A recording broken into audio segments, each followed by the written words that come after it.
Good morning, everyone. If you could take your seats, we'll get started this morning, about 60 seconds.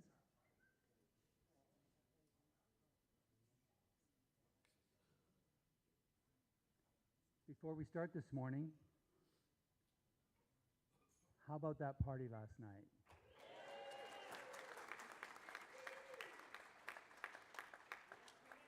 I danced with my shoes off for the first time, probably in 15 years. I danced at an IGRA event. I would like to thank the following people who have helped pull that party together for us, and it's an important part of our association. Of course, Tommy Channel. Yeah, absolutely. Scott Korth, Michael Vrooman, Mark Arnold, Andrew Goodman, the incredible DJ AJ Malcolm, and Doug Graff. Thank you all so much for creating a very special social event for us and a Hall of Fame party and a recognition of the contributions of IGRA for the last 30 years. It was incredible. All right. At the first break this morning, we're going to take a photo on the floor, on the staircase at the front of the hotel. Not this one, at the front of the hotel. We're going to ask you to go immediately there. Don't stop at the restroom, okay? Because we're going to take the picture and either be there or not. We're not going to be able to wait for anybody. It will be a historical picture, so you'll want to be in it. And I'll remind you of that. Today, lunch will be at noon in the breakfast room downstairs.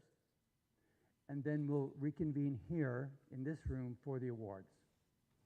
So lunch will be 1 hour sharp, and then we'll be back here for the awards in this room. I'd like to call the convention to order and ask that the secretary complete a roll call.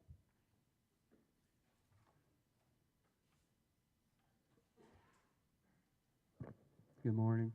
We'll be doing a count of present voting delegates only. When I call your association, I'd like to know the total number of voting delegates. That means the total number of chairs sitting at your table that's eligible to vote. So if you have a delegate that's registered and you have an alternate in place of it, it still counts. Brian Helander, President. Here. Michael Vrooman, Vice President. Here. Gene Frakes, Secretary, present. David Hill, Treasurer. Present. CGRA.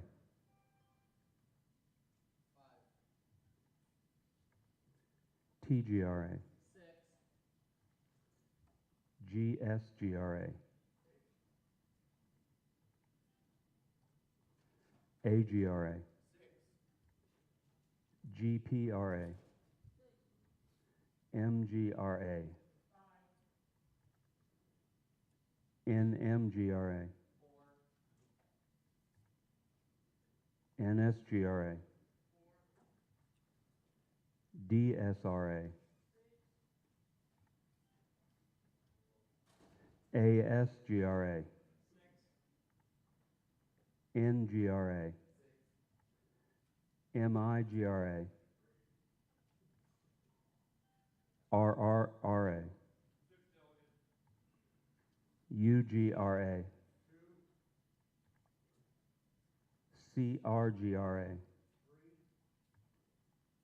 3. And ILGRA. 4.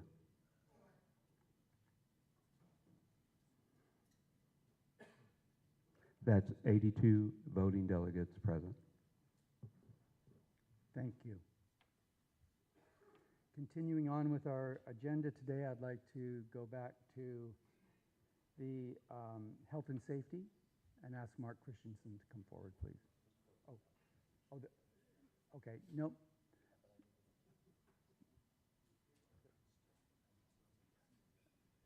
Mark, the parliamentarian, needs to see you here. Come on up.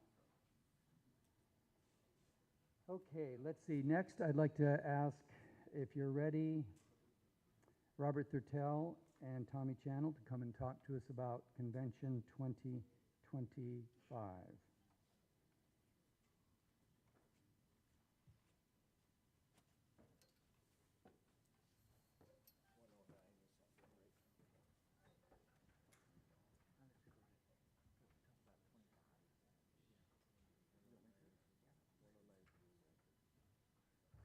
Okay, good morning. Okay, we'll talk a little bit about Convention 25. First, everything is on track. Contracts are signed. Room rates held at $109 a night. Those of you who were at convention in 2019 in Denver, the hotel wanted us back and held that room rate from 2019. So 109. So we're very excited. Plans are coming along great. It is IGRA's 40th anniversary next year, and CGRA and the membership are planning a huge celebration for IGRA there at the hotel. I'll let Robert, if you have any questions. So yeah, it should be a big event for us and everything. Those of you that were at the Holiday Inn Express, again, there is airport transportation close by where they'll drop off. Several restaurants all around. We didn't bring the proposal back. It's the same one that you've seen last year and stuff that approved the convention. Just look forward to having everybody there. There'll be a lot of information after the 1st of January coming out. Like Tommy said, the rooms contracts are signed. We just need to get the link, and we'll open that up on our website for booking your reservation stuff. And hope to see everybody there. So.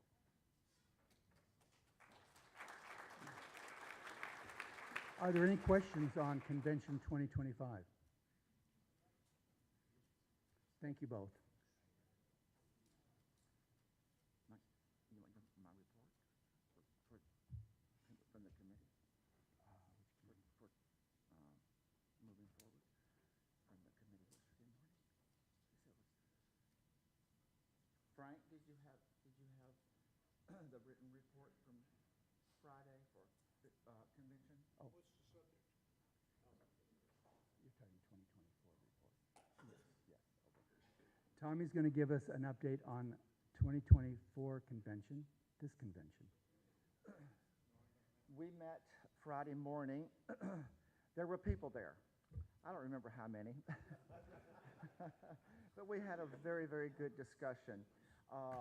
There were people there interested in presenting proposal for 2026. Very exciting time to have associations wanting to step up to the plate and host convention so that IGRA does not have to revert to that responsibility like we did this year. Although it was fun, I have to tell you, Scott and I had a blast doing this, but we would love to hand this off for 2026. And so we have 3 associations who are interested.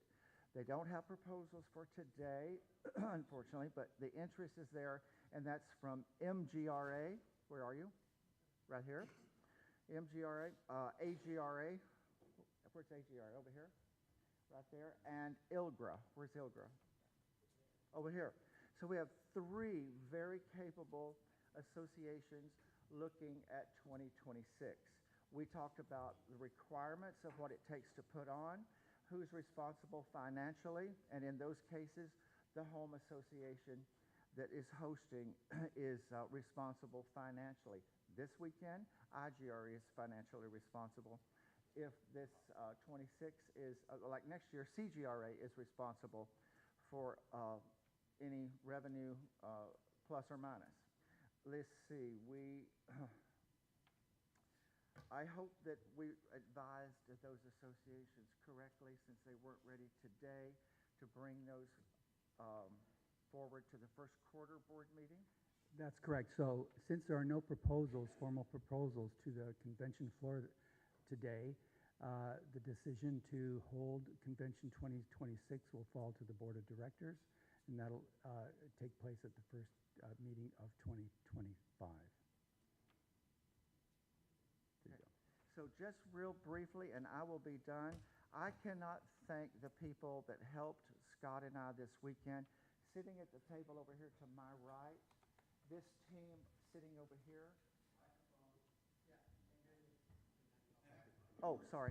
Sorry about that.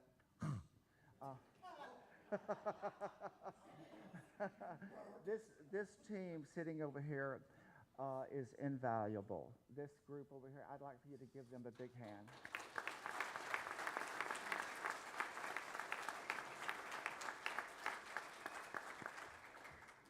Just very, very quickly, the sponsors, whenever I went out for sponsors, let me tell you what, people were so excited. And I called their names last night, and CGRA, AGRA, MIGRA, Mr. Helander, DSRA, TGRA right here, NGRA, thank you for your sponsorships. We could not have done what we've done without you.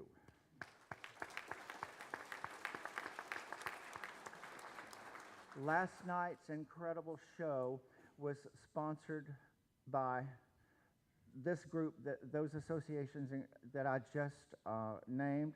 I have to call these names that stepped up at the plate when Scott and I went out and we said we need X amount of dollars. Jack Morgan, where are you? Where? Over there somewhere. Let's see. Pierre Cadu, thank you so much. Jonathan Cuddles, right over there, thank you. Tom Sheridan, right here, thank you. Doug Graff.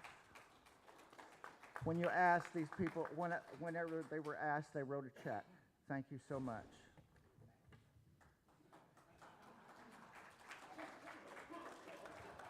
Thank you, Tommy. All right, next we're going to go to health and safety. Mark, you can come back on up.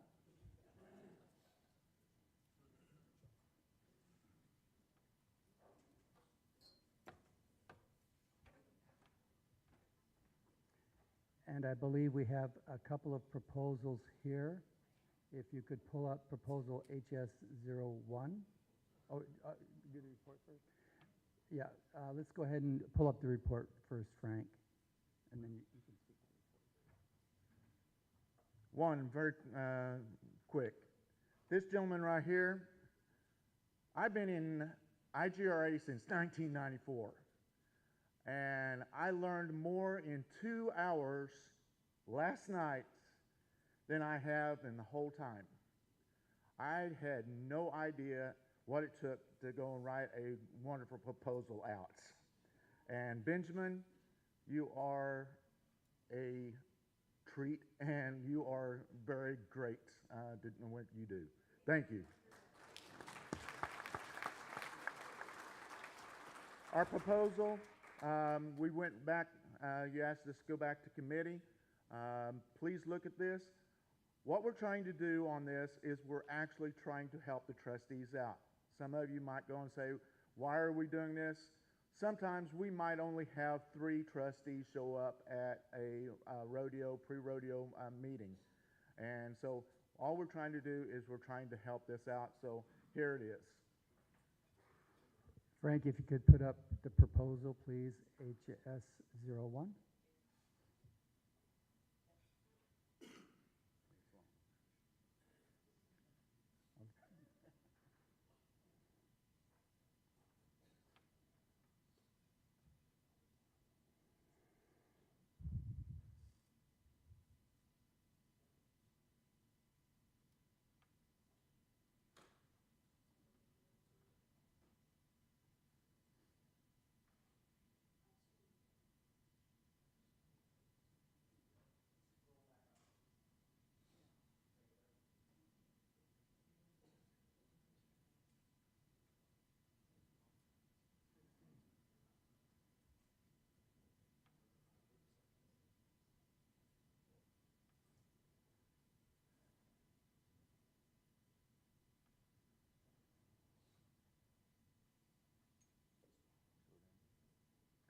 Frank, if you could scroll down just a little bit.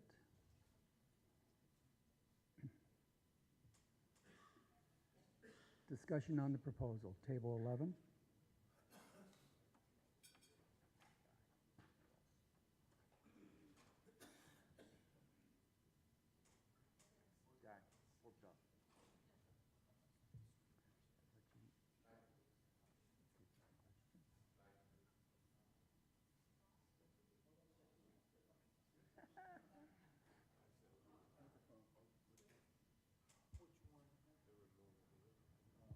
Check, check.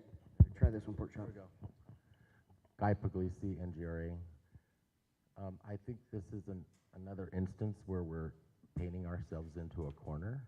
There's nothing that precludes us from combining these duties at a rodeo.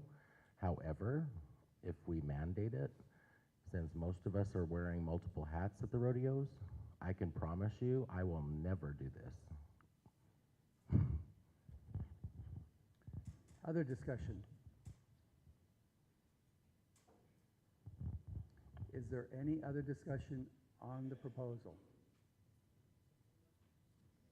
All those in favor? You gotta yell at me, girl. Jean? Gene Frakes, Secretary. Earlier yesterday, if you'll remember, I believe you passed a change. Did that not pass? Am I?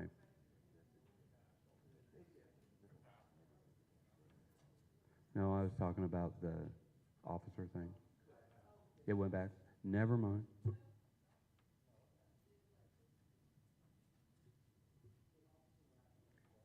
If you're gonna speak, we need you on the speaker. I would have to go back and look at the minutes. Right now, Jean has the floor. But it was a proposal, and I'm almost sure it passed, that allows, doesn't mandate, it allows the trustees present at a rodeo, if there's an officer there, to use them to fill some of the positions, or a position, and that was for the same purpose. It doesn't require it, it just allows it, and we're more than happy to help with those. Most of us have been trustees at one time. So it's not that, if you vote this down, it's not that you're not doing anything. You already did.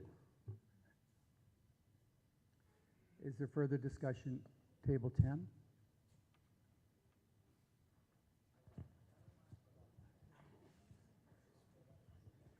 Mike Lentz, Atlantic State Ski Rodeo Association. We can do both, and Guy is correct. We say to have, there's two jobs, and we could have one person do them. We don't need to change anything, I don't think. We just need to have, if we are in a position where one person can do both jobs, then they can do it.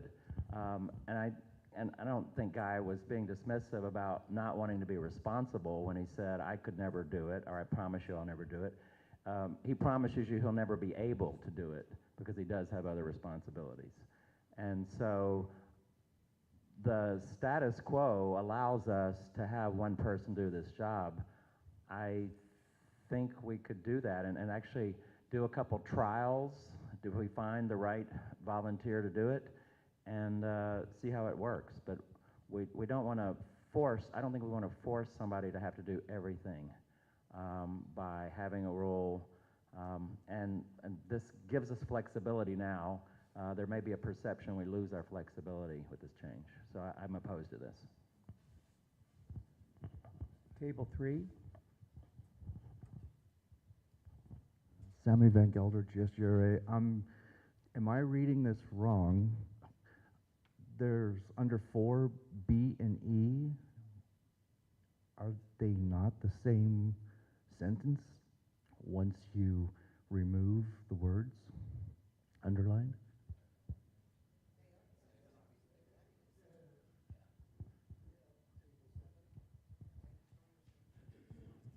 Table 7?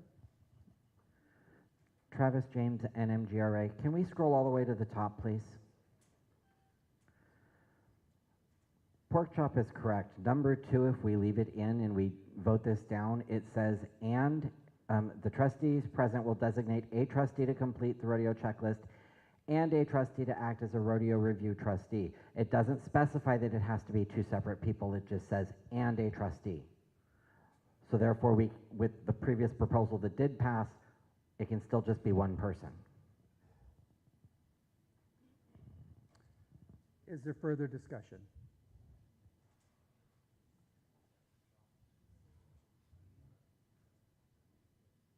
Seeing none, all in favor say aye. Opposed say no.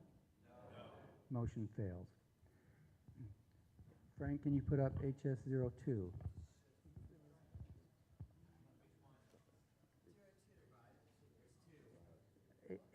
The one at the top, HS02 revised, I believe. Okay, go ahead. Just go ahead and refresh.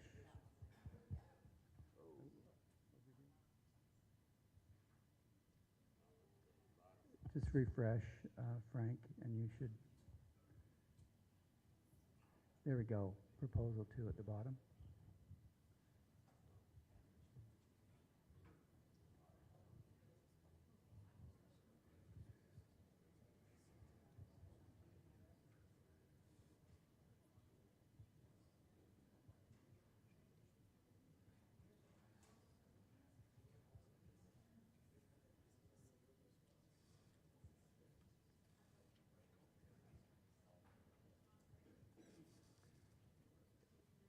Discussion on this proposal.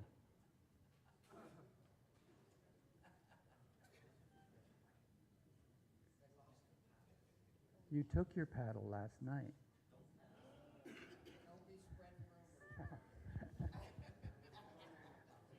Table 1. So, just for some explanation or clarity on this, every bit of this language is in the production guide of producing a rodeo, but it's nowhere in the rodeo rules. So when we get there, it's really difficult to find this. They're trying to bring it into the rodeo rules under association requirements. So it's a new number 28. It is simply transferring information from what's in producing a rodeo over to the rules so we can find what the charges are supposed to be.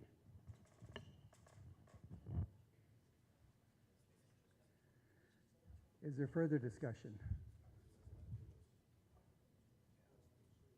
Seeing none, all those in favor of the proposal say aye. Aye. Opposed say no. Motion passes. Thank you, Mark.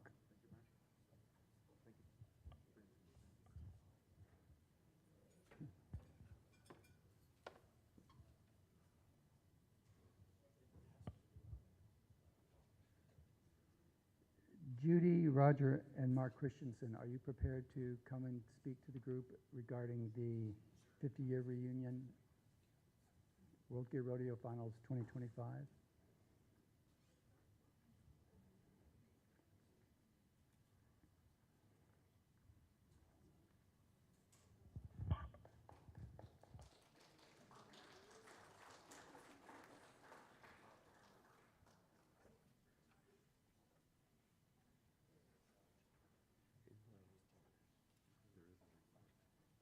There should be a committee report.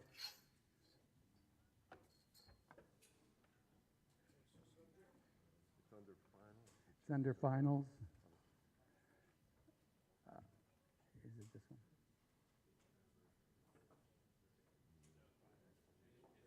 I don't know what they call it. I don't know what they call it. We'll see what they open it. Go ahead and open that for us, Frank.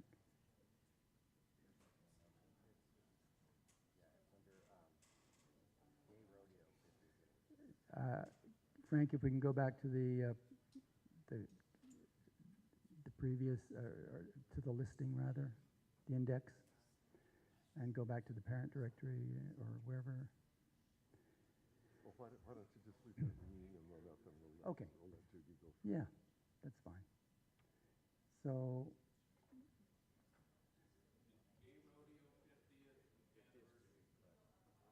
Let's go up, scroll up a little bit. Right there, and Gay Rodeo 50th anniversary, right there, Frank. Thank you so much. That's it. Okay.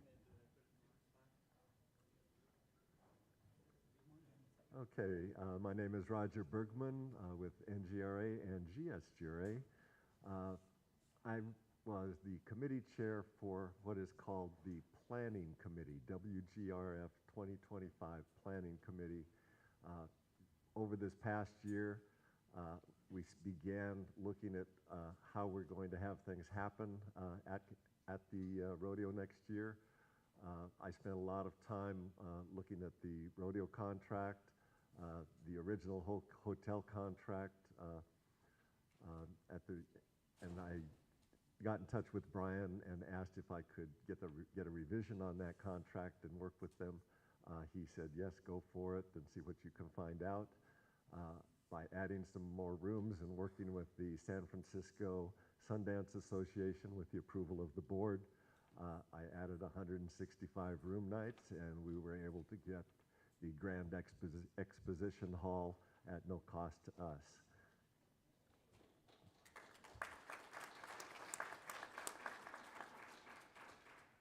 Looking at that hotel contract, I noticed that in the small print, in those little booklets that they attach to a contract and you don't see right away, they had a requirement that we pay a 9% entertainment tax, which was also in the rodeo arena contract.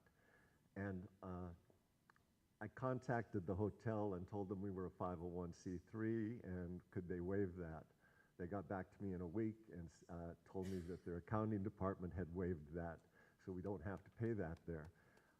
I thought that was great, but because it was only their accounting department and they didn't tell me anything, I thought, well, maybe I should just keep my mouth shut, because if I go to the arena and ask them to waive it, they might talk to the state of Nevada, and then they'll have to end up paying the one fee back at the hotel again. But for some reason, I messaged Guy Puglisi on that, and he used to work for the state of Nevada and went and looked things up on the internet and found out that any 501c3 is exempt from that rule as long as you don't have more than 7,500 people at the event. So I went to the arena, and that has been waived there as well. So no 9% fee unless we exceed 7,500 people. The hotel also had a requirement that we sell all of our tickets through their box office. All of our party evening events would have to go through their box office. But I said, since you no longer have to keep track of the tickets to pay the 9% fee, can you waive that? Can we sell our own tickets? Because we want to do combined tickets with rodeo and our dance parties. And they came back and said yes. So we now have total control and can sell our tickets in advance with combo packages for rodeo and dance over the internet. So that's a good advantage for us. The Sundance Association in San Francisco is working with us. They've got email addresses for people across the United States, Canada, Europe, and Australia. They've already sent out 2 email blasts, and they're ahead of us on the rooms. I thought that we were going to have that room block open right after the finals. So they went ahead and sent out a message, and at this point, about 35% of that room block has been sold. I was going to go to the board this weekend and ask for permission to add another 200 rooms to the block, and I was talking to our salesperson at the hotel, told them that I'd probably have to come back to them multiple times over the next few months to keep slowly increasing the block. He said, looks like you're going to have a successful event, so come to me early this next week, tell me a conservative but realistic estimate on how many rooms you're going to need, and we'll increase that by another third, and I'll talk to the board to have them waive any penalty if you don't sell all the rooms. So I've never seen a hotel do that, so I think that's a great advantage for us as well. Don't go to the hotel site to try and get rooms booked until maybe Thanksgiving week, because this next week we'll have to be doing some negotiations to get that next addendum signed. Hopefully we can get it done by the end of the week, but definitely before the end of November. But we will have plenty of rooms in our block after that point in time. So right now, if you try to go in, we've got plenty of rooms for Friday and Saturday, but the beginning of that is not there. So when you try to book a room on Wednesday, Thursday, it's going to say you can't do it. So just wait until we get more rooms into the block.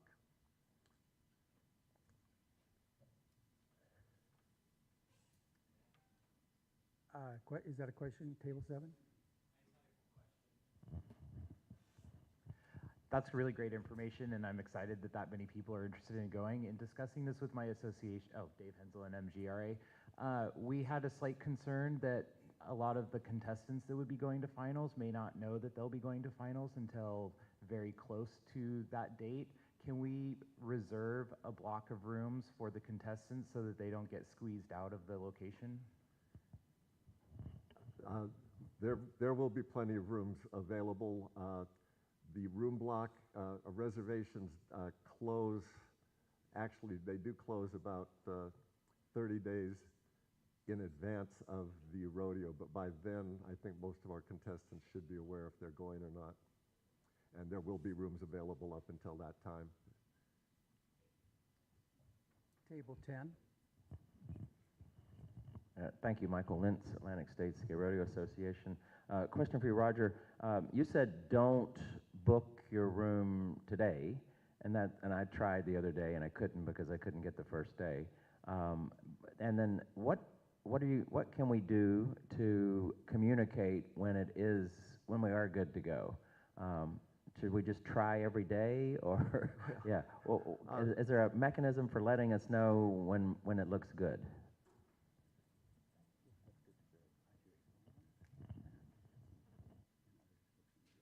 Brian Stahan will post it to the contestant forum page, and Well, post it to the social media, the IGRA member forum, the contestant page, and other social media, and we'll send out a notice to the trustees, and we'll let you know when you can proceed with those rooms. Nobody's going to be left out of a room because of the way that we've handled the hotel and their cooperation with us. So just give some time. yeah, I don't think there's any panic about having to book your room right away as soon as we do this, because we will have plenty of rooms. Okay, seeing nothing else on that right now. As part of the planning committee, I will be passing a lot of this. I'll continue to be working with the groups, but all of the rodeo aspects will be passed over to the black shirts. One of the things that the president of Sundance Association and I did was add all the new expenses we're going to need that we typically haven't had at our finals rodeos. Because of having the big party, we've got dance floors, stage, lighting. We have to have a paid union person run the spotlight. All of these things we were trying to calculate all of our potential expenses so that David Hill can work up a reasonable budget. That was done on Friday as well. We didn't put any prices in. The two members of the black shirts that were here this week talked about different ticket prices that we were looking at. And based on our expected attendance at both the rodeos and the hotel parties, we're expecting to have no problem having in the black good revenue at the end of this event. I'll let Mark go ahead and talk a little bit about that if he has anything to say. We did a lot of other things working with the arena in advance so that there'll be a smooth transition over to the black shirts. Thank you, Roger. Are there any other questions for Roger? I just want to create a little bit of context for this. So if you think about our celebration as an overarching event, under which there are several smaller events, World Gay Rodeo Finals, the reunion, and so on, the dancing, you'll get a sort of a context for this. And I had something important to say, and it just left my mind. So anyway, what I'd like to do to keep things in context is ask Judy to come forward first and speak to us about the reunion.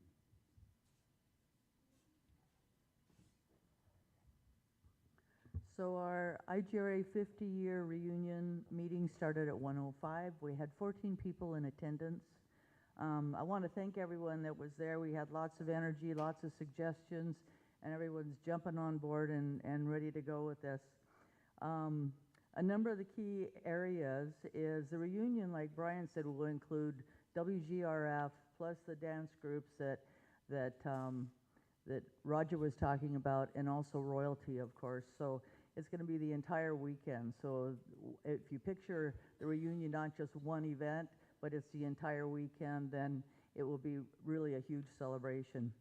There'll be a dance Saturday night with a pre-dance cocktail party before the dance, and that's in one of the ballrooms that Roger has set up for us. And it will be next to the royalty competition, so people can flow from one to the other really easily and see everything and watch everything and be supportive of both. We will have a dedicated email address that will be sent to associations that people can send their photos to, so we can have a continuous loop of photos, kind of like we did last night in the ballroom, so that we're seeing pictures all the way from 1975 to current. And I think it's going to be really exciting to just see all of those pictures that people can send in. So, and Sebastian's helping us with that as well. There will be a letter that goes out from us to the associations. And if you would help in the capacity of making sure that your association forwards that letter, it'll be basically an invitation to your membership to come to the reunion, and with information that they will need and that they might excite them to come to the reunion and participate in the celebration.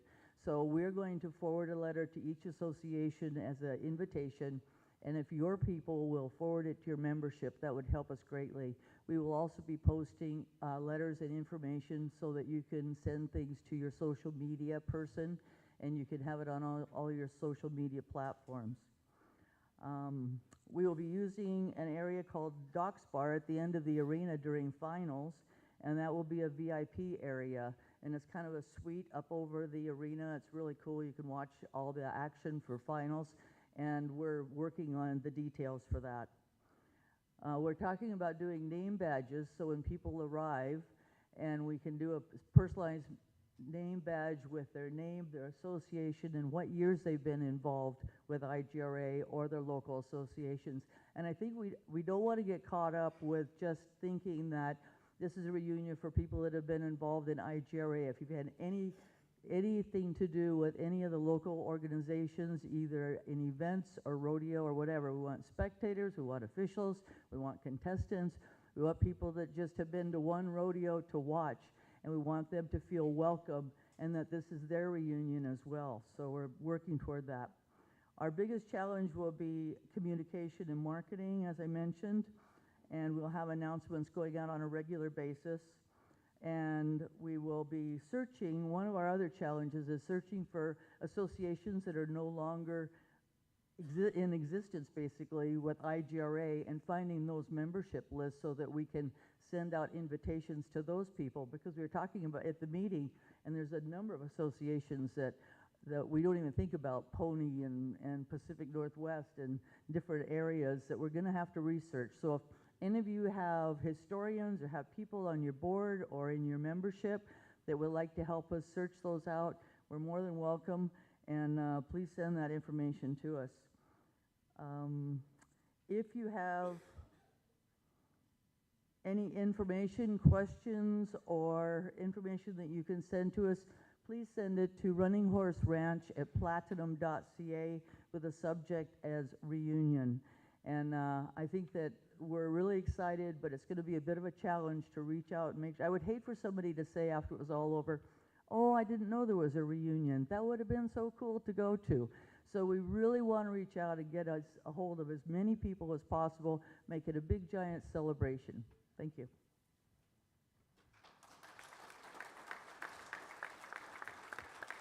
Thank you, Judy. Before I ask Mark to tell us about the third aspect of this event, I remembered the important thing, so I better get it out right away. The Gay Days. Do you guys remember the Gay Days in Florida and New York? Remember that? That's happening the same weekend as our rodeo.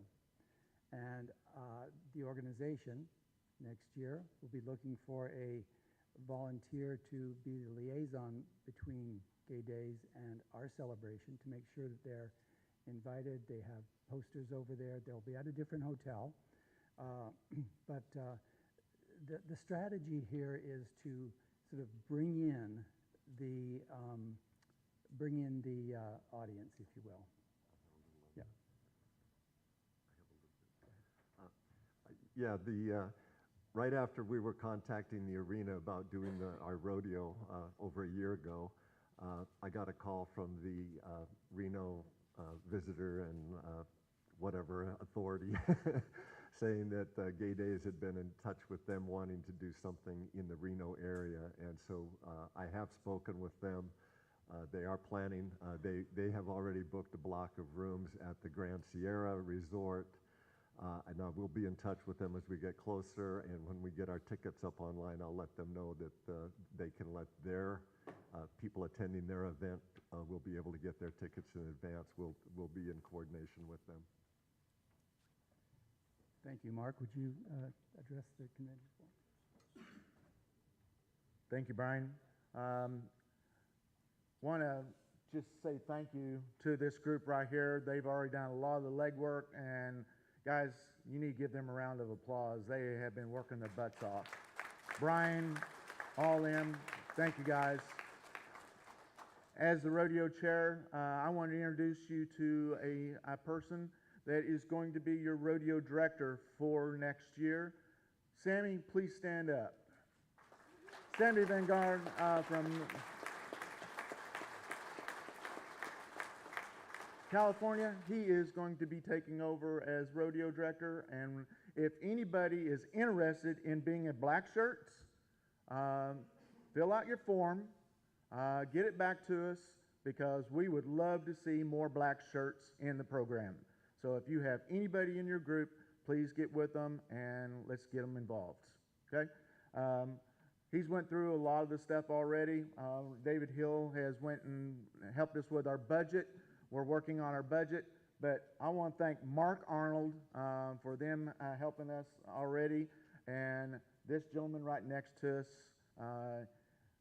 his royalty team, they are kicking butt and taking names already, and I think it's going to be wonderful, and we're going to all work together. And if you have any questions for us, let us know. We'll be inviting you to our meetings. Any questions for anybody up on the stage at the moment? Thank you all very much. Wait, hang on one second. Oh, we have one more thing. Yes, also in conjunction with this weekend is, don't have a great name for it yet, but the bus trip to Fallon, Nevada. For those of you that may remember, and the new people, in 1988, IGRA was planning to go back to Reno, where the rodeos were held from 1976 through 1984. The original group that had the National Reno Gay Rodeo. That started in Reno. Our first finals rodeo was in Hayward, California in '87. In '88, we were planning to go back to the Reno area in recognition of those first 9 years of rodeo, but they were not able to get an arena in the Reno location, so they, near the last minute, found a rancher near Fallon, Nevada, who had hosted rodeos on his property in the past. He said, sure, no problem. They signed a contract with him. Our horse contestants were traveling. They took their horses there, and in the process of all of this, the residents of the community of Fallon heard about the gay rodeo. In 1988, there was a lot of concern about AIDS. Nobody was sure how it was transmitted. They didn't like the idea of gays coming to their community in any fashion whatsoever. And the city was pretty up in arms going to city council meetings and stuff. The district attorney did find a law on the books, so they legitimately did close the rodeo down.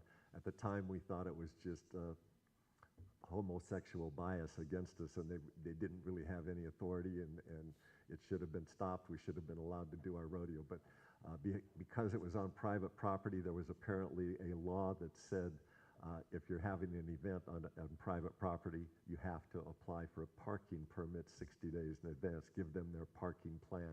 That didn't happen, so they had a legitimate reason to shut us down.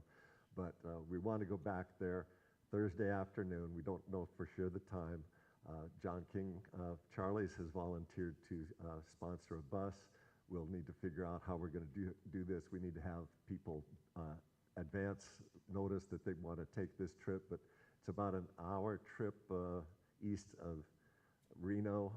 We'll take the bus out in the afternoon, be there for somewhere between 30 minutes and an hour with some people talking, probably have some press there, hopefully some TV as well.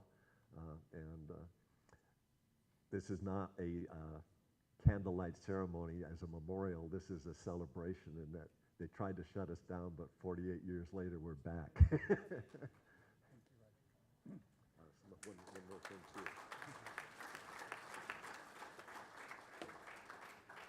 Now, we didn't really talk much. Judy mentioned briefly royalty, but yes, royalty is having their huge party. They will be in a room, and I wasn't aware of this, but I had been planning on charging everybody to get in except the contestants, and I've just been informed this weekend that royalty has always been a free show. That's not going to be a problem. We can arrange the entrance so that people can go into that royalty without having to pay any admission. However, if they do want to cross over into the other dance events, they will have to get a ticket. Well, thank you very much. This is a kind of a no gay rodeo person left behind event, so communication is going to be key. We want everybody to be there celebrating with us. Next up, I'm going to ask Mark Arnold to come and talk to us about the Alumni Association.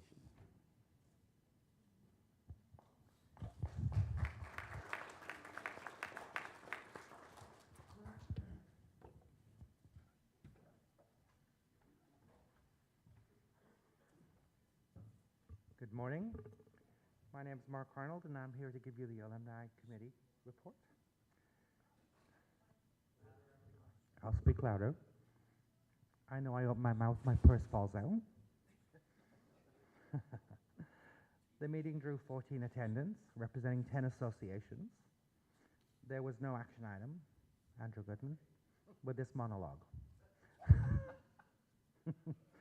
We discussed what the alumni was and what it is. Who is alumni? It was alumni then, alumni now, and alumni tomorrow.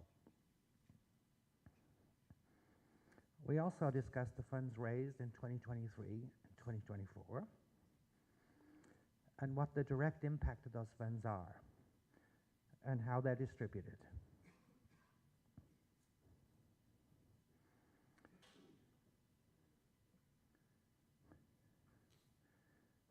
We also discussed changing the written materials and public materials of the alumni as we move into the 50 years of gay rodeo. The initiative was formed so that it could be the road to 50 years of gay rodeo and to ensure that. But now we're getting into the 50 years of gay rodeo on the golden anniversary. We also talked about the alumni initiatives and partnerships in 2025. And the launching of the capital campaign and the sustainability fund of IGRA. What that looks like is raising $250,000 as a sustainable fund for IGRA within its first year. And how do we go about doing that? We also partner with IGRA University, Dr. Andrew Goodman, and we talked about doing a mobile university program. What that means is that we have people going to your local associations, talking about critical thinking programs in order to save your organizations, and showing you how to raise money. Also talking about how to grow your board, grow your volunteer base. We also talked about doing grant writing for local funds with your local convention of visitors bureaus that promote tourism and specific events in your local areas. There's always a grant for any city for around $10,000. Always. Your local convention and visitors bureau are happy to support sports events in your area. There's also hotel motel tax dollars within that. And I discovered something during that meeting, that with IGRA being adopted in Colorado, and the office being in Colorado, we're actually eligible for hotel motel tax dollars to go to IGRA. So we're now looking into that. And that's really big money.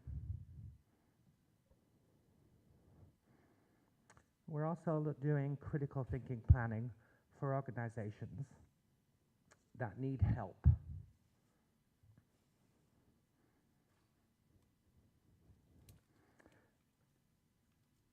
One of the biggest things that I think we're doing is the educational programs on educating people in how to support your local organizations within your state.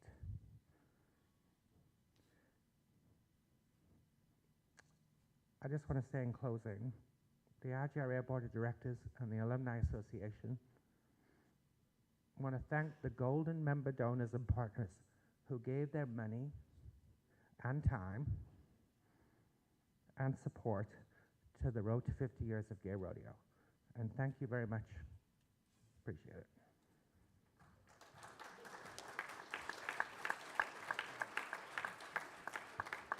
Thank you, Mark. Are there any questions for Mark?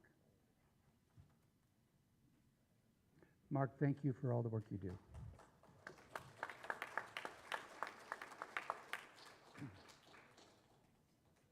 Next up, Charlie, are you ready to give your report?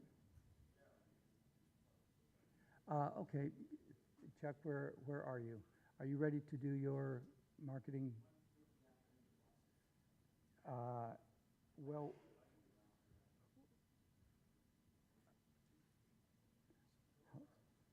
hang on one second.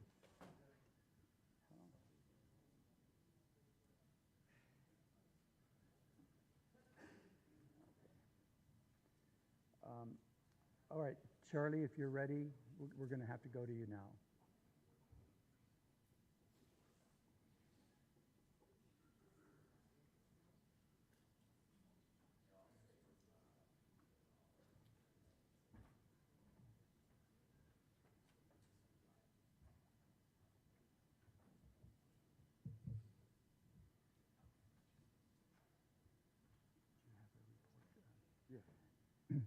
Frank, if you could pull up sponsorship. Is it called sponsorship?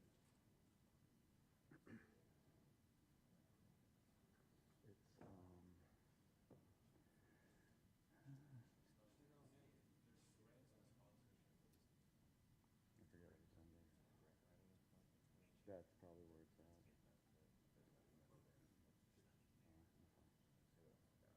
Well, I'm going to kind of wing it. I'm not going to go directly off the list. Well, we're going to have to post something up on the board.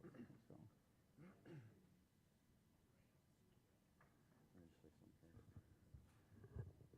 Good morning. I just wanted to say Friday at the committee meetings that I went to, I was really excited to see the interest that I saw in everyone's face in every meeting. It was very cool. And in the sponsor meeting, I didn't have a whole lot prepared, so I was just going to kind of wing it. And the room was full, and I looked up, and I was just about ready to speak, and I saw all these wide eyes staring at me. And I thought, oh, shit. You know, they're just looking at you with this interest and want to learn and want to be fed knowledge, and that was really cool, and it says a lot about where we've come from, and to see that with everybody in every committee. Okay, until we find the report, which you got to find, we're going to take our first morning break. Now, hang on. It's going to be a 20-minute break, and we're going to take our photograph on the stairs. So I would like everybody to go there first. Do not pass go. Do not go to the restroom. We'll meet you all there.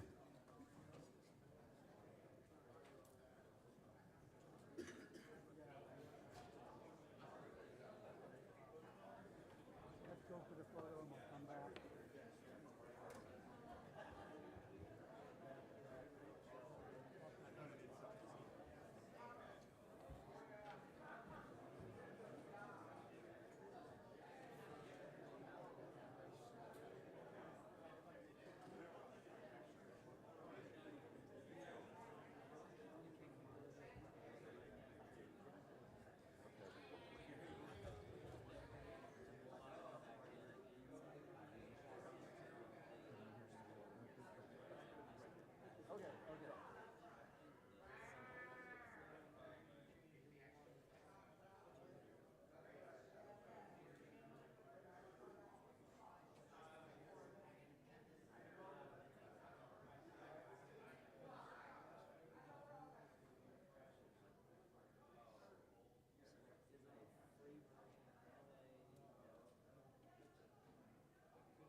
Lovely.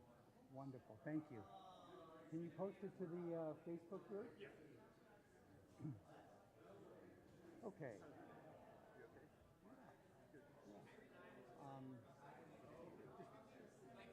I'm stuck at why Charlie's report is not there. I don't know. I asked him, I said, where'd you, I think he's working on that now.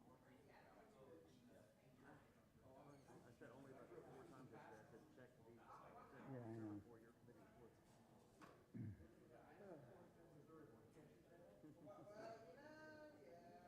But you know,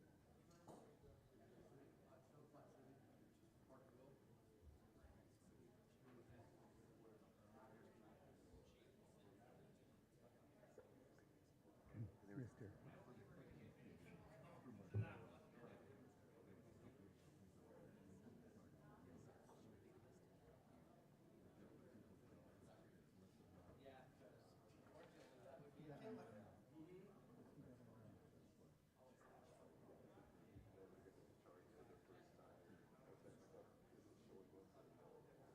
Okay. Okay. Fine. So do you have, where's your Jean's going to send it to him. I guess she said forgot to. Okay. Get Frank back here.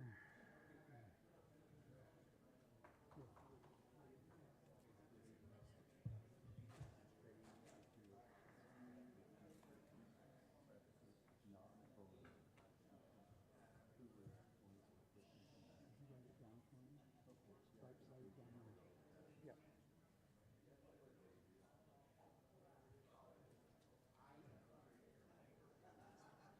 Okay. Frank and Frank box.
10:45?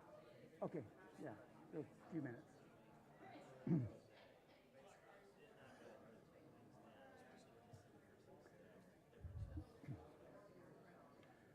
If you can go ahead and start to come back to the room, that would be awesome. If anybody sees Frank. He's standing right here. Oh, where? Oh. Frank, I was looking for your yellow shirt from yesterday. I'm sorry. You blend into the table. I was looking for your yellow shirt from yesterday, and you blend into the table. So we're going to start in about 5 minutes with the sponsorship. Sponsorship. What is the name? I just refreshed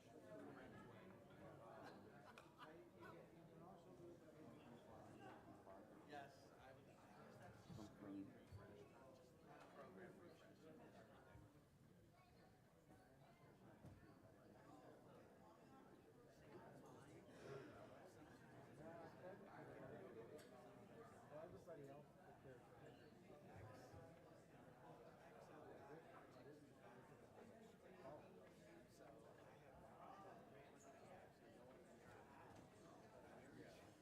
program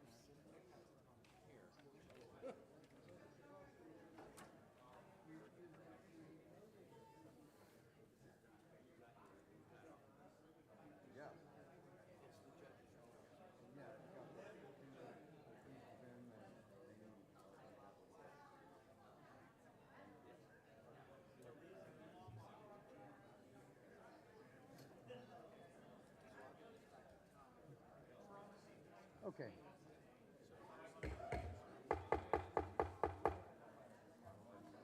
If we could come back to order, please, and if you're near the back door, if you wouldn't mind closing the back door for us.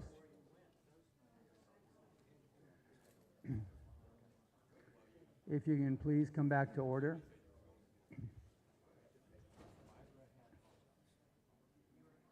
We are looking for 3 volunteers to help Ron Trusley with nominations. If you are a non-voting member or a non-voting attendee, would you please see Ron Trusley at lunch?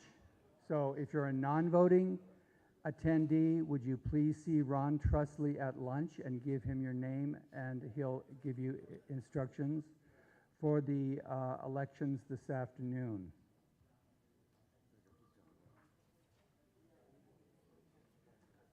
Okay.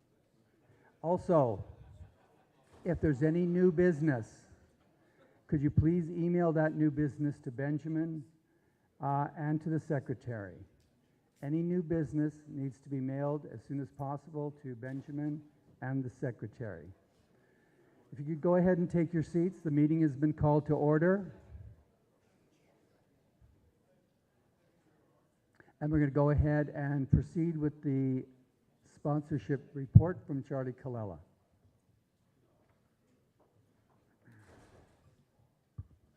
Okay, good morning. So yesterday, the sponsorship committee met. We had approximately 14 people in the room. The beginning of the meeting, we just highlighted on a few things from this past finals rodeo. Sponsorships for 24 brought in approximately $23,000. The world champion buckles, got a lot of great comments on those. Those were done by Wild Rose Silversmiths out of Washington. They did Denver, Utah, and Texas buckles. Really easy to work with if anyone's interested. Then there's a few things that are not in my report I want to go through.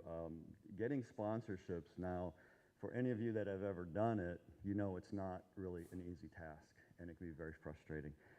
As Brian alluded to earlier, we are very visible now. IGRA is very visible to the outside world. Not where we want to be, but more so than we've ever been. And we're getting calls from companies outside of the gay network, which is really awesome. Companies wanting to work with us. So some of the sponsors that we had this year were Mr. Vakaya Cruises, Durban Dames. Durban Dames came to the rodeo out of Atlanta, Georgia. They were a vendor there. Mr. came out of Los Angeles, And then Roughneck Beard and Grooming came to us with, it was the body oil that was in the contestant bags, and they're out of Missouri. And we got a few others coming back asking to partner with us. Also, through a lot of work that Chuck Browning has done, IGRA is partnering with a company called Compete Diversity Magazine, and they've been very instrumental in putting our name out there and assisting us in getting sponsors. One of the things I did with them, I was invited to participate in a conference call with gay athletes from around the world. So we had a call with people from France, Sweden, Finland, Spain, and it was a workshop just to share ideas on, you know, how to, best practices, what did you do? It was very informative, learned a lot through that. This past year, past 5 months, I've learned so much about getting sponsors. It's not just, hey, will you sponsor me? You know, the world is different. They're looking at social media, brand placement, numbers. So you've got to have everything together. One of the companies, ladies, I didn't forget about you, or men, or in between, is a company called Woxer. It's a women's sportswear, sports underwear. They were interested, but apparently didn't have enough time, so they may be interested this next year. And one of the things we discussed in the meeting too was getting, like, for the contestant bags, sponsors for women's products. So, you know, I said, well, tell me what you want, because I don't know, you know, instead of, like someone said earlier, lube and condoms, we need other things. Aside from that, we shared ideas and procedures on how to go about getting sponsors and working with them. Some things that are very important with your sponsors is following up, thank yous. It's amazing how that little thank you card means so much.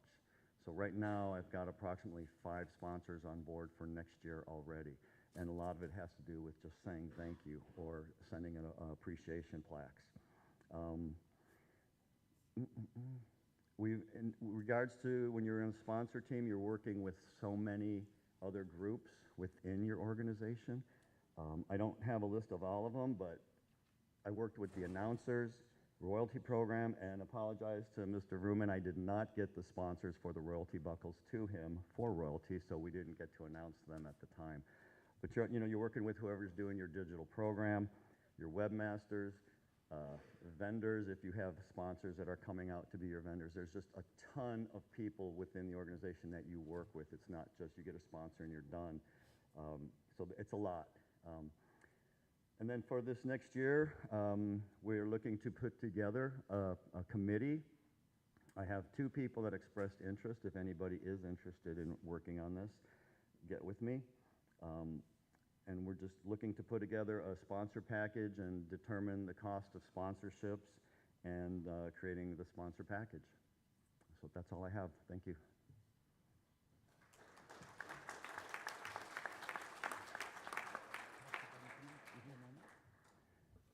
Are there any questions for Charlie? We're going to just check on one little thing here, and then if there's any questions from Charlie, for Charlie. And Charlie, I'd just like to say on behalf of the organization, thank you for your great work on the sponsorship. We really appreciate it.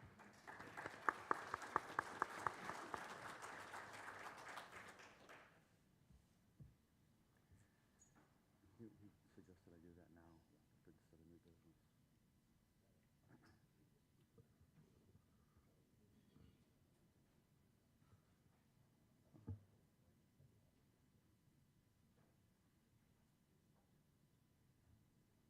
We do have a proposal that's going to come forward at this time related to sponsorships.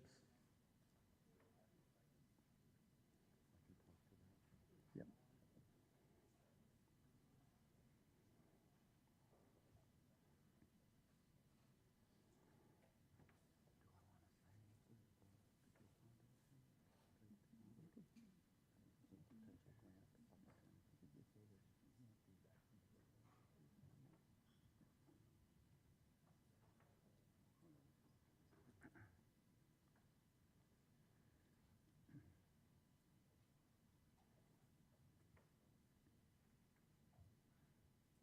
I think the picture that we took should be shortly posted on the IGRA member forum. So it turned out really well, this But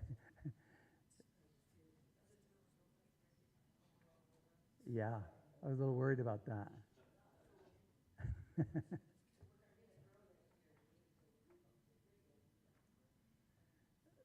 Frank, if you could refresh, there'll be a new proposal.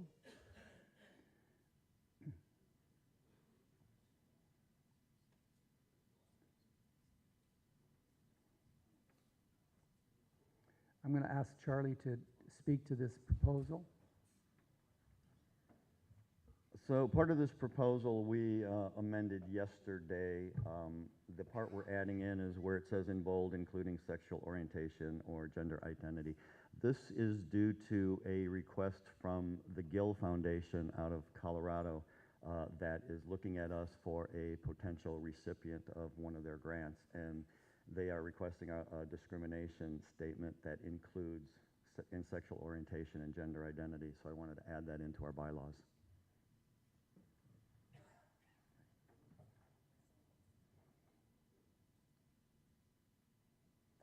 Is there any discussion on the proposal?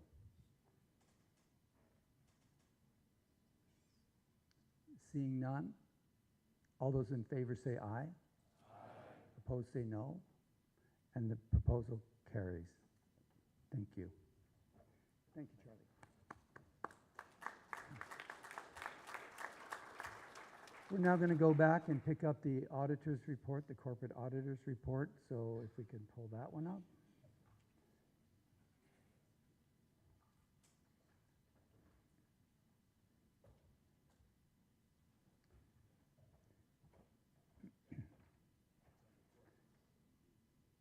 Corporate auditor. There you go. Are you presenting? I guess I am. Would you please?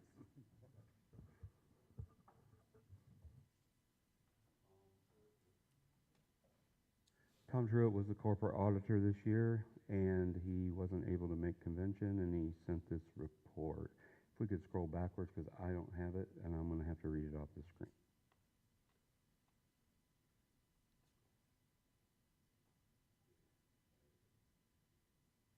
Okay. Dates reviewed, July, August, and September of 2024. I reviewed more than 70 checks and deposits for the 3-month period, and all it had attached scans of supporting documentation. Period ending September 30th. I've reviewed the financial reports from QuickBooks Online, including the statement of financial position, balance sheets, reconciliation reports, and statement of activity, profit and loss reports. Comparisons for the 9-month period from January 1, 2024 to September 30th, 2024, with the corresponding period in 2023 indicate reasonable discrepancies. Revenue for 2024 was decreased by approximately $3,500 compared to 2023. However, expenses have decreased over $28,000. It is important to note that a $30,000 software development payment was made in 2023. The $8,400 in rodeo sanction fees previously erroneously recorded as an expense has been corrected to the finals payable liability account.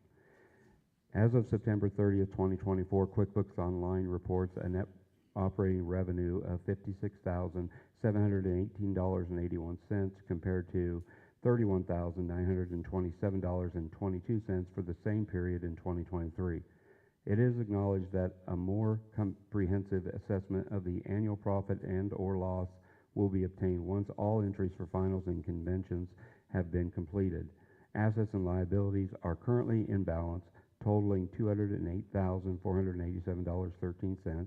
The net revenue for the year to date as of September 30th, 2024 is $56,718.81, which aligns with both the statement of activity, profit and loss statements, and the statement of financial position, balance sheet. All financial statements reviewed appear to be in proper balance, and I do not identify any anomalies or irregularities. And it was from Tom Truitt via email to myself.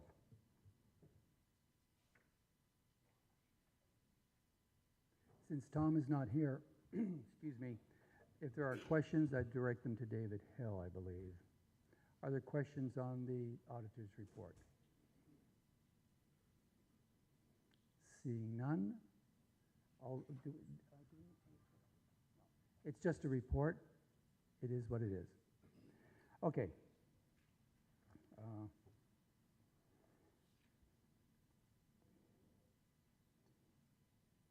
Chuck, are you ready, or do you still want to go at lunch, after lunch? Okay. I'm going to ask Chuck Browning to come forward with an overview of our marketing efforts. I think you'll really appreciate this.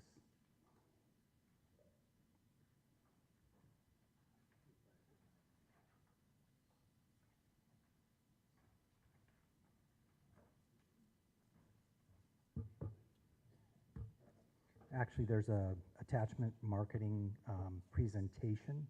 We can pull that one up.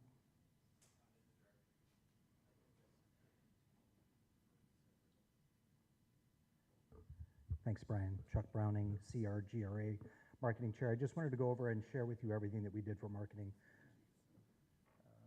We want to get the marketing presentation. It's marketing presentation under the parent directory.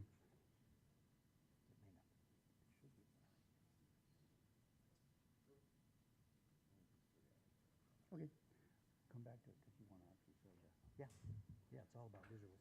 Yep, it's a visual presentation, so we'll come back to it. At this point, I'd like to ask David Hill to come and do the budget report.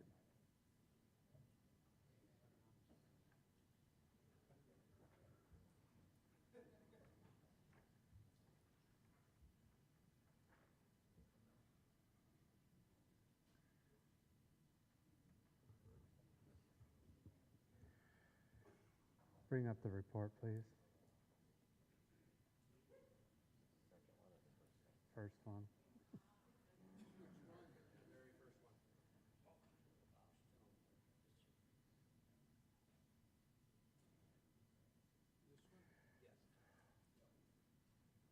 There's a report for you.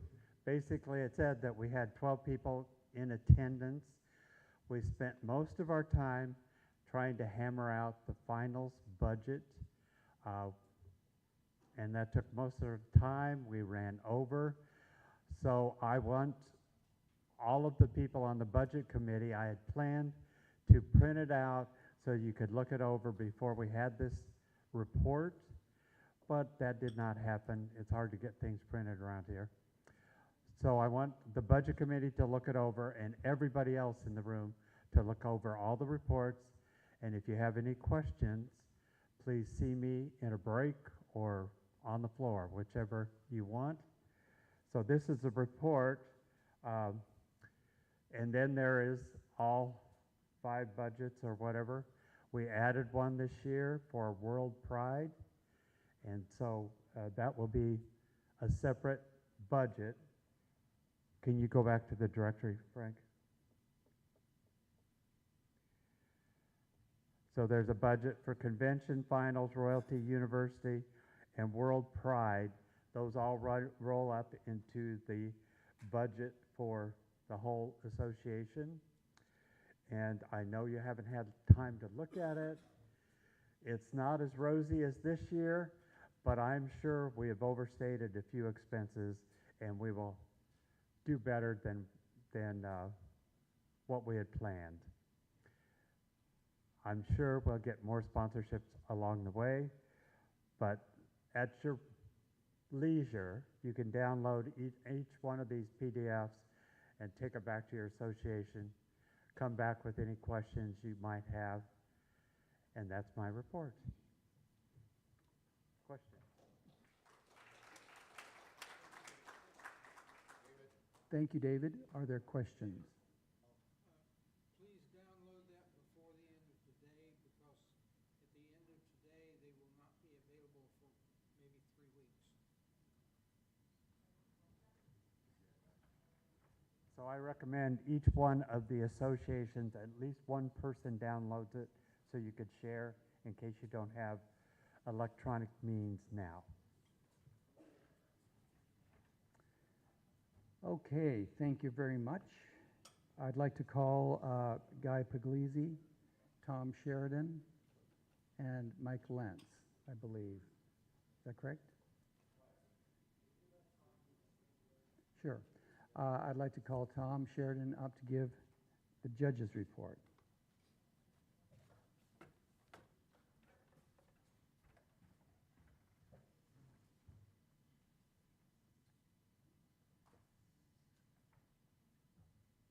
Good morning, everyone. Thank you, Brian, for allowing me to participate as the Judges Chair this year. It's been an honor. The Judges Committee and the Judges Program is alive and kicking. I know we kind of had a few years where we perhaps hit a plateau. With that said, a couple years ago we had 2 student judges that advanced pretty quickly. They went through the student judges program, the rookie judging program, and this year were promoted to junior judges. That's Candy Pratt and Marcus Hood. Congratulations to those 2. Christopher Tobin was also promoted to senior judge this year. So starting in February in Phoenix, he will be a senior judge.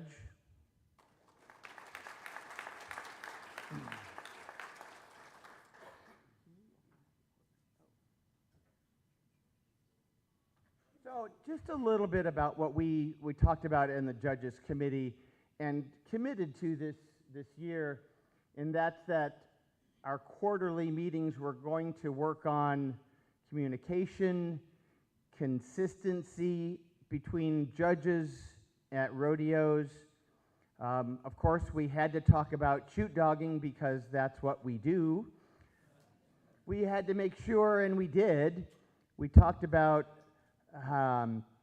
angles of where the judges stand and positioning. We're going to continue to do that. We've identified those in every event that we judge as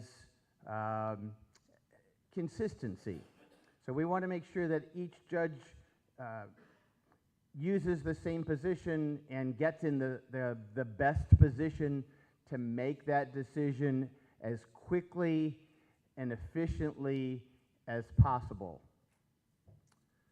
With that said, we did talk at great length about a proposal that was brought to us from Gene and Mike Lentz. They worked on this a lot.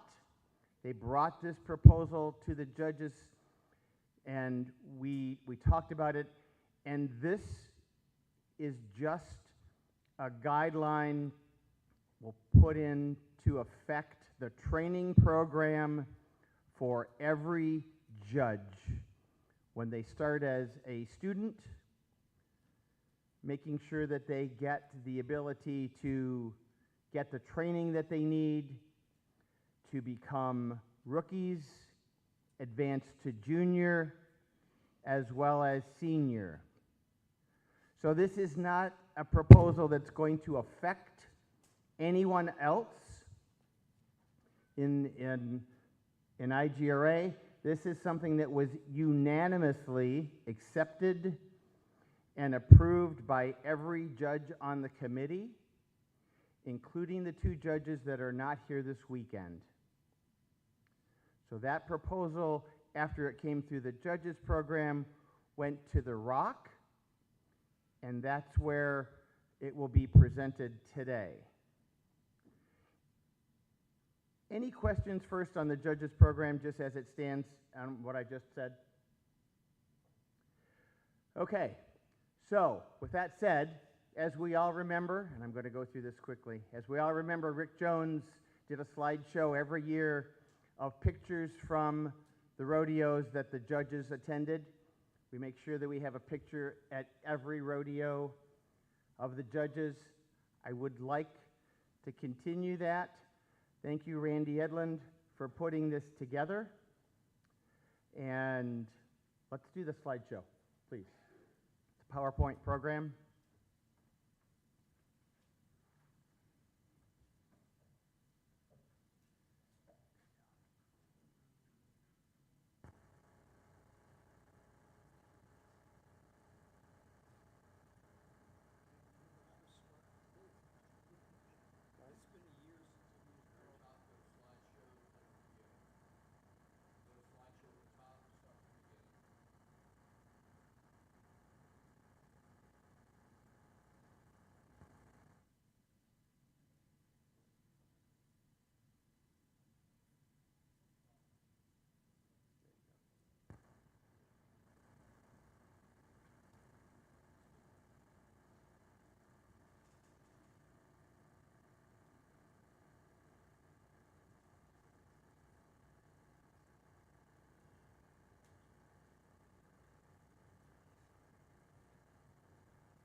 They're working on the sound.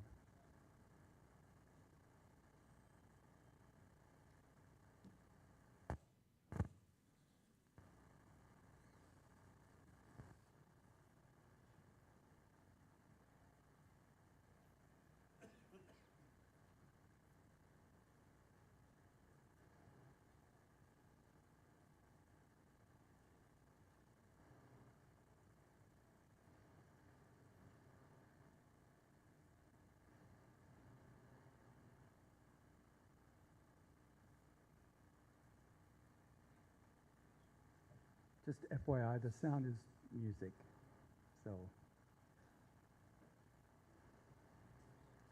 yeah, sing it in your head.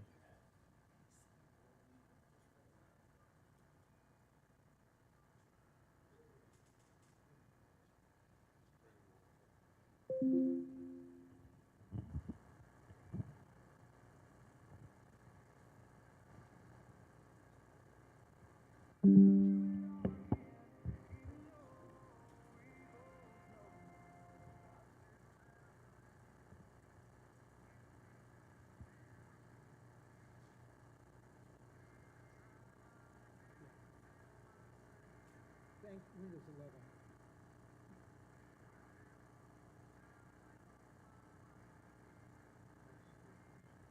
The content is what's really important. It shows our judges at every single rodeo that we went to.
I think it's important as we remember Rick that he was not only a resource for every single one of us, but he was also fun.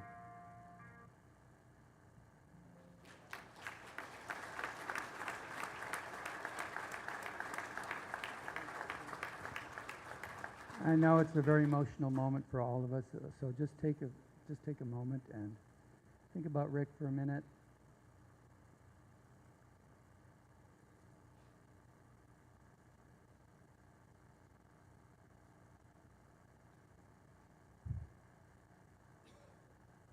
Thank you all, and thank you, Tom.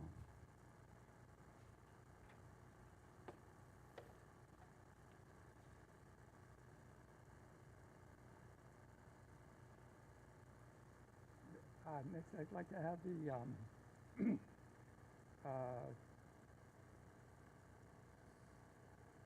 Guy Puglisi. What's that?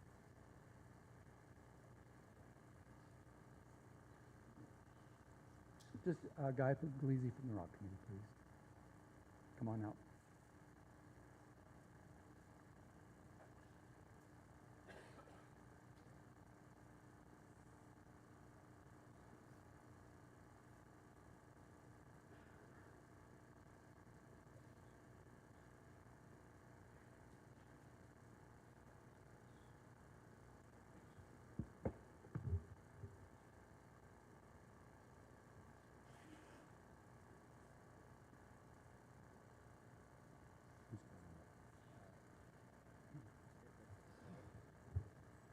We're looking for the ROC committee, the report, rodeo officials report.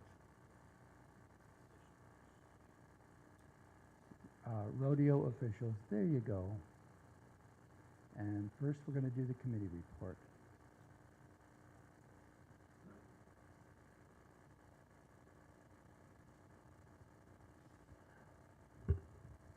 Good morning. The Rodeo Officials Committee met on Friday. We had 16 people in there with 9 voting delegates. There's an attendance list at the bottom here. So one of the items of business that we took care of was approving an enrollment request for Tracy Diaz, also known as Caramel. So congratulations. And good luck on your future training. And there was a proposal that was sent to the committee, ROC Proposal 1. It failed unanimously, just to make note of that. And then we went into this proposal that Tom alluded to earlier. So the judges had a breakout meeting this weekend, and so this proposal basically, in great detail, outlines the training for judges. Most notably, it provides for a limited certification for the student judges, whereas before, student judges only observed and shadowed and didn't actually do anything.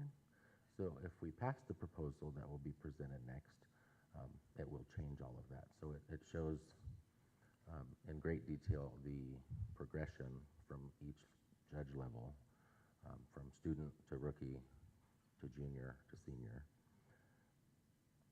And just to note, so certifications for 2025, we had all but one official apply for recertification.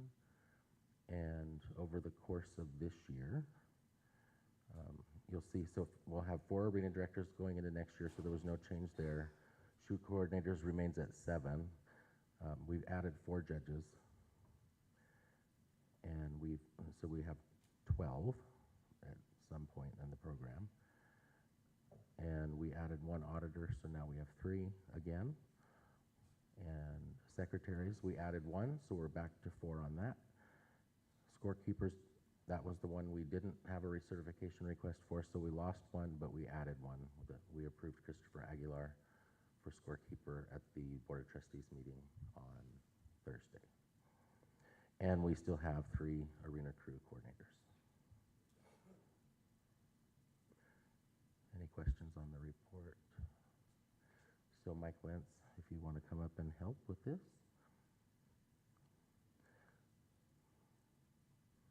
I'm going to attempt, so the proposal has a lot of language, and when we met in the Rodeo Officials Committee meeting, there were a couple of revisions suggested, and so that was brought back to the judges, and so they were in agreement with that.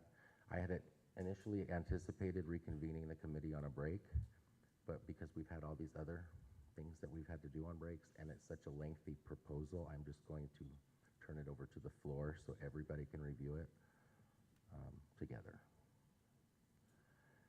So let's go to,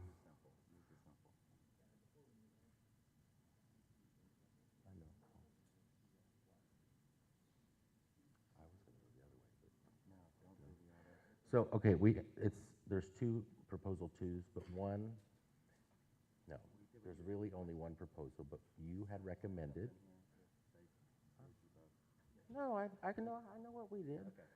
So the one shows the technical, like deletions and additions, and the one that's simple basically puts the change in place. So we have both available depending on how the presentation goes. Some people may want to see, well, if you have a computer, you can see whichever one you want. But Mike will kind of go over the training process because that's really the significant change. The few editorials on the first page are mostly insignificant changes because they were relocated. And then after this, we'll have a resolution to handle it if it passes. So thanks. I've been judging a while now, I guess. Wow, 26 years. Yeah, okay. So this will be 27 years coming up. We do have two versions of the Rocco 2. One is as Sky said, shows all the standard underlines and bolds, which is what we typically do. The reason for the simple version is because this is a 3+ page proposal when you look at the whole thing. And so if you want to see everything that went away, what's going to happen is you're going to say, oh, well, this went away, but then you look down below and, oh, it came back. So that's some of the problem as we move things around. And Benjamin said, you know, you might really want to have a version that shows what we end up with, and that's what that simple version is.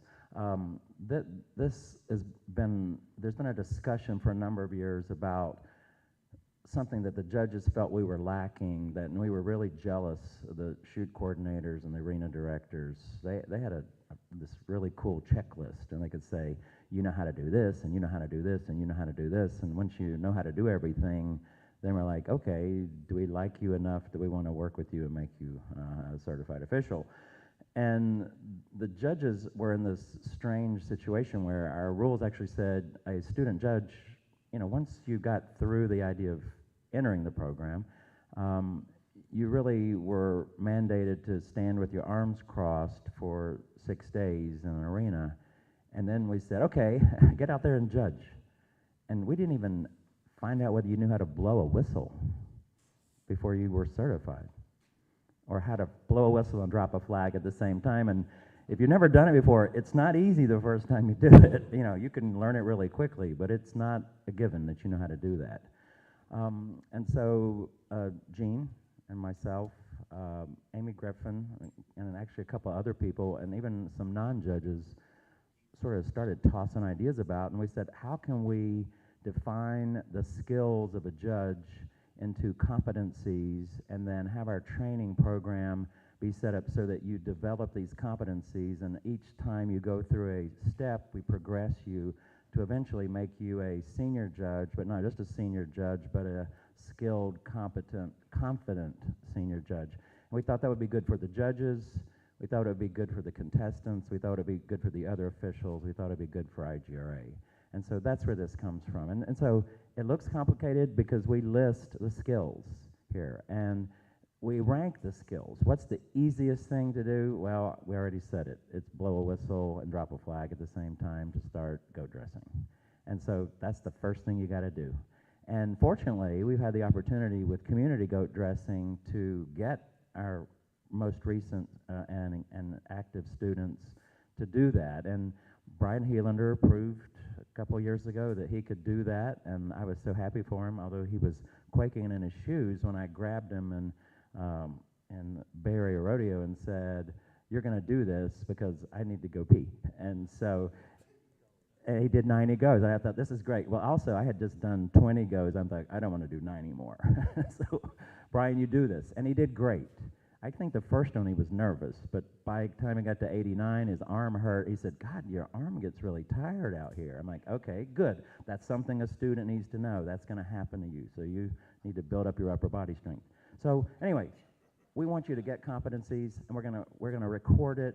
And the way we record it is senior judges will be accompanying. We don't say observe. That's a big change, the word observe, because somebody at one point said, well, you know, you could sit up in the arena talking to your friends and kind of observe. And so no, the word observe is gone. We say accompany. So we made that clear. And so each time you master a skill, and sometimes you got to do something 4 times, you will progress through the program, and we can monitor you and re-record that. And when you get to the next step, we move you to the next step, and we don't dump it all on you at once. That, you know, Gene is the the last person who was thrown in first time judging. We said, okay, you're going to do 9 events, go. And it's like, I hope you were watching when you were standing there those 6 times. You do have to stand around and watch for 2 days, by the way, before you can start officially judging something. And the first time you drop that flag goat dressing, you better believe there will be a senior judge beside you. And if we have a complete disaster, we have a disaster recovery statement in here, which is, okay, let the senior take care of this, and we'll come back. We're going to try again, but we're going to pull it back if you lose it. Or if you don't feel like you can't get through it. So we want to protect our student, rookie, junior judges. We want to make them good judges. It's complicated. The judges initially were like, oh God, and we kept saying, read through it 6 times. So if you want to really understand it, you need to read through it 6 times. You can't get it on the first time. I can't get it on the first time. We hope you'll support this, and then if you do, we'll move on to like some housekeeping item that's related to it.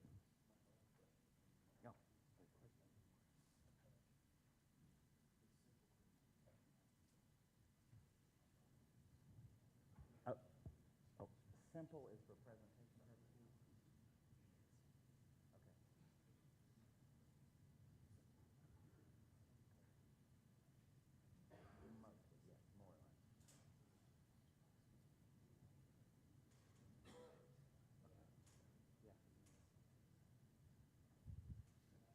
All right, just have a little housekeeping item here.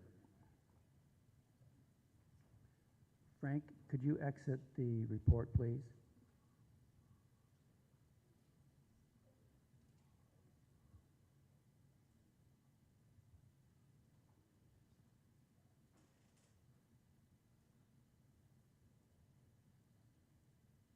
We're just working on some clarity.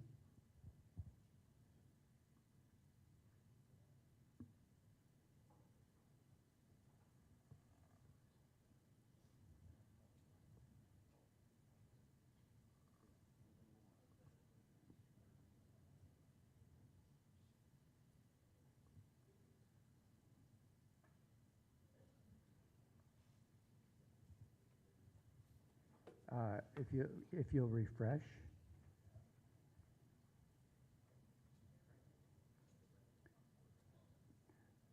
Frank, if you would pull up the ROC Judges Program proposal. Is this correct?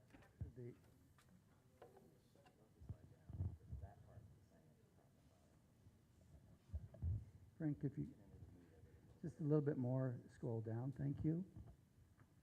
A little more. A little more.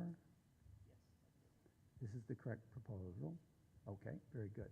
So what I'd like you to do is just have Frank scroll from the top to the bottom slowly, paying attention to the changes. There's a lot of material here, so I'll give you a moment.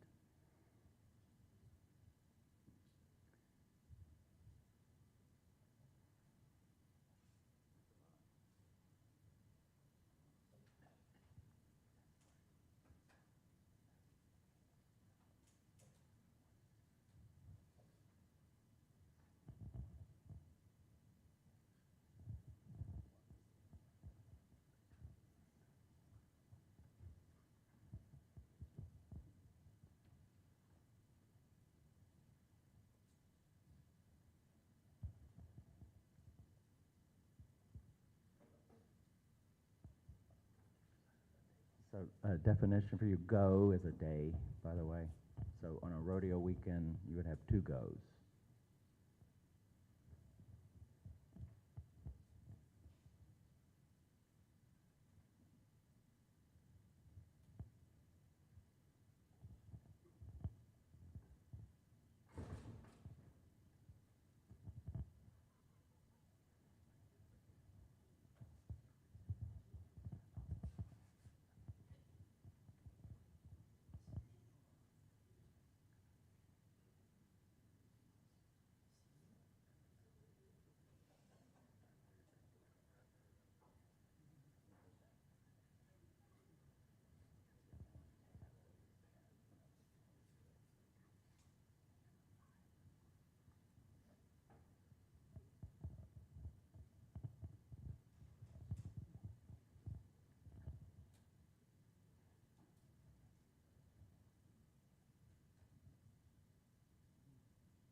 doing a great job, Frank.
Okay, we're at the end of the document now. Is there any discussion on the proposal? Table 9. Charlie Colella, DSRA. At the very top, you had some items in bold that you were adding that I had a question on. Yeah. So I had letter B refers to area lead, and I also see it's already in the rule book. That's not a term I'm familiar with. What is area lead and who is area lead? For clarification. So there still seems to be confusion, and it's been probably 12 years since the rule changed on this, but it used to be that each area had its own committee, the judges, the shoot coordinators, the arena directors, and the auditor, secretary, scorekeepers. But now the Rodeo Officials Committee is the committee, and then it's composed of 4 leads and 3 executive board trustees, and the chair. So it's just a lead. So it doesn't really the lead areas are the former committees. So the judges. So it doesn't refer to geographically area lead. No. Gotcha. No. Thank you. It's by color, basically.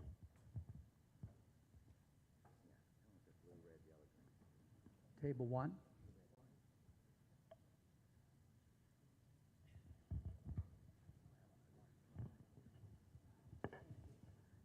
Just a quick question. I noticed that some of your exams that you've proposed are closed book and the other ones are open book. How do you perceive yourself being able to monitor that when we're talking distance? The proposal actually does state that it will be a closed book exam monitored by the person. There will be a person giving you an exam, and definitely with personal, standing next to the person. But this could even be done by Zoom. You can see whether somebody's looking at a book. And these are pretty simple exams. They're going to be, for instance, and I bet I can get at least 90% of people remember to get this one right. How do you start goat dressing? What do you do? Put down the flower lines. You sit on the, sit on the cinder block, Yeah. but that's not it. No, that's okay, not no. it. You drop a flag and blow a whistle. Correct. Yeah. Okay. It's really exams of what did you just go through, and can you express what the rules are about what you just learned to do? Thank you. Any further discussion? A lot of material here. Any further discussion? Seeing none, all those in favor say aye. Aye. Opposed say no. And the proposal passes.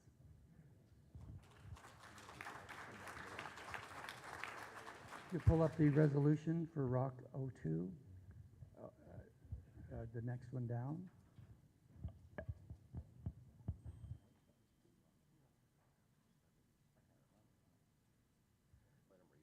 Oh, yeah, please read this.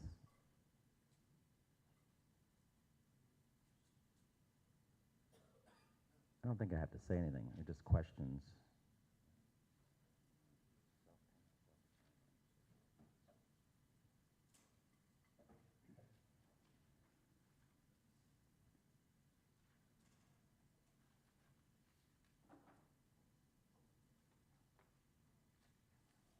Any questions on the resolution? Questions or discussion on the resolution? Seeing none. All those in favor say aye. Opposed say no. Motion passes. Resolution passes. Thank you both. Is that it?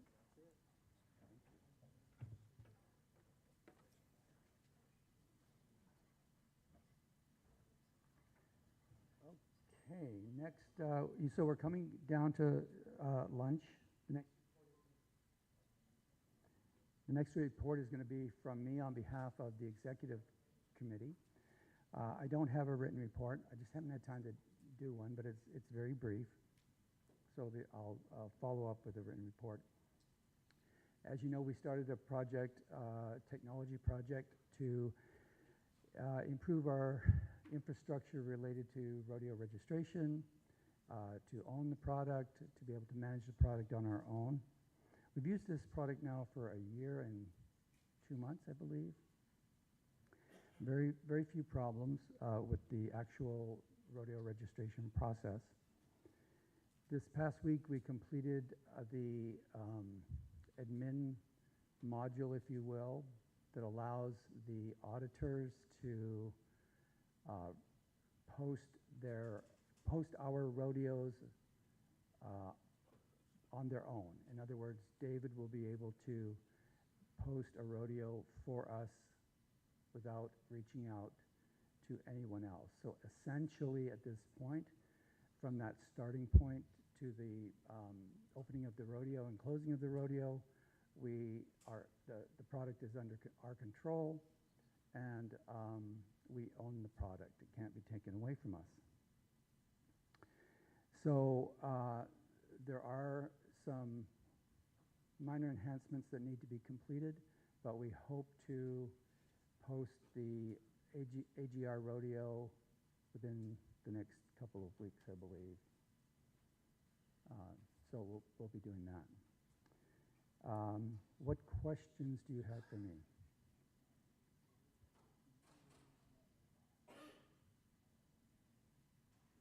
Thank you all. And now, thank you. Is there any old business? The reason I'm asking for old business is because we don't have a whole lot of records from our previous convention. So if anybody's aware of old business, then could you please bring it forward at this point? John Beck, old business? John. They're being mean to you. Yeah. All right. 2025 proposed rodeo dates, 2026 proposed rodeo dates. That will be, this is just an announcement for you to get those rodeo dates, the trustees, to get those rodeo dates, please, to Michael Lentz as soon as possible. And he'll get them onto a schedule so that we can start the process of lining up our insurance and moving forward with those dates.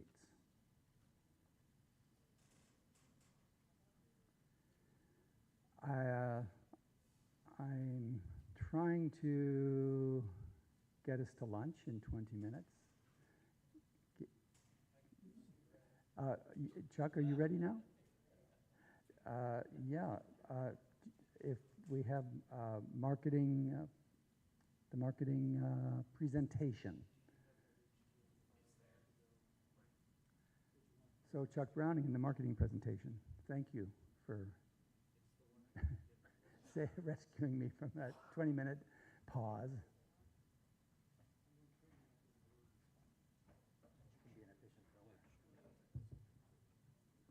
Okay, so yeah, marketing committee presentation. The committee, the participants, Scott Korf, Charlie Colella, Sebastian Matthews, Frank Harrell, myself, I can't tell you how enjoyable it has been to work with these people. It takes a lot to do this, and What's really nice is everybody has individual contributions that really makes this committee what it is. So if you could just scroll down a little bit. Whew. The focus of the IGRA Marketing Committee according to our bylaws. I always like to go back to that to see where we start with. So the committee does oversee production and marketing of all authorized IGRA branded products. So if we create something that's a product like a shirt or anything else, all of that has to be overseen. So we've had no issues with that. A lot of the stuff comes from Gene. He does a great job on it. If additional product comes out, we'll kind of just make sure that we're able to review that. The second one is to oversee sponsorship and marketing relationships as authorized by the Board of Directors for IGRA January for all IGRA sponsored events.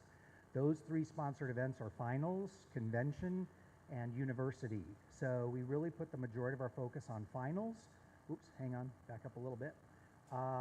University is more in-house, but we do still market that, and we kind of market that internally. And then, of course, convention is kind of internal anyway. So just to give a recap on that. Number 3, accept in routine and customary promotion of its rodeo.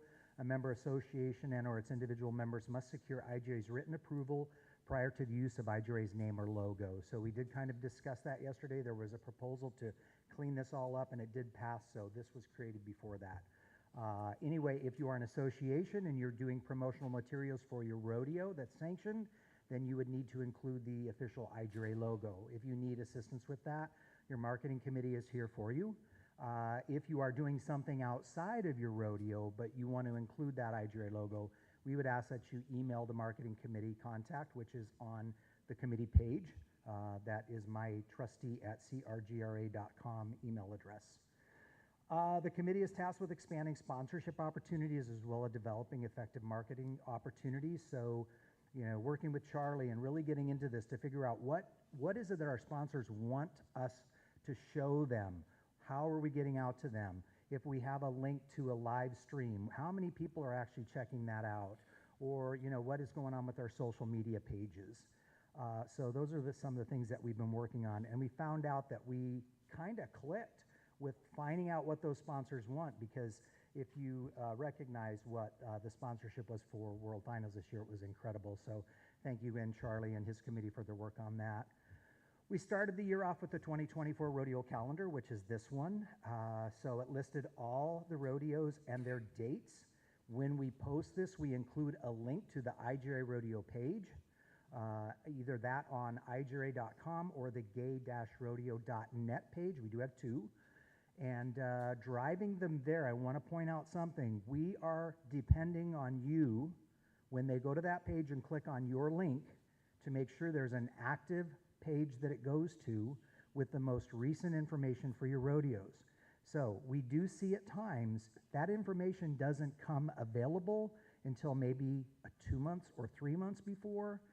Anything that you can get in there, location, whatever, get it updated ASAP, because we're going to drive people to your website. And we want them to be able to say, hey, can I get tickets? Where's it at? Are there some local hotels if you don't have a host hotel? Think about that, because our goal is to drive the fans to your page and get them to commit to coming to your event. Yep, there's all the listed rodeos for next year. Thank you, Frank. And scroll down just a little bit. There's the 2 links those are on the printed, but also in any social media, we actually put the link so they can just click on the link. Our next endeavor was a 2024 finals rodeo rodeo poster. This is the poster, excellent poster. So we use that again on social media. But I'll also tell you what we did with Compete Magazine down a little bit further. So keep scrolling down a little bit, please. Then we worked with the 2025 50 Years to Gay Rodeo.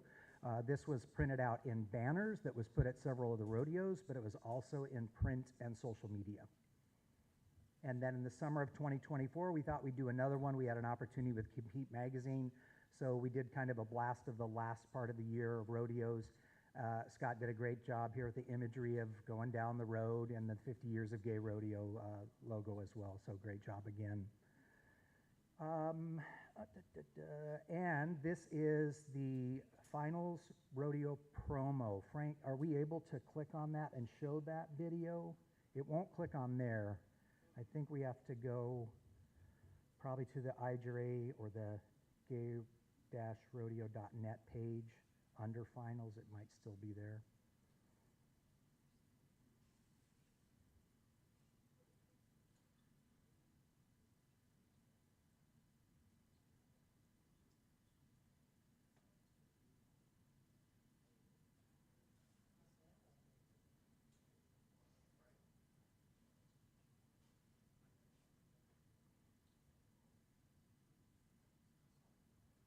Sorry, I could have posted the link here, Frank. That was my fault. Frank rocks.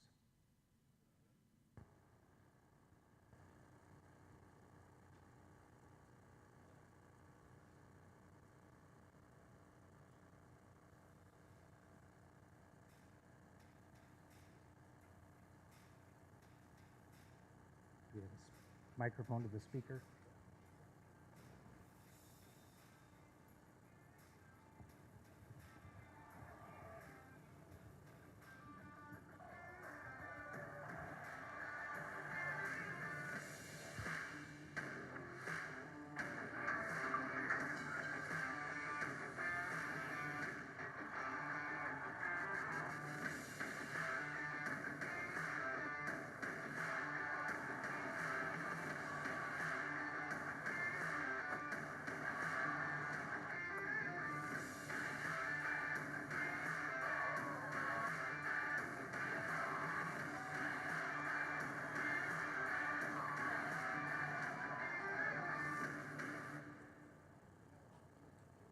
And then you'll see towards the end here,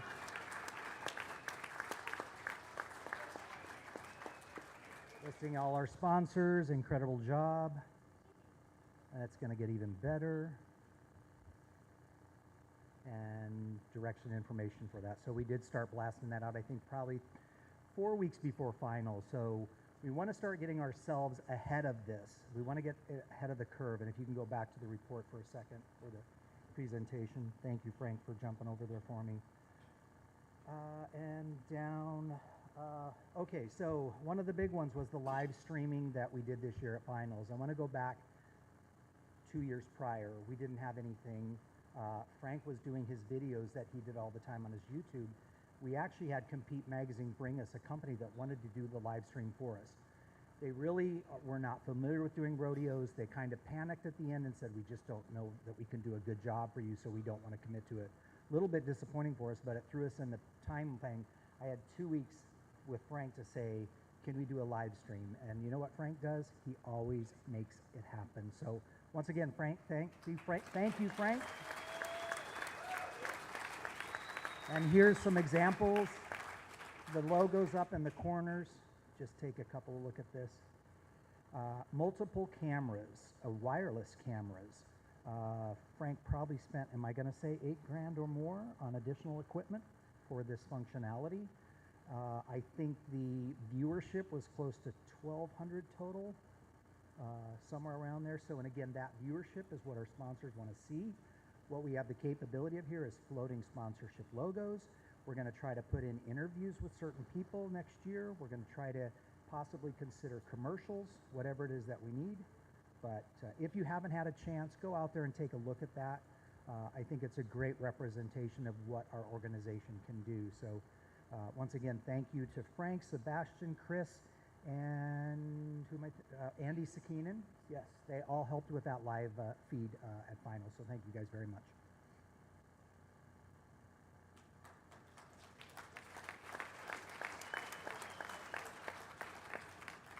And if we can go back to the presentation, I'm almost done, President Helander. And scroll down just a little bit. One of our strongest marketing tools is our partnership with Compete Sports Diversity. So just down below on the bullet items, Compete ran our ads in their digital rotating ad on their website, CompeteNetwork.com, and they will prominently feature them on their new website, CompeteDiversity.com. So if you're not linked to those, take a look at them, guys.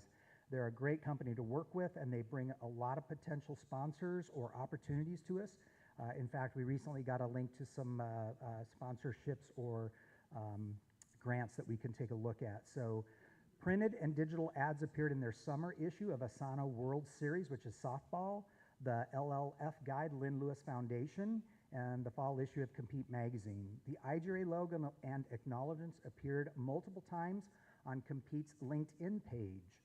If you're on LinkedIn, you might want to connect with them. IGRA has been promoted to prospective partners and sponsors through Sponsor United. That's a program that they have. IGRA has been included in Compete's newsletters on 4 occasions. IGRA has been prominently featured at various events, including the Compete Summer Conference, Compete Women's Summit, and the Teams Conference. We've introduced IGRA to Durban Dames as a partner, and they have introduced IGRA to American Exchange as a potential partner for 2025. So a big thank you to Compete for that partnership.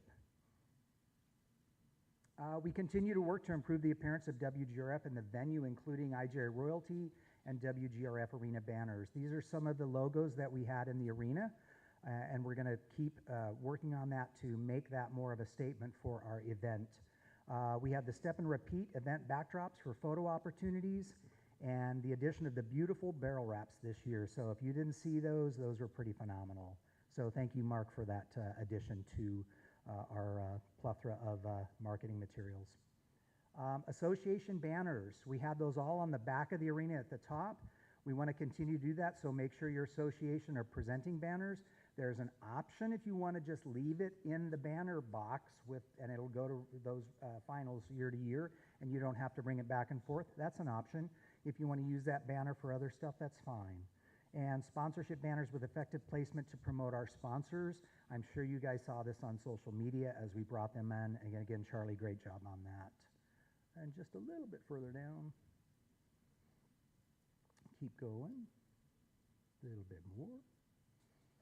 Goals for 2025, provide more content to the social media chair to use on our IGRA Rainbow Open Group page, and encourage sharing to other Facebook groups who are LGBTQ plus friendly. We want to think about how we're sharing content on Facebook. It's really important that open groups are really good for us to bring in people, but it's also good for us to share content out. If Anthony posts something on there and you're sharing that, and we have a need to go back and update something, once he updates it, it will update everything that's been shared down the line. So there is some simplicity there. Requested enhanced proposal from Compete Sports Diversity to increase our marketing in the Reno area. So I've asked Eric Carlisle from Compete to not only get me that next contract, but to consider beefing it up if we can really put some focus in local area with the Reno area so we can drive some spectators in.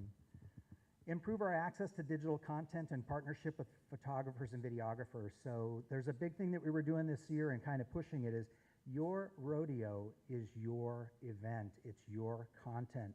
Make sure you are protecting it. If you work with photographers, get some type of a media pass. Make sure you are telling them where they can and cannot be. Be very clear about that. But also get a commitment that you want access to the content for your use. It's very valuable, and it's very valuable to you.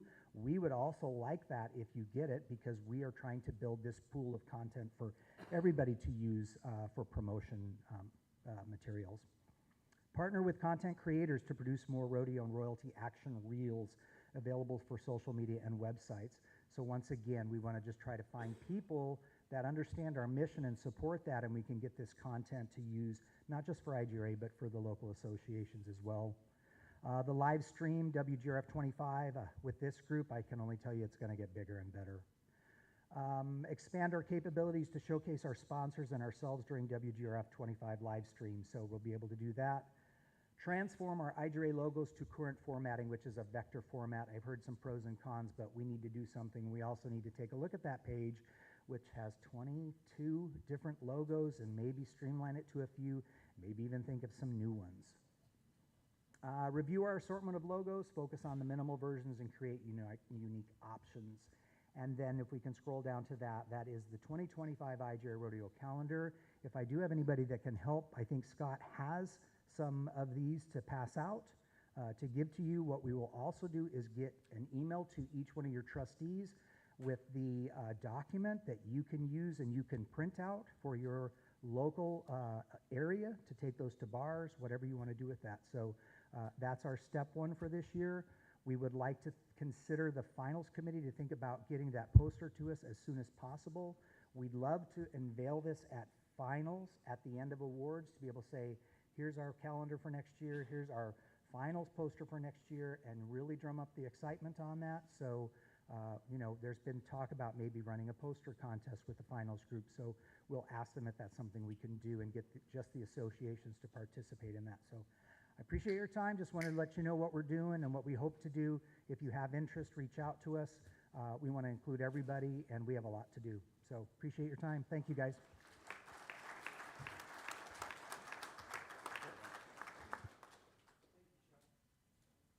Thank you, Chuck. Was that you tripping in the goat event? Was that you tripping in the goat event on the video? All right, table AGRA. Mark?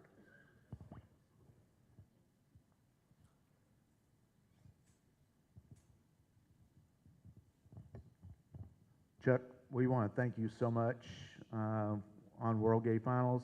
And just let some of you know, this one presentation that was up here was on KFOR television out of Oklahoma City. They took that and they pushed that. And also KSOU, Oklahoma State University television and radio came out, did an interview with lots of different folks, and then they also broadcast it live. So thank you, Chuck. Thank you for everything that you did for us. Table 5.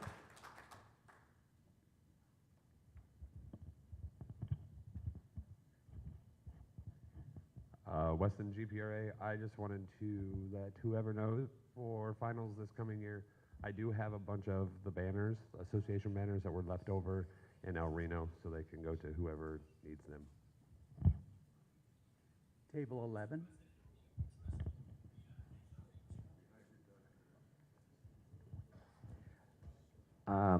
Two questions.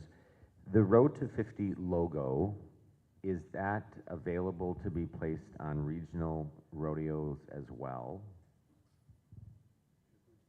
It is. And the best place to get it is? What's that, Frank? Okay, we'll add it to the logo page. Right now, you can get it from me or I believe Okay. Jean. Thank you. And then the photographer, your comment about us owning the content that photographers take, do you have, Chuck, do you have an example of a simple agreement that we should have them sign?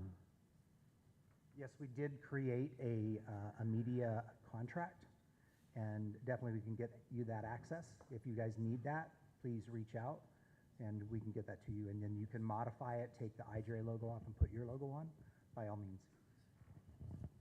Table 9. Charlie Colella, DSRA. So in regards to the live stream, as Chuck mentioned, a lot of things happened very fast. A lot of things we are learning and learning to do better. After finals, we had found out that Charlie's at Phoenix was broadcasting the rodeo, and all of us on the committee were like, duh, why didn't we? Sorry? Okay, but we were, all of us thought later, like, well, why didn't we think of this? So next year, we're looking at getting these links out to like as many bars across the country that can broadcast this and market finals and market IGRA.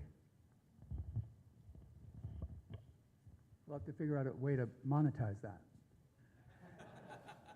It's like that pay-per-view. Table 11. I would like to offer a recommendation to the committee. I'm looking up here and I'm seeing the IGRA and royalty logo. I would like to see on that business card that the royalty competition be included with WGRF at the bottom down there, please. Absolutely. Yep. So be it. Any other comments? First of all, I'd like to thank Chuck for the amazing work that he's done with the marketing and the team of people that he's pulled together. Chris, Andy, Frank.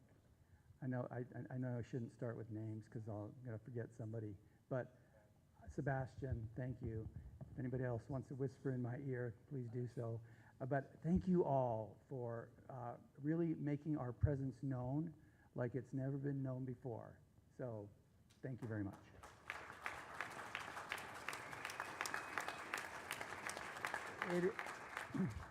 It is now exactly 12 noon, and we're going to go to lunch. And we're going to come back here at 1 o'clock.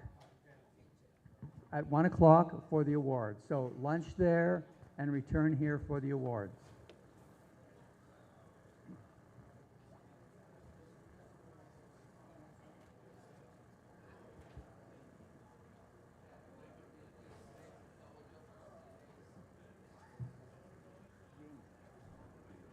I think you're finished with all the reports.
That's true. Well, I'm talking about for doing arena.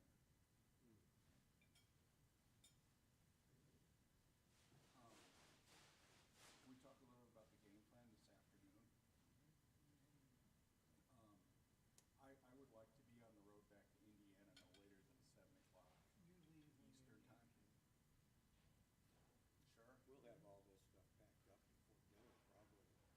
Okay. I mean, we're ahead of schedule,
think to call them and say you were taking it international? No, I didn't.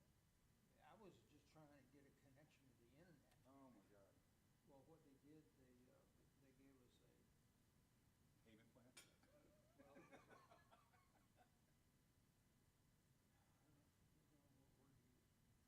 They back billed us for the roaming plan.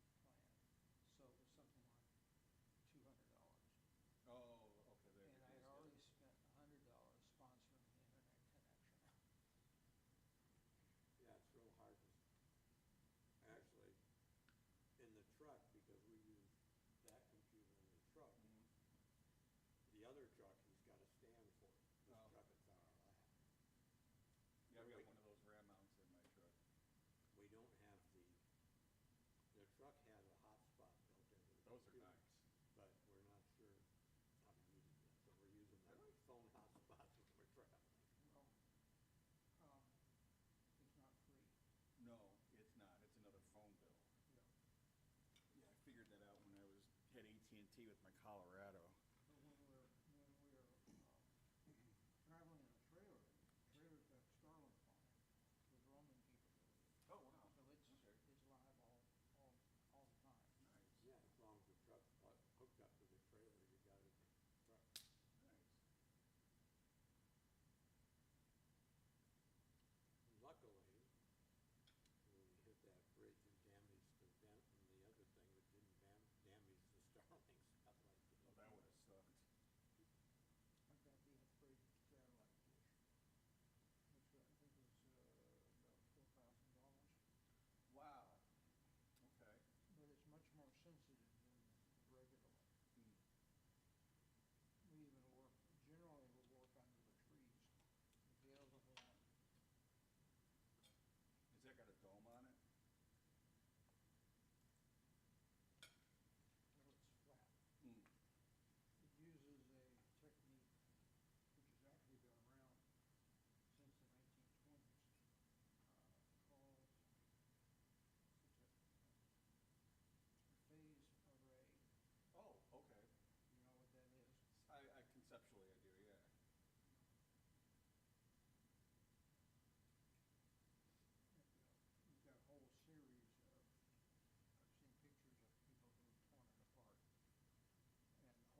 charged me, I'm shocked.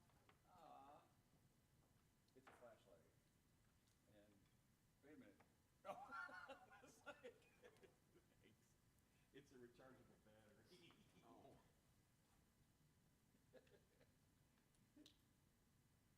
So I keep one of these in my coat pocket when I go out during the wintertime because I have a hard time seeing at night. And this thing has saved my butt several times. Glad I can help you. I use the light on my phone all the time. All the time. By the time that happens for me, if I try doing that, I'm in a sewer hole already. Well, we had, when we were setting up Friday, Frank needed a light down there with that nest of Yeah. shit. And we've got a great flashlight that's in my backpack now, but it was up on the desk that day. Oh. And it's one that's got like a little handle that flips out so you could hang it on. Nice. And it's got a whole big face of light, like the size of your phone, except Okay. it's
How much?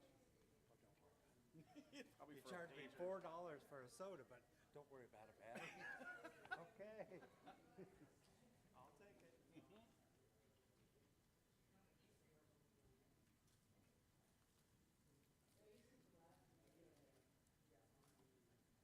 Holly Land. Let's see if it finds the transmitter without having to go through the sync. You plugged it into that other cable? Yeah. Ah, okay. Channel, no video, channel 8. Oh, it's got to go scrolling. No, it's there. We just need to, You want that plugged in now? let's find out exactly where we're gonna put the camera. Because there's an outlet right there on the floor.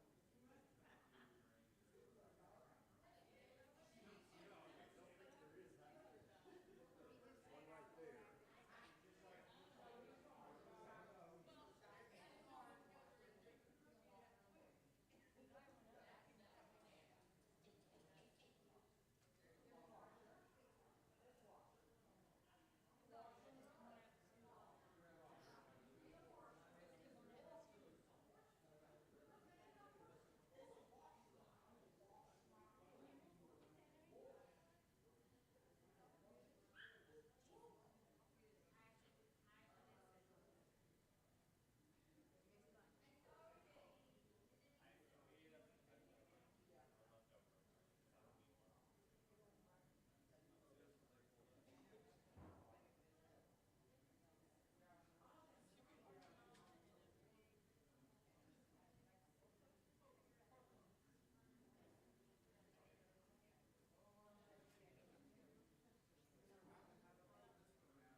Welcome back, everyone.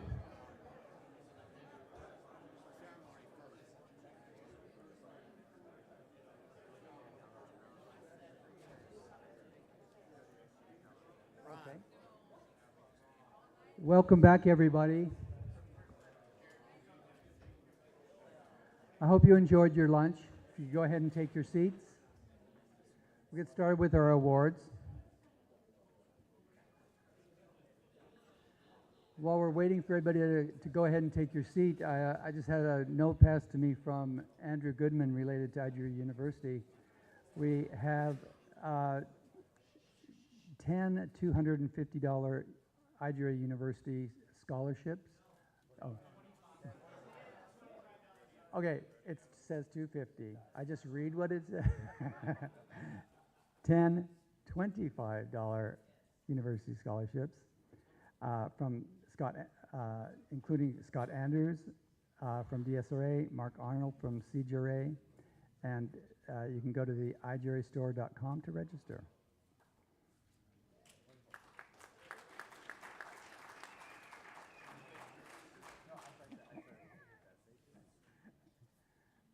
Okay, we're going to start with our awards.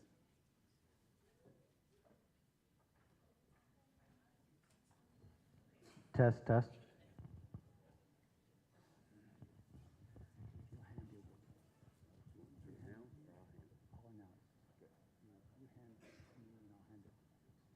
Okay, our first award is going to go to Ron Trusley from IGRA as Rodeo Director.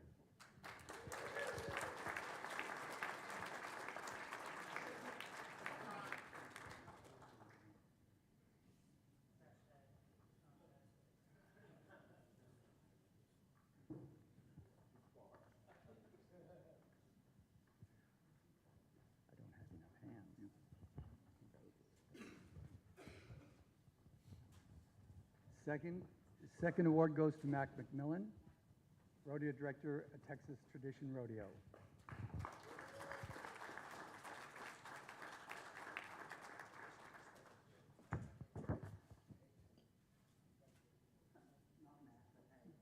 Shake his hand for me. Thank you.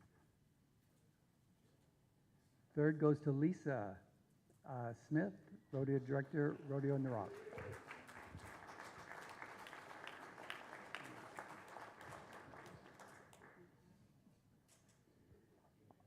Sean Wolf Higgins, Rodeo Director, Show Me State Rodeo.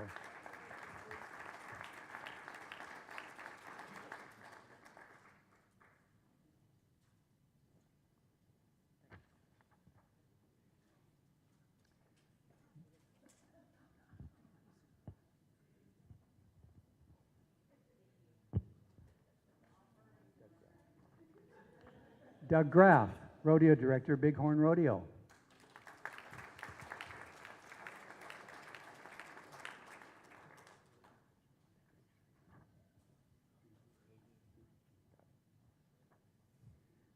Cameron Bays and Lauren Essey, Rodeo Director, Crossroads of the West Rodeo, co-rodeo directors.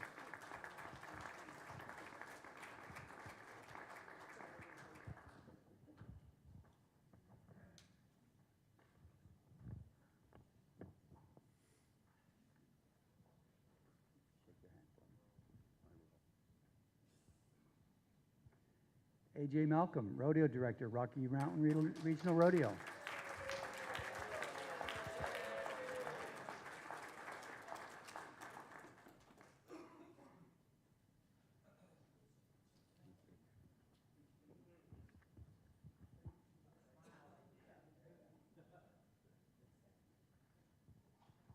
Jorge Sanchez, North Star Regional Rodeo.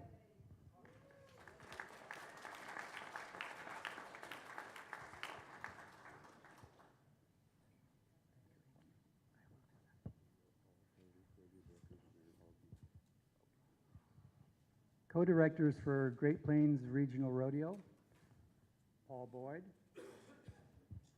Shane Brosey, David Hartwell, one more, and Jeff Germany.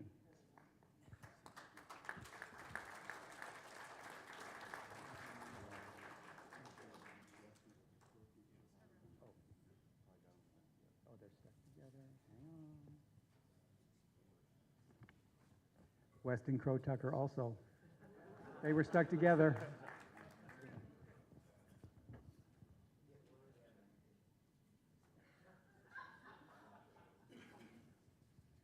David Smith, Zia Regional Rodeo, and MGRA.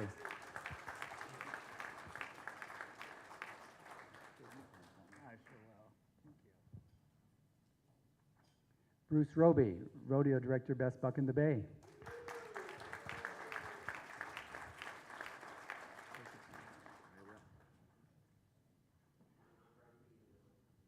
Mark Christensen, Rodeo Director, World Gay Rodeo Finals.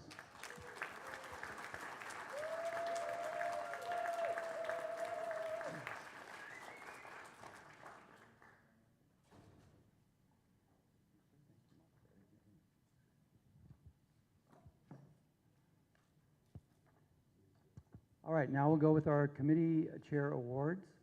Stephanie Garber, Animal Welfare.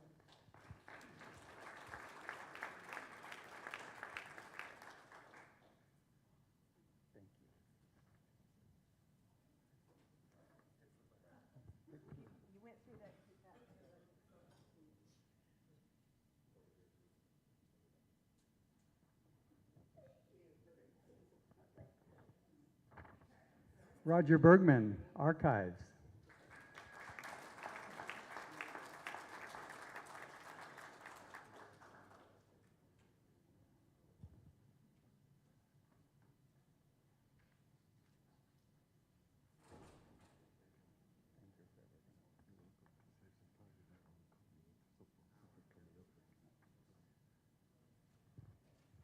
David Hill, Budget.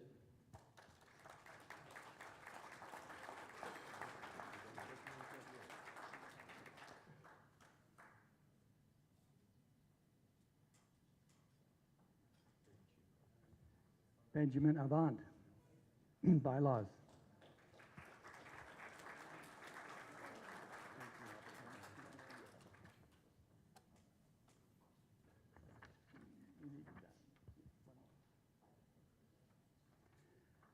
Michael Ruman, Community Outreach and Fundraising.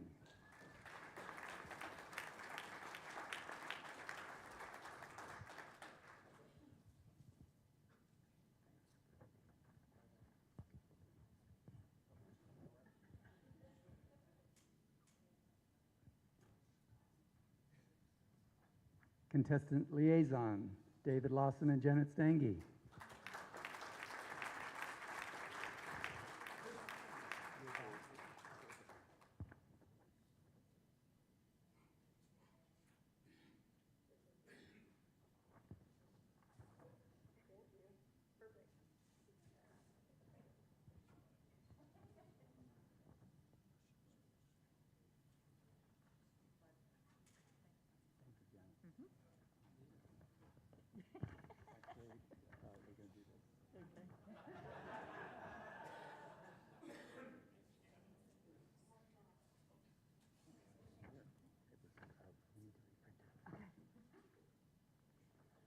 Lori Casados, Contestant Outreach to the Ally Community from CGRA.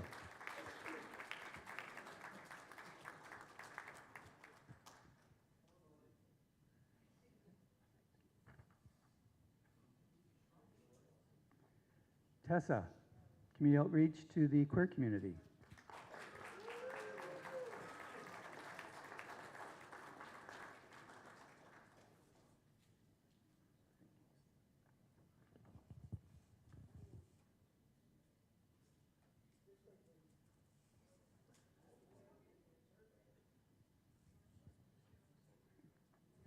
Convention 2024, Tommy Channel, Scott Korf.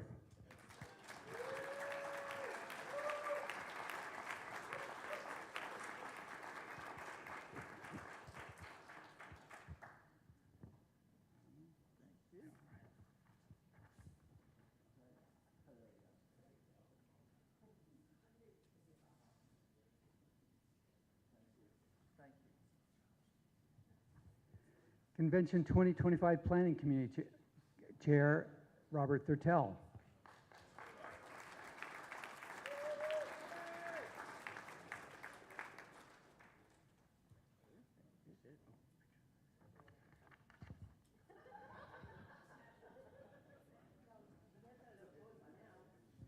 Tom Truitt, Corporate Auditor. We'll get it to him. Michael Lentz, Guide Star Initiative.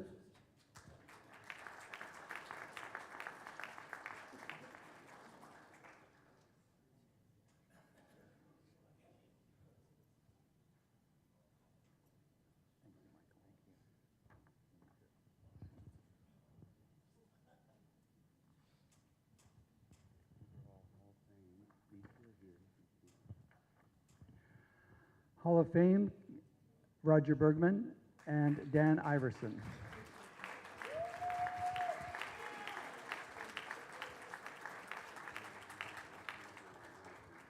Also on the committee are Terry Hibben and Amy Griffin. They're not here. Judy Munson also. I didn't know that. We'll get them. We'll get you those certificates. Sorry.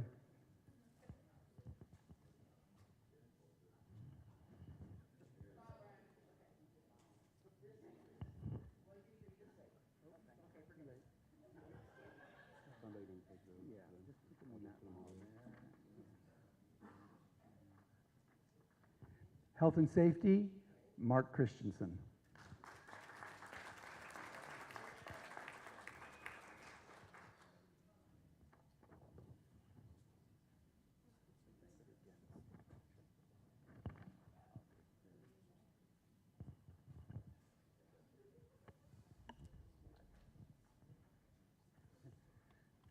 I get to review all those photos before you put them anywhere.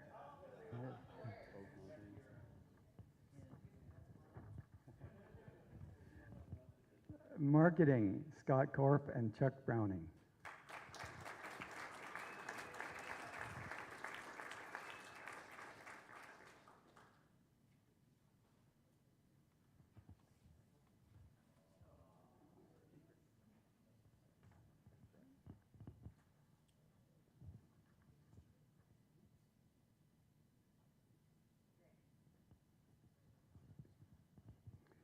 Nominating Committee Chair, Ron Trusley.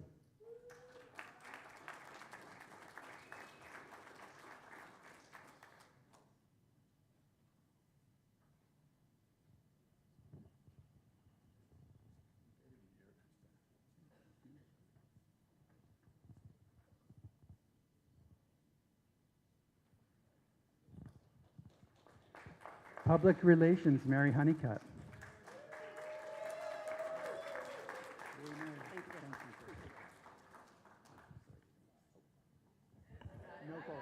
No photo request. Rodeo Officials Committee Chair, Guy Puglisi.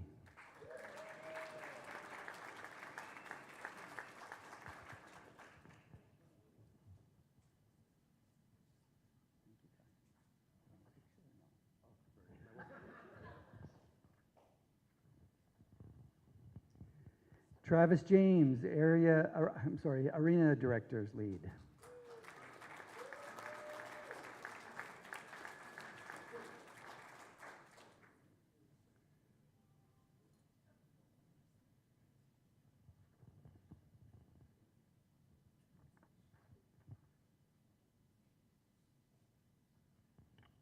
Ron Trusley, Rodeo Auditor, Secretary, Scorekeeper Lead. Ron's had a busy year.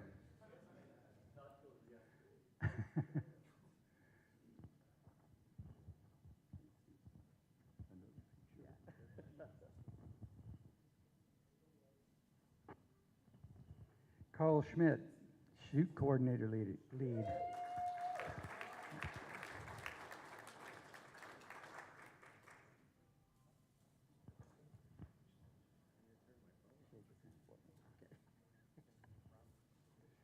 Tom Sheridan, Judges Lead.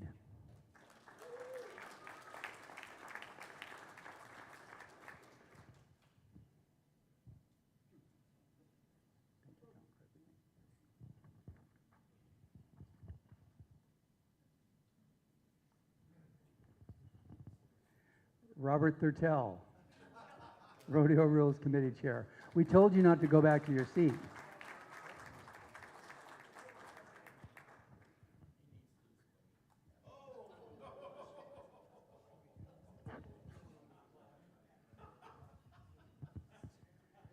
Anthony Lumpkins Hood, Social Media Committee Chair.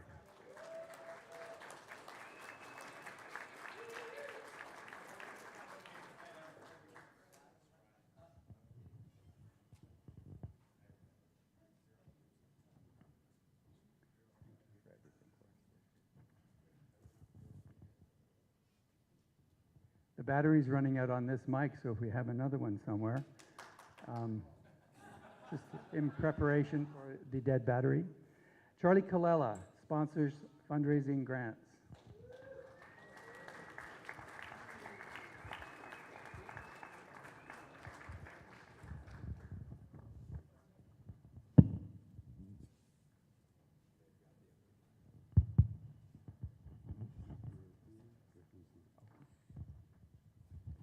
Andrew Goodman, IGRA University. Jeffrey Neal, IGRA University. Jeffrey? I know you are. Thank you. You're great at it. Yeah, there you go.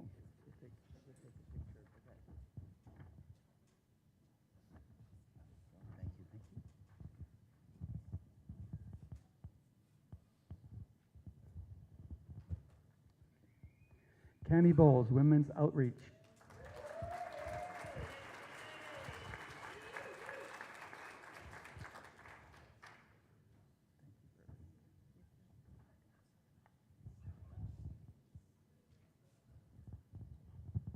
Chris Tobin, World Gay Rodeo Finals Committee Chair.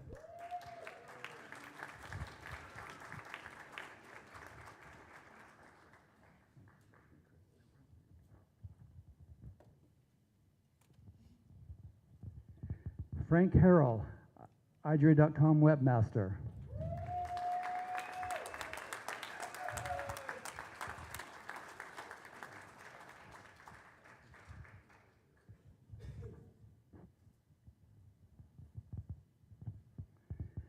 Scott Korf, public webmaster.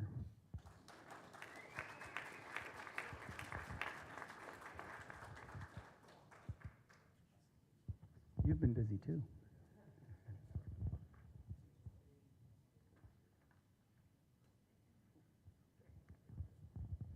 Judy Munson, 50-year reunion committee chair.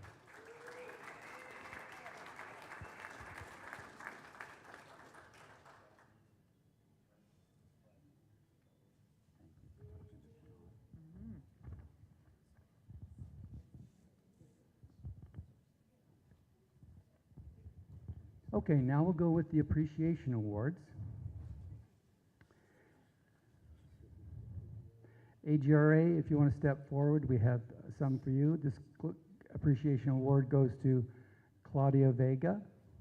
And if AGRA, you just want to come up and stay here, we'll give you all the awards at one time. Just let me get Ron here. Yeah. Appreciation to Claudia Vega, Hector Corona Rodeo Grounds, I imagine. Piper McShay, and P3 Entertainment. And Ion AZ, which is a magazine in Arizona. And, oh, nope, that's next. Thank you, Ron. Asgra, if you could come forward.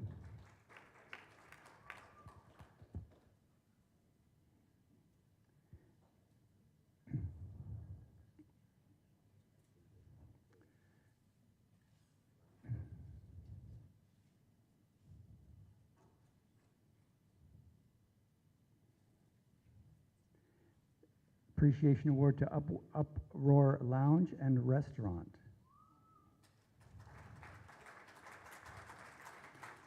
Claire and Dawn's Beach Shack. I haven't quite figured out how to like hold this mic and hold those awards, so. Oh, Jennifer has it.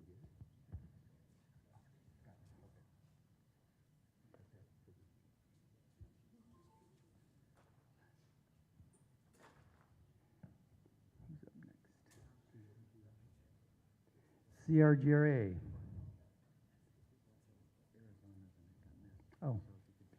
Appreciation Award for Arizona also goes to Alex Corona.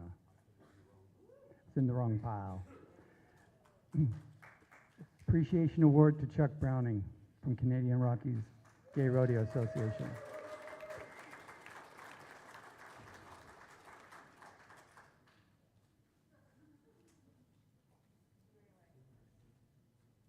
For his hat? For his-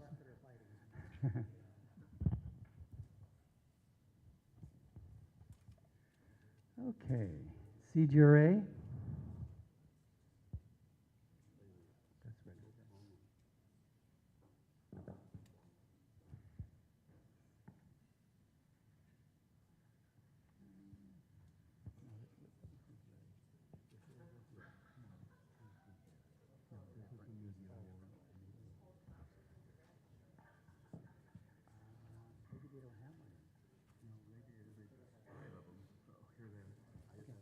We got him. We found him.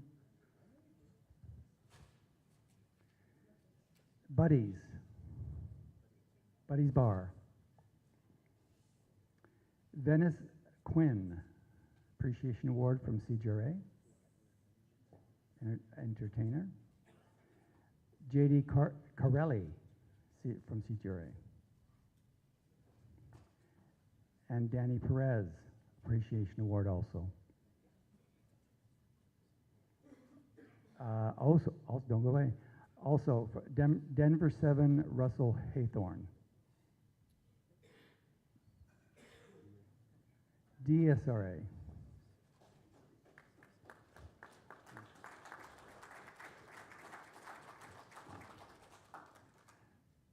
Appreciation Award to Laura Bryant. We can take a picture, Lisa. That was easy. Oh, also DSRA. I'm sorry. Quapaw Quarter United Methodist Church. Not bad. And also appreciation award to Arkansas Gay for Good. GPRA.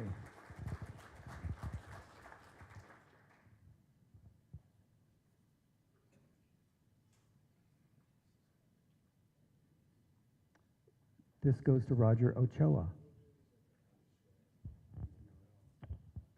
And Jose Ochoa. And the District Hotel.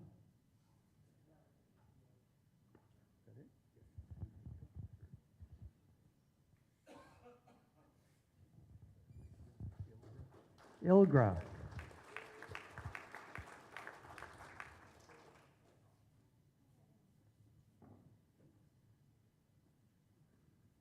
This appreciation award goes to Touche.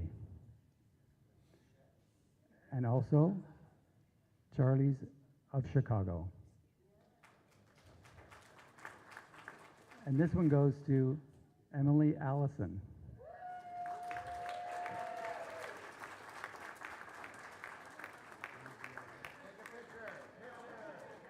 MGRA. Come here, Emily.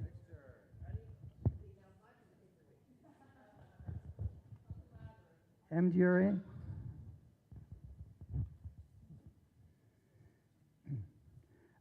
Okay, I'm just reading Budweiser's Bash. A drag show that supports the association. We'll take a picture.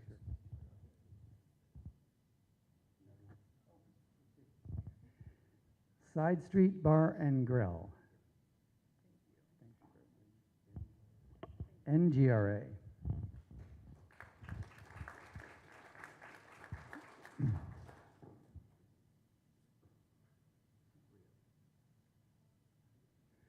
This goes to Robin Williams. Appreciation Award from NGRA to Robin Williams. To Sean Stewart.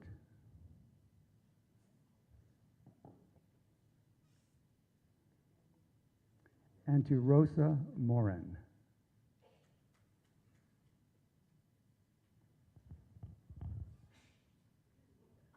Oh, gotta get the picture.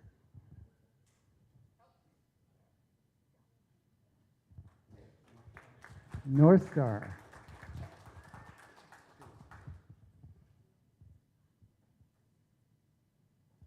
This goes to Twin City Pride.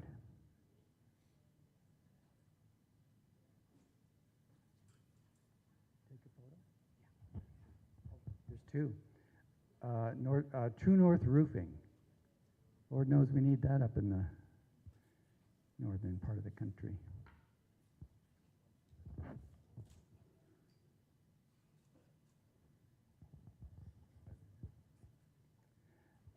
Red River.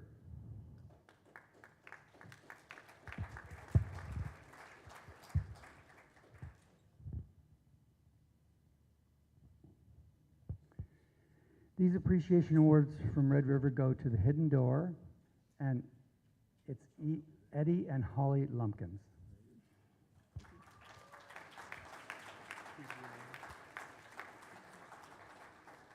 TGRA, appreciation award going to J.R. Schrock, and also to the Ripcord.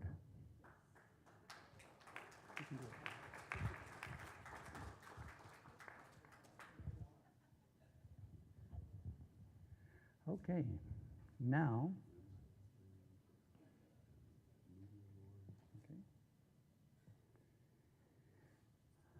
this is, the next award is the Women's Outreach Mentor Award.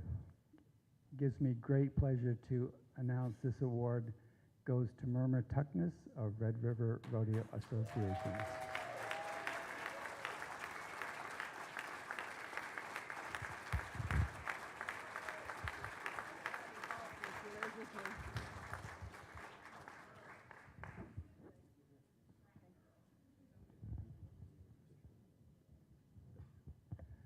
The next award is the Media Award, and this award goes to CGRA. Congratulations, CGRA.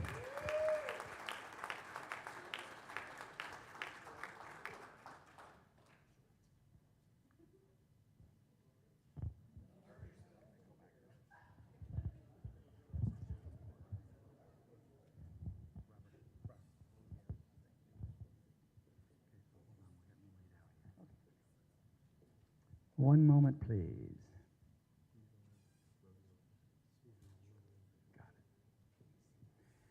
These next awards go to our rodeo officials, and the first award goes to Randy Edlin of TGRA.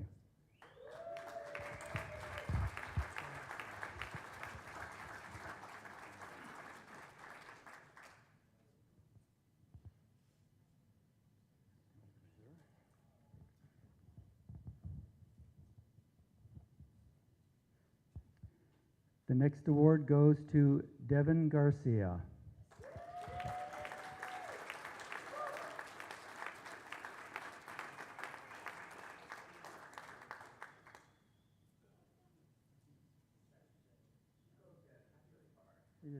It's a long way, I get it. Not in the arena, I'm not running. Congratulations. The next award goes to Dee Zespan. Certified Official Award for Dee Zespan.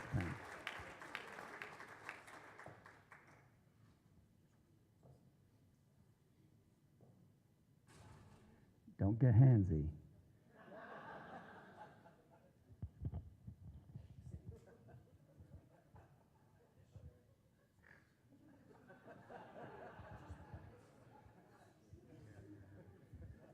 Either one.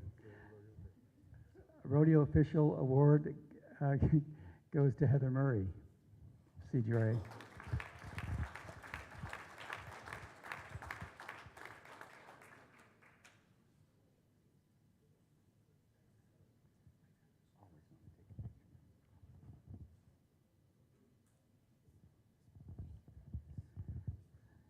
And another Certified Official Award goes to Terry Covington.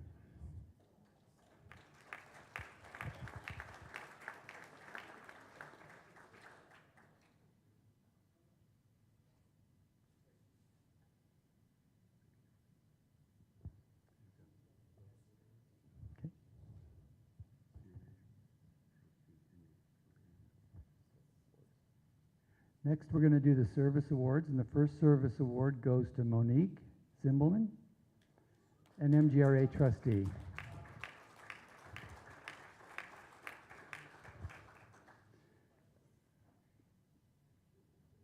She's not here. She had to leave, so I'll just give that to you. Thank you. Okay. The next award, the next service award, goes to Jack Morgan, CGRA trustee.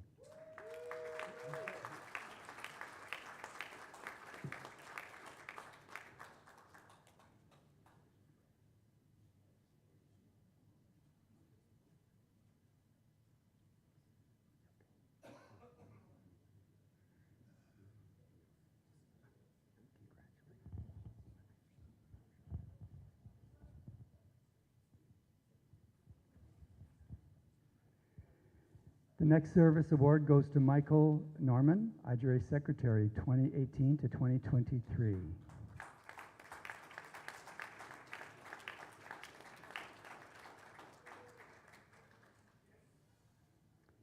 Either one, as you wish.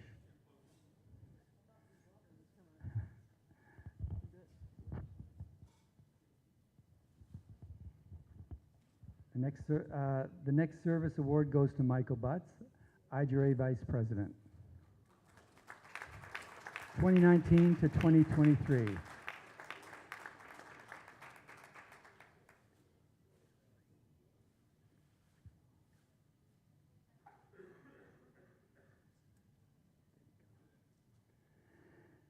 The next service award goes to Wes Gibbons, DSRA Trustee, 2019 to 2023.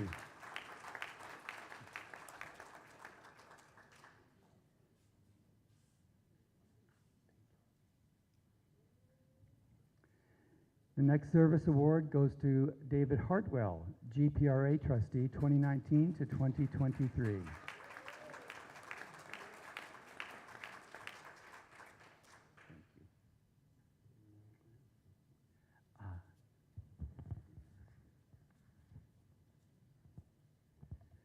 Okay, the next award is the International Award, and this award goes to Bernice Reeve of UGRA.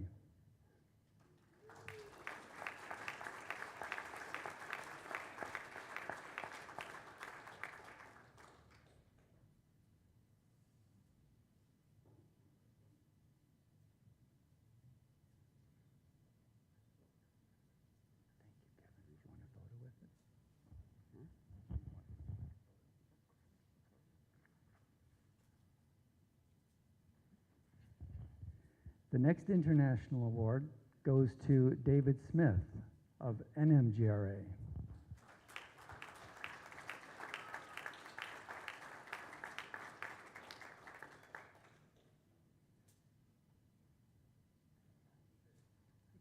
Different David. The last international award goes to Mark Arnold, CGRA.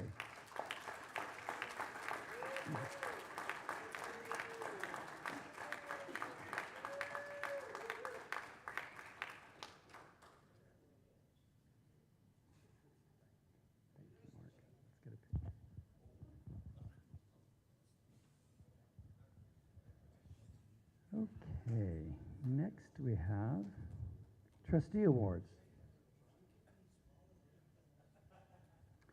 The first Trustee Award goes to Jeff Lowe of NMGRA.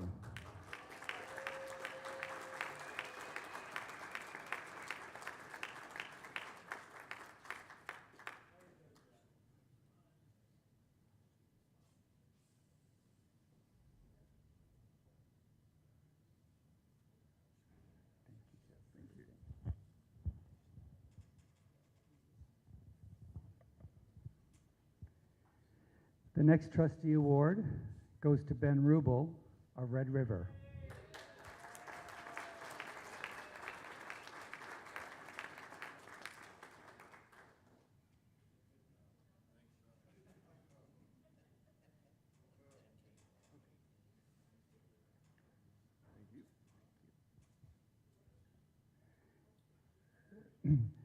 Oh, yeah, yes, of course. Of course we get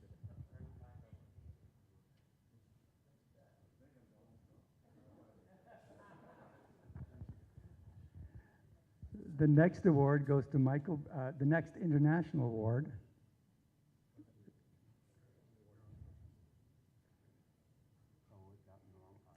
Sorry, wrong pile. We're going to skip back and we're going to give an international award to Michael Brent of DSRA.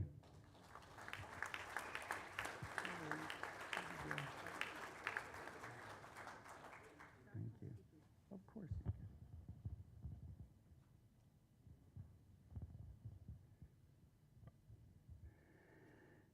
Back to the Trustees Awards now.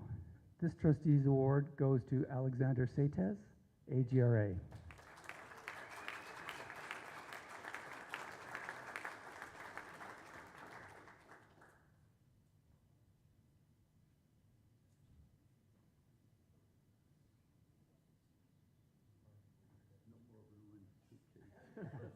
That's going to be a heavy suitcase. Oh, no, this is, yep. The next trustee award goes to Raymond Norris, NMGRA.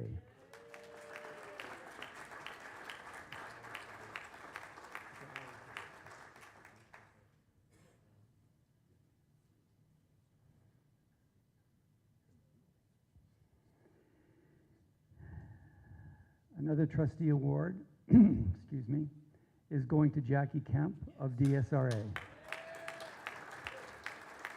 I'm just reading what it says. We'll sort it out. Yeah, first one to get here gets it. You're too old for that. Go back to your seat.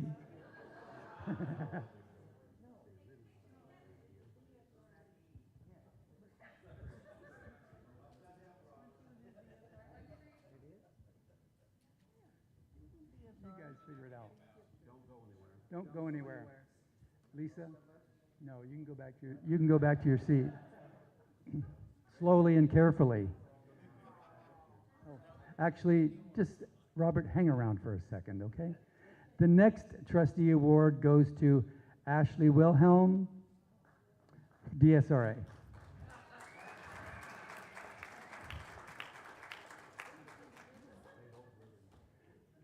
I'm really confused right now.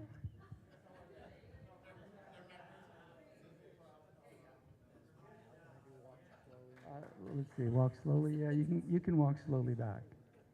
Okay, great.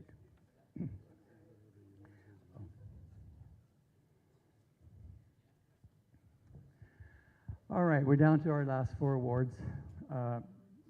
3 awards. Thank you, Gene. I love Gene's attention to detail. I can't tell you how helpful it's been this year for me. So thank you. The first President Award is given to somebody who is a counsel for me, also has taken on a very important project when asked, is willing to do just about anything that I ask him to take on. He takes it on willingly. The last project he took on for me was sorting out some of these awards that were misprinted or missed in the 2023 season. And Ron Tresley is the awardee.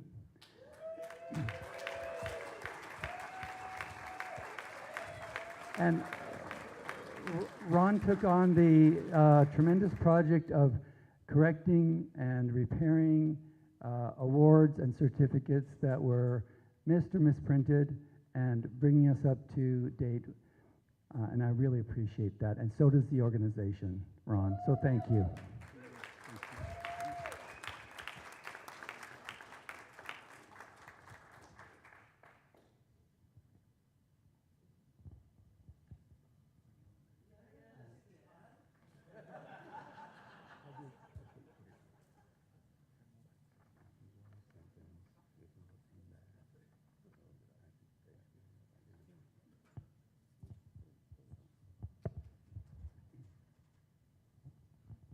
Not as easy it looks up here, you guys, just so you know. All right, The second President Award. You know, 2 years ago, we sort of created a vision about what would happen in 2025. And I knew that I needed to get out in front of the organization to try to provide some leadership. And I knew I needed somebody to get out in front of me. And I asked Roger Bergman to do so. And Roger has spent the last 2 years foaming the runway for us, preparing, negotiating, planning, collaborating, so that we can have a tremendous celebration in 2025. And Roger, I'd like to present you with this President's Award.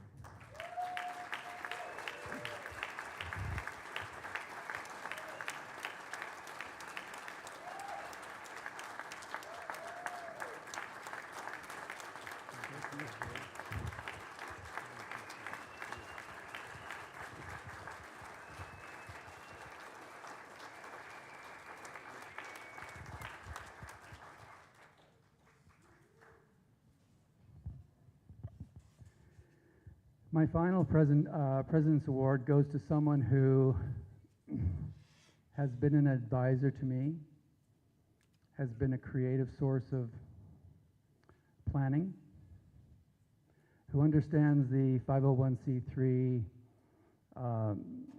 market, if you will, how to navigate to maximize and leverage our donations. It's a very important project. This award goes to Mark Arnold from the Alumni Association. I'd like to thank Mark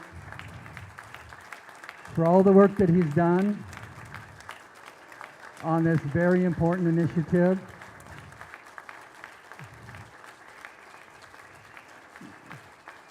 Got a couple more words to say. Stand by.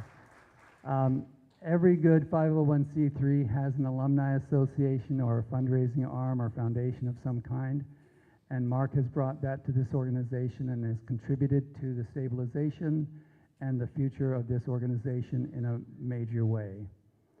So for that, I'm so proud to give you this President's Award.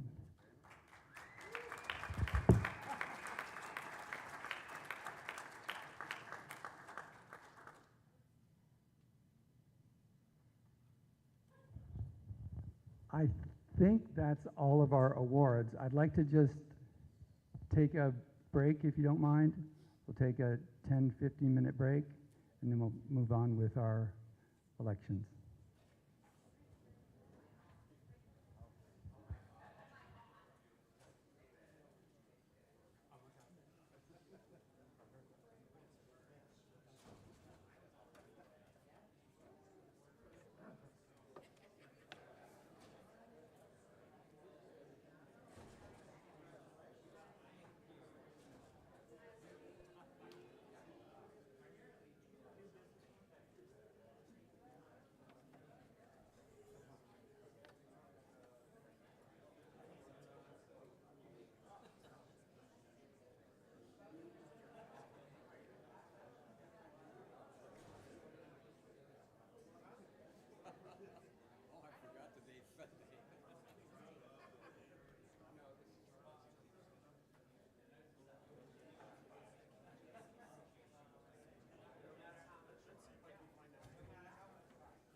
There's no guarantees on that Bronco game. I know, I never pay attention.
No, no. So what I did, what I had, I opened this box of three conventions.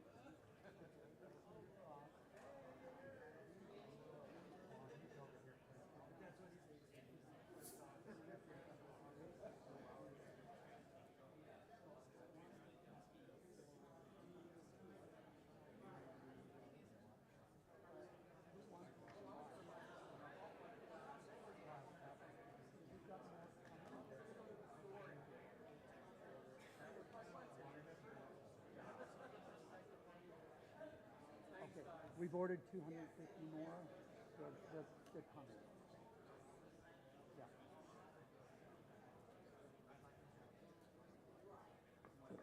Yeah. So Gene, this it was in my box. Don't be mad at me, girl. Okay, Roger Bergman. Now, if you're here, Roger. Roger Bergman. Come on down. If we can go ahead and come back to order, please. We're going to proceed with the Hall of Fame awards at this point.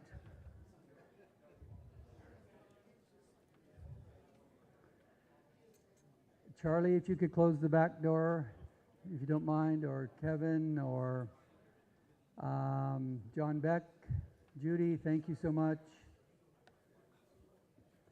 And at this time, I'd like to call Roger Bergman up for the Hall of Fame presentations.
Okay, everyone. We're getting ready to present to induct our 5 nominees into the Hall of Fame for 2024. James Kevin McSweeney, also known as Pussy LaHoot.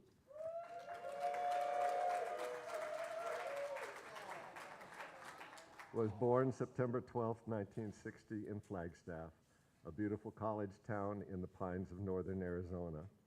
Kevin recalls, growing up in Flagstaff was idyllic, almost like a 60s television show.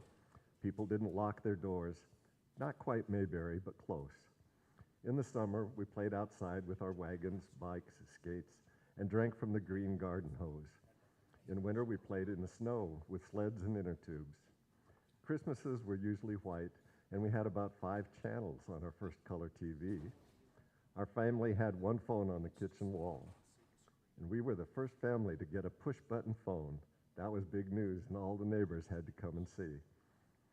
In 1975, Kevin entered Coconino High School, where he was involved in choir, speech and debate, and drama club, where in his senior year, he won the Actors Award for his portrayal of Renfield in the play Count Dracula. But it was ultimately his drag performance as Daisy May in the senior play that brought the crowd to their feet. Kevin was hooked. He served on the student council all 3 years and was on the executive board of the Art, Drama, and French clubs, as well as the International Thespian Society. Kevin graduated as part of the Honor Society in 1978. You're going too dim, I can't read.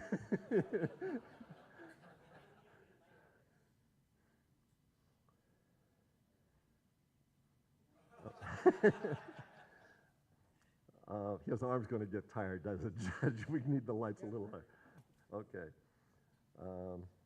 Kevin recalls, "You'd think that would lead to college. I thought so too. However, I loved the attention and applause. At 17 years old, Kevin made a trip with his best friend to Phoenix, where they accidentally wandered into a bar called Casa de Roma. The bartender told them there was a show that night. They stayed, and Kevin saw his first drag show. Mesmerized by it all, he proclaimed,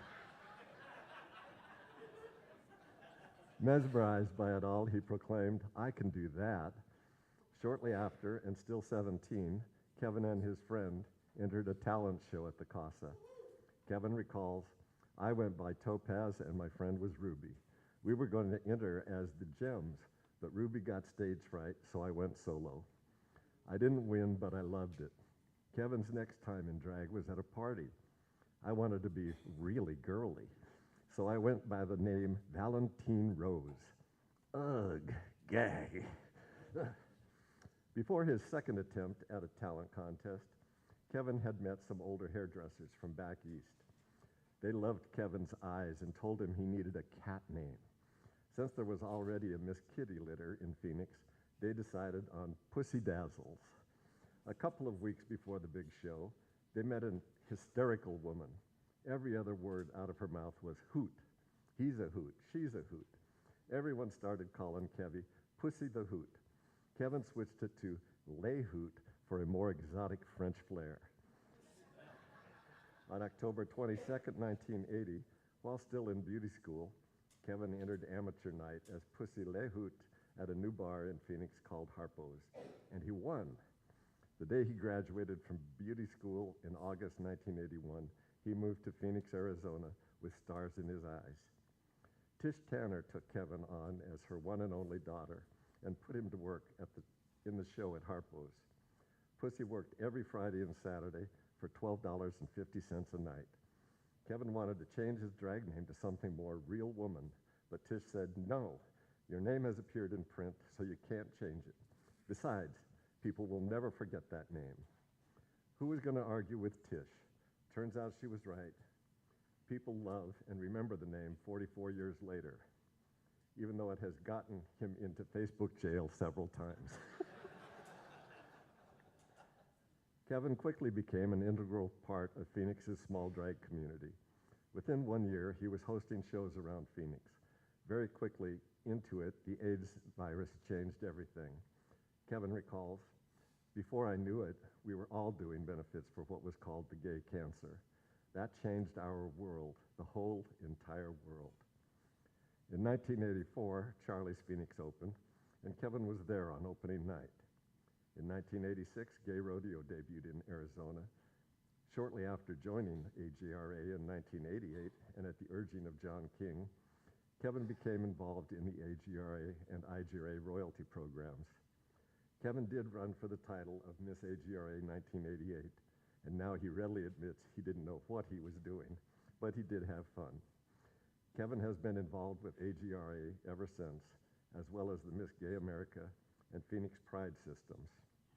Kevin says, "There were about 14 years I was either a royalty contestant, a runner-up, or a title holder, often overlapping with one another. Kevin was Miss AGRA 5 times, Miss IGRA first runner-up in 2003, Miss IGRA in 2005, and Miss IGRA second runner-up in 2009. Kevin loved being on the teams, being ambassadors for the gay rodeo, but he felt that main job as royalty was fundraising. Kevin remembers, in the early days it was so rewarding. I remember a volunteer organization in Phoenix called VIDA, Volunteers in Direct Aid, a feeding program for HIV/AIDS patients. They asked me to do a fundraiser, and all they wanted was a crock pot. We were able to get them 5.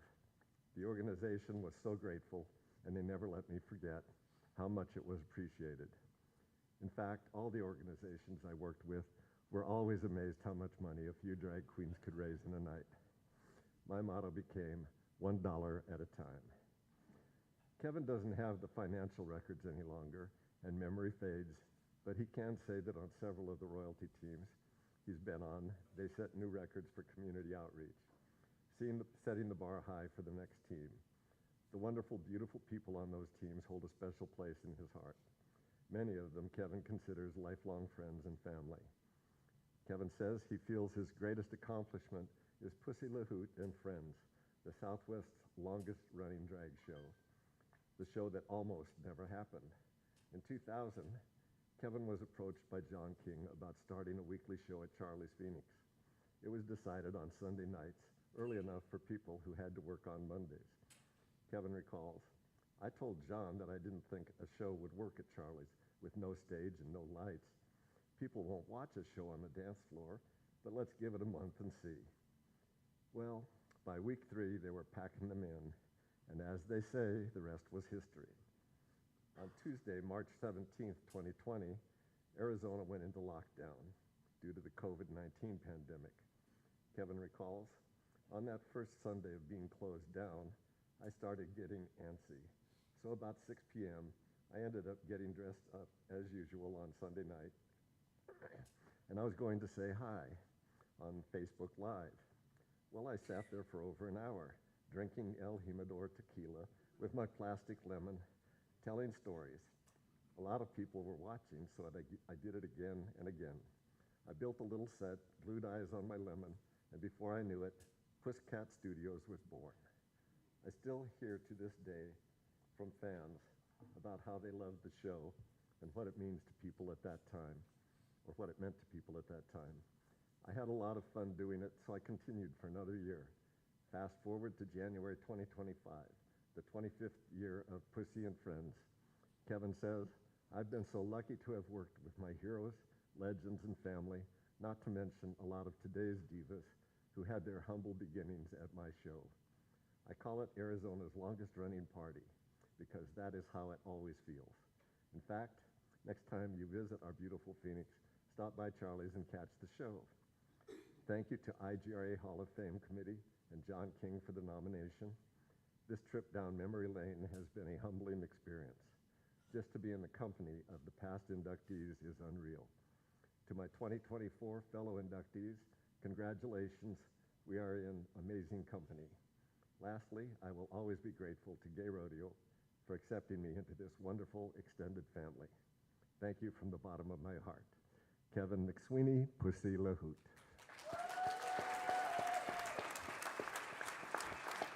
Kevin, please come up. Ron and Dan come up to present the buckle.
Born in Norfolk, Virginia, to C. Dale Thurtell and Frances L. Thurtell, and moving shortly thereafter to Brighton, Colorado, where he has lived for the past 64 years.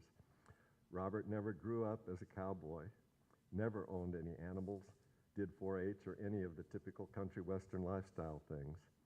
You would probably have found him in silk shirts and angel flights with 3-inch platform shoes. Never owned a pair of Wranglers till he was 30-something years old.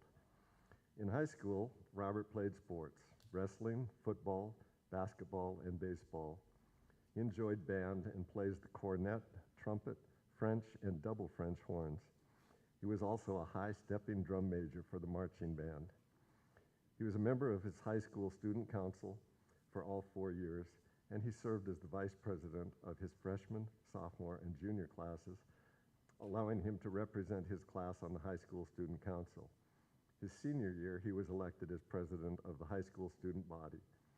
Robert was voted best dressed and most popular of his senior class, but still no Wranglers. He married in 1985 and had 2 children, Nicole Thurtell and Tiffany Gautier. He currently is blessed with 6 grandchildren as well.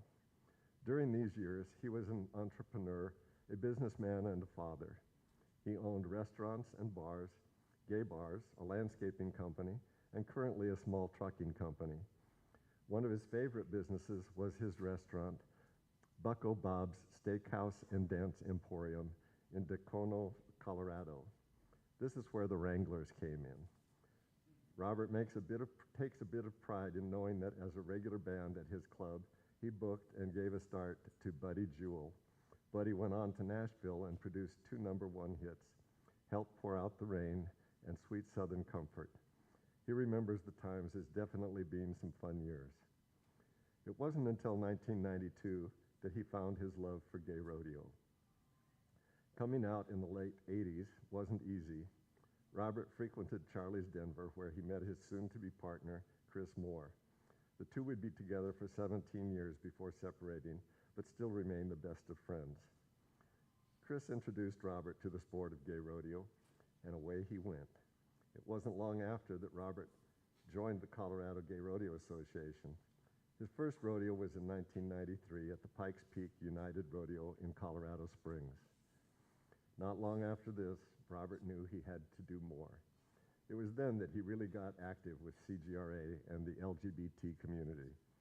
He and his business partners opened a gay bar, Cowboys Saloon, and provided a place for meetings and formed a chapter of the CGRA in northern Colorado.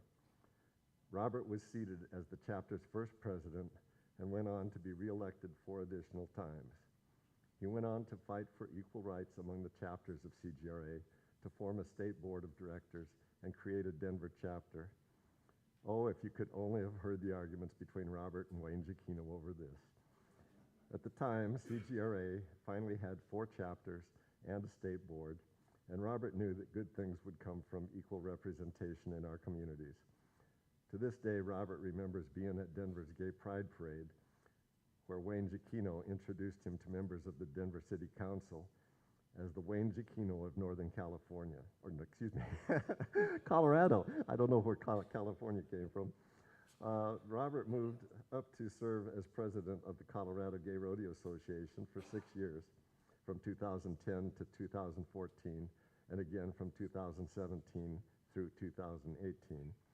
One of the greatest things that Robert holds dear is being able to lead an organization that contributed back to the community, not only in donating over $150,000 to CGRA charity partners while president, but the organization also did some amazing things, such as feeding those less privileged during Thanksgiving every year, always a special time.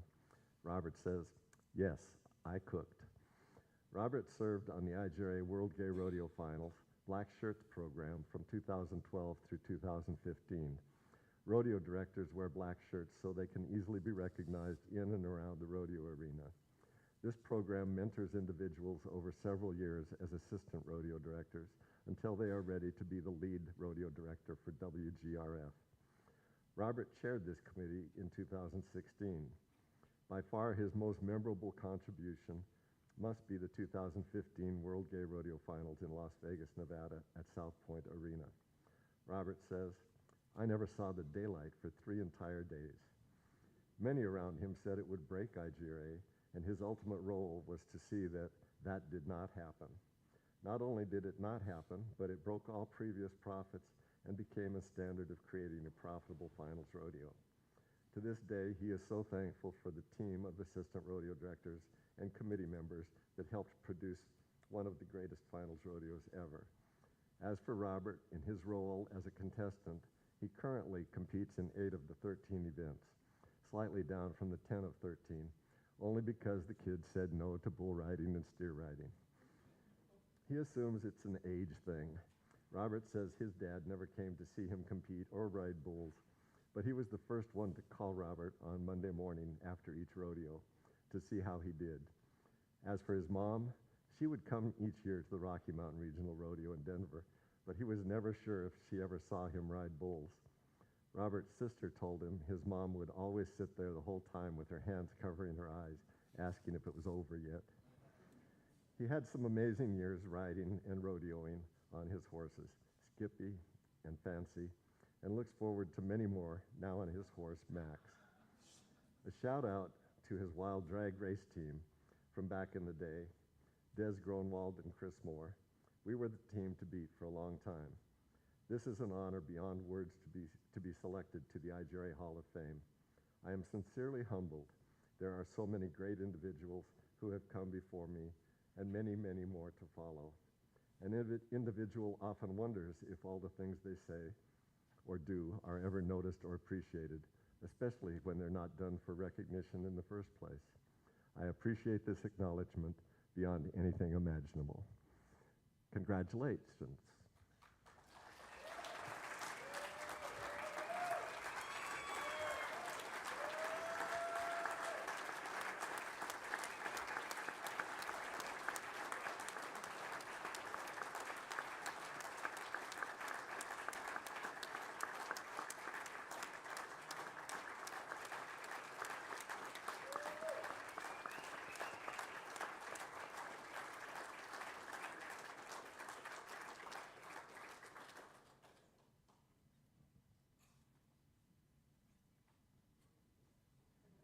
Robert.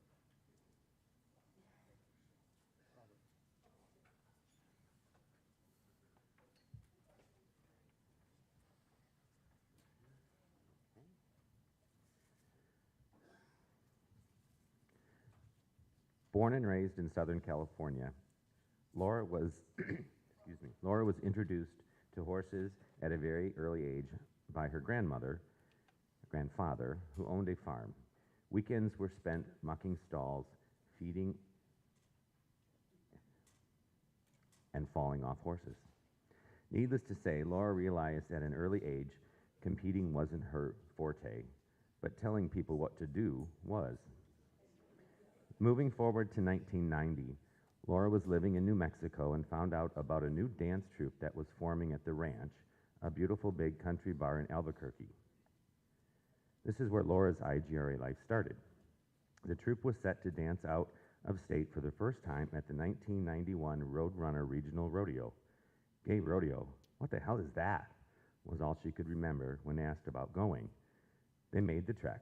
Bob Pimentel led the caravan from New Mexico. It was Friday night and everybody was signing in to get their badges when Laura walked into the Corona Ranch and felt like she had just taken her first breath.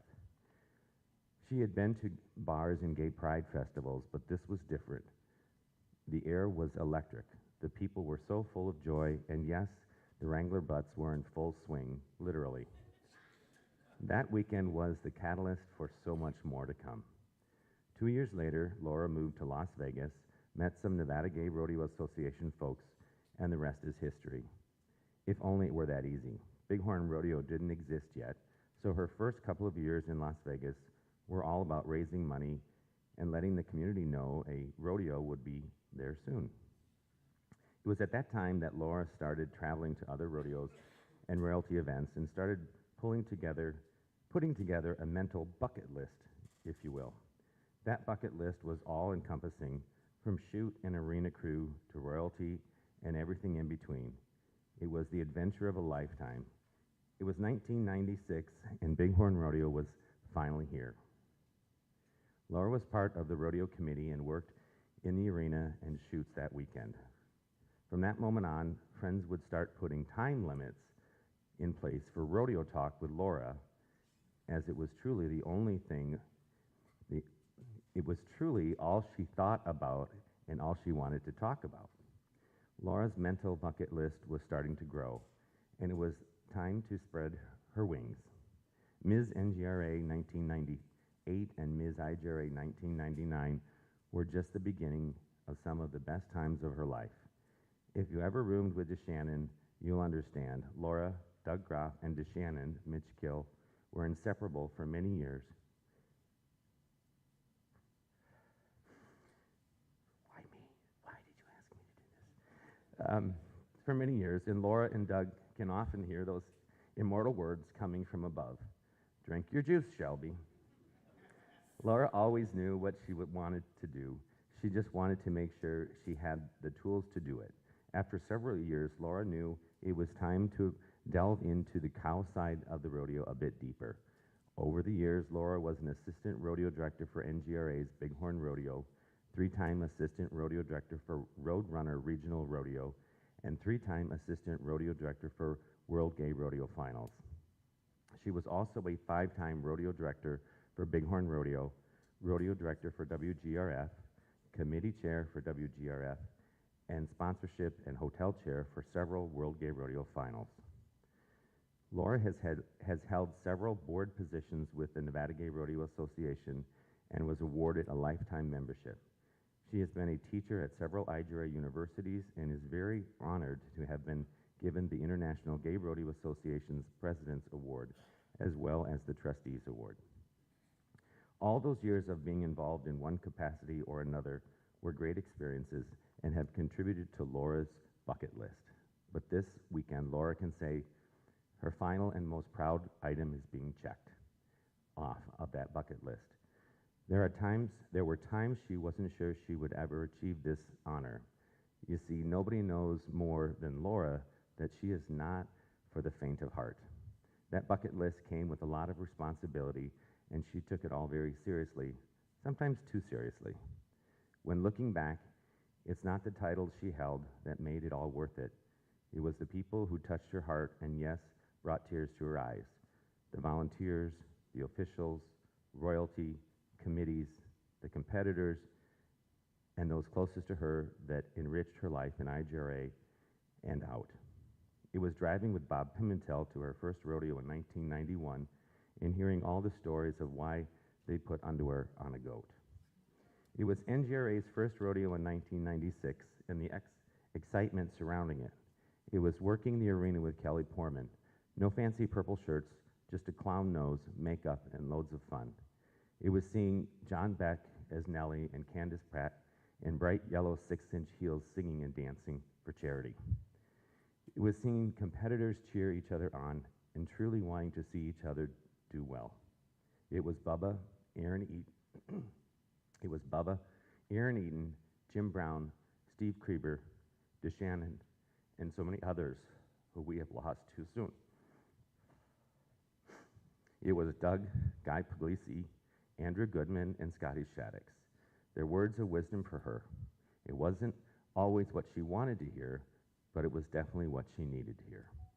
Ultimately, it was that little girl who mucked those stalls at her grandparents' ranch, which years later brought her to a gay rodeo where she made amazing memories and with wonderful people. Those are the memories Laura will cherish for the rest of her days.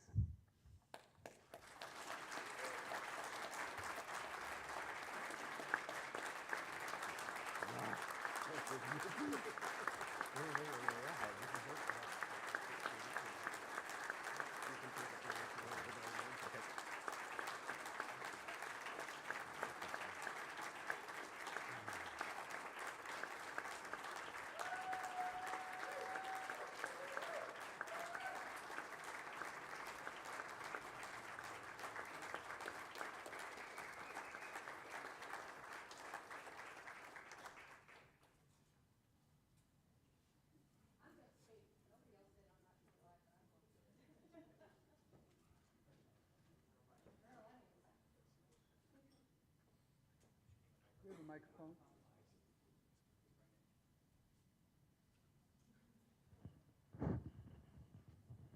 Thank you so very much. First, I want to thank the Hall of Fame committee, Roger, Judy, Amy Griffin. Y'all know who you are. I want to thank Jack Morgan. Special thank you to Jack for this nomination. You know, for everybody, the reasons why are different. For me, it's my foundation is my family. My mother, sometimes I think she loves pork chop more than me. I think she's actually said that to me. It's probably true, but she's an amazing woman. You know, we meet people all over the circuit. Sometimes we spend 5 minutes with them. Sometimes we spend years with them. Sometimes it's just a twinkle of the eye that every time you see that person, they touch your heart. And Randy Edlin, you've done that for me for years. You don't always have a smile on your face, but you always have a twinkle in your eye, and I'm grateful for that. Tim Smith, I have to tell you a story. In 2016, are you listening, Chris and RJ? When I was rodeo director for WGRF? Tim Smith, we did a parade for Pride. Pride decided to move their weekend to our finals weekend, and Tim was wearing this beautiful cowboy hat, black and red. And I commented on it, and we actually wear the same size cowboy hat. Within a week, that cowboy hat was sent to me. Didn't even know about it. So thank you, Tim, for your generosity and all you do for IGRA. David Lawson, I don't care who don't like you. I love you. I love you. You have more passion for this organization than most people that I know. So don't listen to the haters. Just listen to this lesbian. Mary Honeycutt, you are like a sister from another mister. What I love about you is you and I could be fully transparent and 100 with each other and still always be friends after. And I love that about you. My boys. Ooh, boy. Guy Puglisi, Doug Graff, Andrew, Scotty. I can never say enough for what you guys have done for me. So I won't. Last but not least, my Meshuggahs from Arizona. When I didn't think I could laugh again, you two, Chris and RJ, made me laugh. When I didn't think I can laugh anymore, you made me laugh more. And I'm eternally grateful. I am humbled by this. I am so grateful. Thank you all so very much.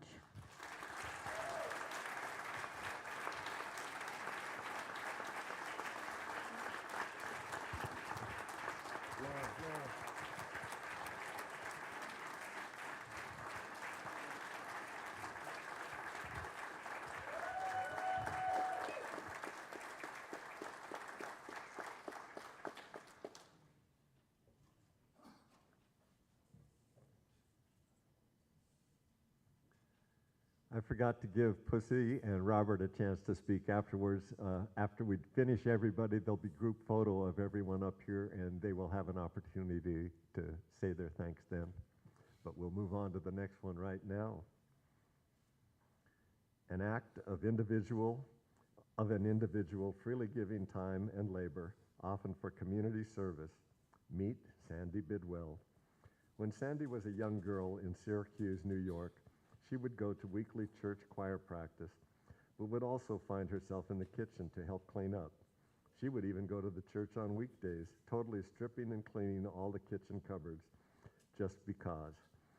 Sandy volunteered with the Brownie and Scout troops that her mom led, and even as a chunky little girl, she played Santa Claus for the troops at Christmas. Sandy's love of the Girl Scouts led her to becoming a leader in both New York and Arkansas for over 10 years. Before moving to the Little Rock area, she had started 4 scout groups in the small town of Lincoln, Arkansas. Sandy said, "It was wonderful teaching the girls things that back then were really a boy thing." Through middle school, Sandy volunteered, working with her dad, who was a cabinet maker. She learned how to build many things and had the run of the trash bin to make birdhouses, baby beds, and children's things. Some she gave away and later started small groups for the neighborhood kids to build things.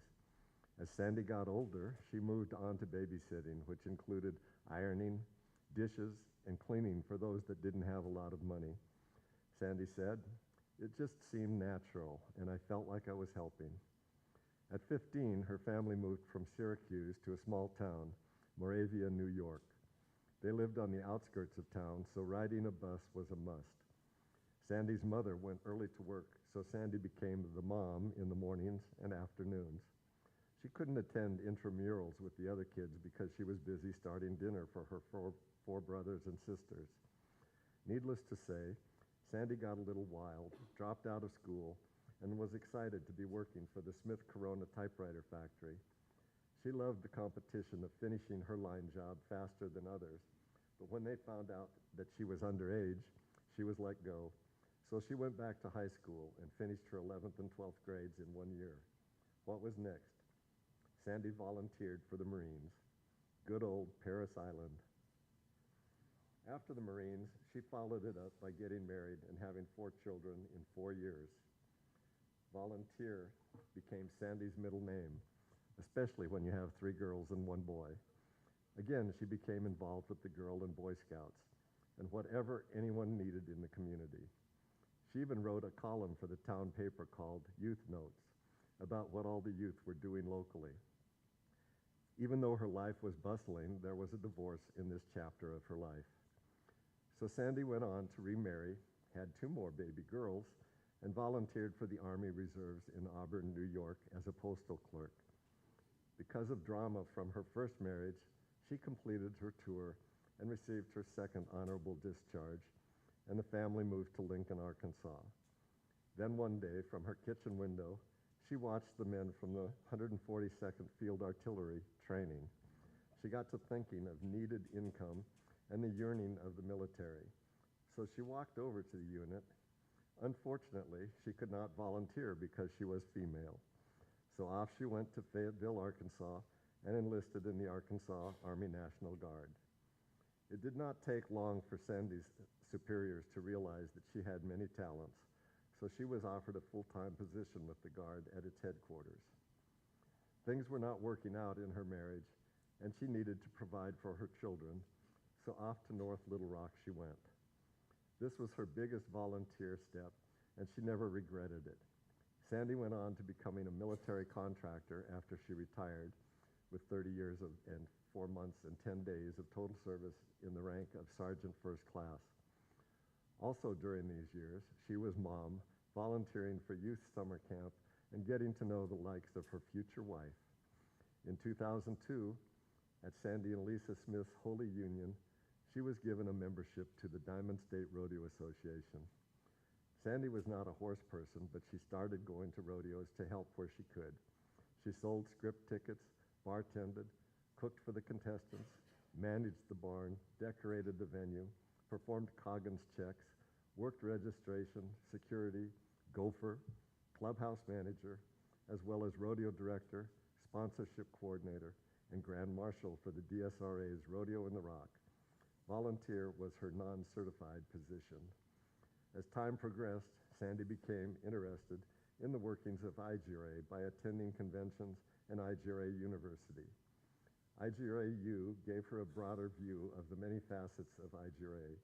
She began to get her hands dirty in the arena by volunteering with the arena crew and shoot crew. Learning about IGRA was always important to Sandy, and she believes every member should learn from the resources available. Sandy, being the people person that she is, became involved as much as possible with IGRA and her own association. Earning a master's degree in rodeo arts, she taught and mentored others coming into the rodeo scene at IGRA University and Diamond State Rodeo Association. She readily accepted the volunteer chair for several World Gay Rodeo Finals and the 2014 Gay Games. Working with others is what she is good at, as well as presenting a positive approach to most situations. A flip side to her rounding up volunteers is lassoing sponsors. Sandy served as the sponsorship co-chair for WGRF 2017 and has continued her work at the local level. The partnership she has with so many is invaluable to the organization. In 2019, Sandy, through her continuous hard work, was the recipient of the IGRA International Award. Being president of the Diamond State Rodeo Association for over 10 years and serving on the IGRA President's Committee as past chair has given Sandy the opportunity to work with others in the community.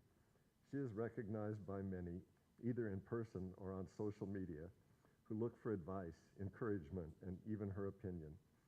Sandy has received the IGRA President's Award for her contributions to IGRA and her leadership at the local level. She continues to greet and mentor new associations and some old ones too, because she realizes that we are all in this together. Sandy has made some significant contributions to IGRA, whether it was years of judging, royalty competitions, helping at registration nights, or sponsoring a buckle or two. Everything she does with her heart, evident as the 33rd IGRA Convention chair for an almost flawless trolley car riding weekend, or as evident receiving the 2019 WGRF Shoot Crew MVP. So, look to Sandy at the next rodeo, next royalty contest, or next convention as she continues to contribute to IGRA as Diamond State President, working in the shoots or fundraising for a good cause. She would like to say, I loved my involvement with IGRA and Diamond State and don't regret a minute and would do it all again with a change or two. I hope each person here can give as many years as I have in all job descriptions and walk away happy and smiling. It makes for a good life, guys.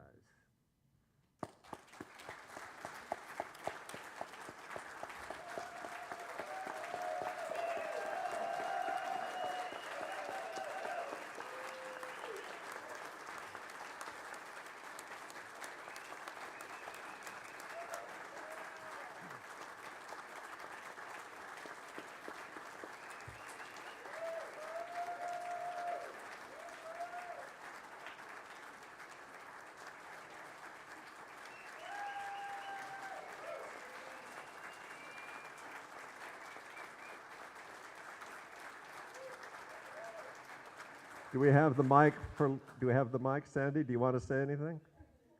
Nope? Okay. I'll give you a hug a little bit later.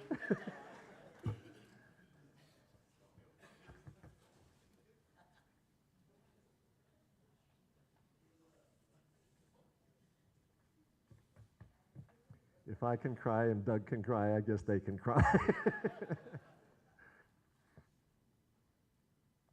All right.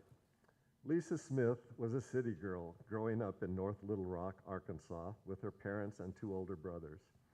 Because she was the only girl, her mom tried extremely hard to dress her as such. She made her dresses, frilly blouses, and look-alike Barbie doll outfits. All Lisa really wanted was her brother's hand-me-downs, a banana bike, and a football helmet. What else was there? Lisa grew up getting into all kinds of things. In the backyard, she and the neighborhood kids played army, building forts and taking down the enemy. At the boys' club, she was a tap dancer, even though she had no rhythm. At the YMCA, she participated in many sports, outplaying the boys. In schools, she lettered in basketball and aced the president's physical fitness test each year. In college, she played the number 1 and 2 position in tennis and was recruited for the men's soccer team. In between here and there, Lisa heartily played 35 years of Major League softball and found time to ride horses bareback and squeezed in trail riding too. While Lisa was full of vigor growing up, she also had the enthusiasm of leadership. She was active as a Girl Scout leader and gave back to the YMCA by volunteering as a counselor. Lisa went to Catholic school for 12 years, which prepared her for service. In high school, she served on the student council for 2 years and other class positions until graduation. Attending an all-girl Catholic school, the word service became your livelihood, which contributed to Lisa's future. During the middle of Lisa's semester of practice teaching physical and special education, she had a strong urge to take her career in another direction. One morning, she went to her hometown and enlisted into the Arkansas Army National Guard, unbeknownst to anyone. Soon after basic training and schooling, she went on an active duty tour and became a training non-commissioned officer with the Guard. She claims that was the second best decision of her life. It was during this time Lisa met and got to know her future wife, Sandy Bidwell, who was serving in the military too. Lisa retired at the rank of First Sergeant after 24 years and worked 10 more years with the state of Arkansas. When her military career ended, it was time to venture out in another direction, while still fulfilling that need to serve. What? Gay rodeo? In December 2002, on the night of her holy union with Sandy B., that was the best decision of her life, Lisa joined Diamond State Rodeo Association and began years of volunteering at rodeos. Lisa did not immediately jump on the bandwagon and volunteer. She and her wife went to rodeos in the region, watching contestants break bones, announcers serenade each other, and even bulls jump over walls. At the next DSRA Rodeo in the Rock, she volunteered selling tickets and T-shirts and providing security, and then the bug really bit in Oklahoma when Lisa competed in goat dressing and the wild drag race. She never did win a buckle, but had fun trying. For several years, Lisa volunteered, wearing purple in the arenas throughout the IGRA circuit, but soon fell in love with the shoot crew, becoming a shoot star. Both Lisa and Sandy were honored when they won the 33rd World Gay Rodeo Finals Shoot Crew MVP in 2019. As Lisa attended meetings at her local association, she knew there was more than just rodeo, and she wondered, what or who is this IGRA? Come to find out, IGRA had dance and royalty competitions, conventions, university, and so much more. Lisa decided quickly that dance was not an avenue for her since it required rhythm, and she was too shy for royalty. So Lisa went to her first convention as an alternate delegate and was assigned to the Rodeo Rules Committee. Wow, that was an experience. And basically, it scared her to death. In 2008, Lisa began her education in rodeo arts at IGRA University in Las Vegas, Nevada, with emphasis on the Rodeo Director program. Learning all that she could opened doors to mentoring and sharing the IGRA ways. While continuing to attend courses each year, she also worked on the IGRA University staff and later was appointed as co-chancellor in 2015. Lisa earned her master's degree in rodeo arts in 2017 while still working on staff. She loved the university and what it had to offer, and to this day promotes this aspect of education and training for new members. Lisa became an assistant rodeo director in 2009 and has continued to either serve as the rodeo director or assistant with Diamond State ever since. In 2013, she joined the World Gay Rodeo Finals Rodeo Directors Program and served as the WGRF Rodeo Director in 2017 at Albuquerque, New Mexico. One of Lisa's proudest moments was in 2018 at the IGRA Rodeo Weekend, winning the all-around mini rodeo trophy. On a serious note, she was a proponent of the rule for associations receiving mentoring in rodeo production. Lisa has been very dedicated to the mission and purpose of IGRA and Diamond State for the past 22 years.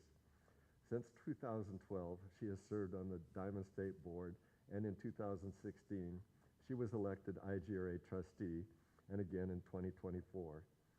Throughout the years with Diamond State, she has been active at conventions as a delegate, IGRA University chair, and sitting on the bylaws, rodeo rules, university, and WGRF committees. Lisa says, when you least expect it, good things happen. Once Diamond State honored her as Grand Marshal, and with much surprise in 2014, she was presented the IGRA President's Award for service. Being inducted into the IGRA Hall of Fame is certainly one of the most meaningful and personal honors for Lisa. She would like to thank the committee for thinking of her for this recognition, and she feels it's important to mention Jay Beck, Patrick Terry, and Ron Trusley for providing courage and influence for her to carry on over the years. Lisa would also like to thank her biggest contributor and supporter, her wife, Sandy. Lisa will continue to reside in Little Rock, Arkansas, while spending time traveling with Sandy and doing things that retired folks do.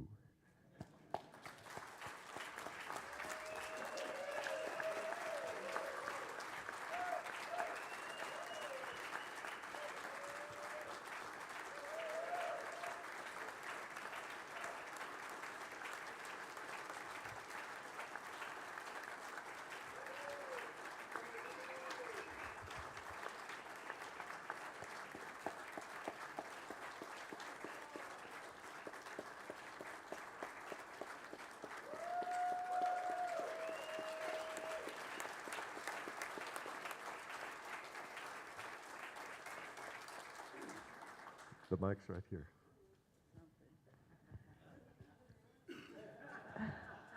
I've always got to say something. Even though at the end, you know, I did think, I would like to re-thank the committee, the Hall of Fame committee. I also want to thank IGRA, the people. If it wasn't for the people, I wouldn't have been back. For whatever it was, I wouldn't have come back. But I fell in love with everyone, and I think that's what put the icing on the cake, so to speak. And I have to say, yes, if it wasn't for Sandy, I probably wouldn't have been back either. You know, there was a time when she kicked my butt. She says, "Come on, let's go out and help Arena." And I had an attitude that day, and I said, "You go help Arena. I got to go to the bathroom, and I got to get something to eat." Well, she's out in the arena, and the next thing I know, I got a volunteer award from MGRA, but they didn't know us very well. They thought I was Sandy, because when they read the description, Andrew was reading the description, and I said, "Sandy, you're going to get an award. You're going to get the volunteer buckle." And then they called out my name. I was embarrassed, but I took it, and I gave it to her, you know. So, but, and she wouldn't wear it, but no, we will say this, we did dedicate it, or gave it to the archives. It's a very nice buckle, and we thought, now we could give this to the archives, and that's what we did. But anyhow, thank you everyone, and muchly appreciated, humbled. I'm going. Would like to have all of the inductees, Lisa, stay here. All of the inductees come up for a photo, please.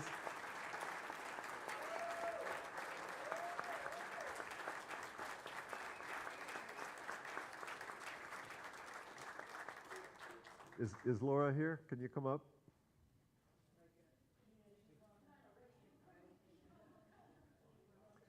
Judy and Dan, you're on the committee. Would you like to come up and get a photo with all these people?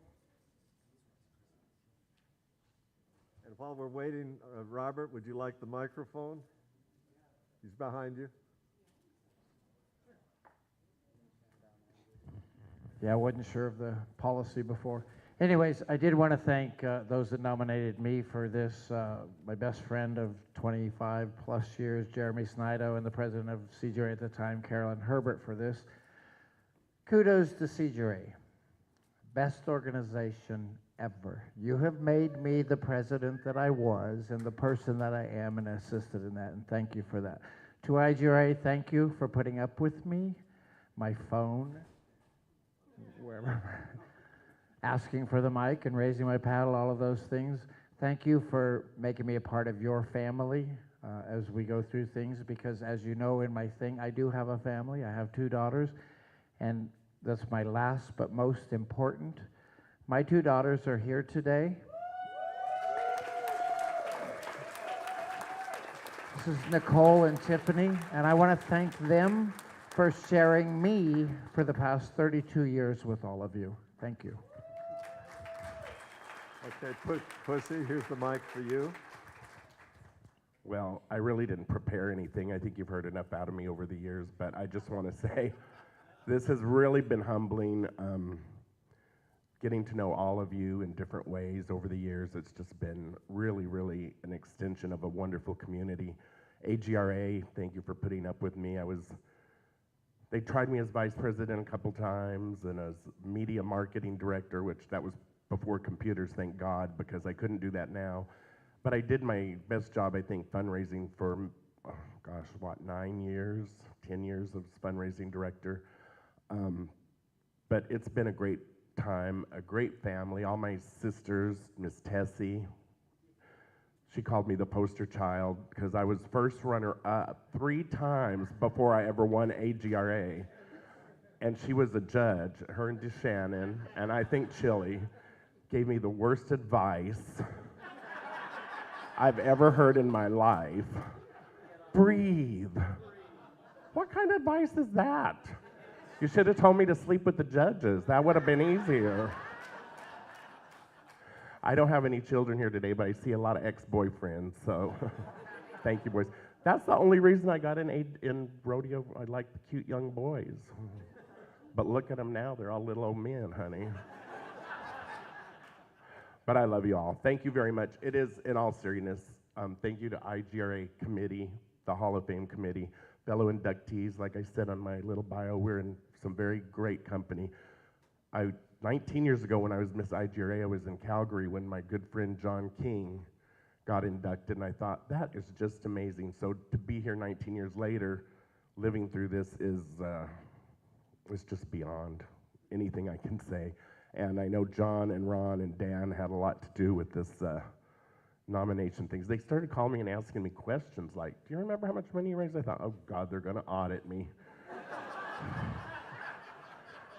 So I had a fire that summer. I'm sorry. Thank you very much. That's it. If the inductees can step forward a little bit, the committee members will go behind you so that it's not such a wide shot. Okay, you know me, I got an alibi. I didn't know we could say this, but I was nominated by Dee, and I appreciated Dee. Dee's so fan. Yep. Definitely. But anyhow, I didn't know we could let the cat out of the bag. But I'm learning. I'm still learning. Isn't it great? Yeah, thank goodness for IGRA University. Thank you.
All right, we're going to carry on. I know you all went to get to those free drinks. Oh.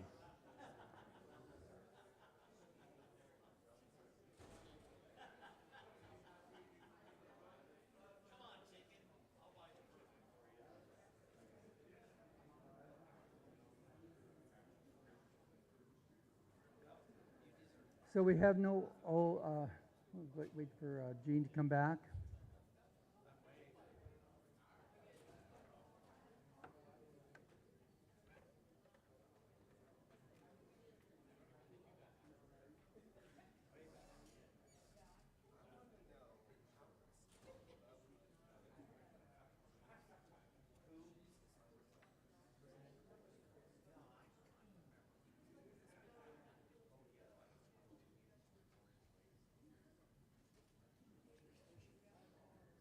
Since there's no old business, we have 2 new items. Oh, no, actually, what we're going to do first is we're going to do the elections first. So I'd like to call to the floor the nomination chair, Ron Trusley.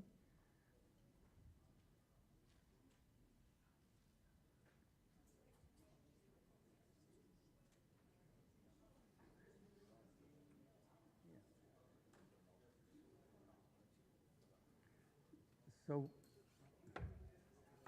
we're going to do new business while they're counting ballots.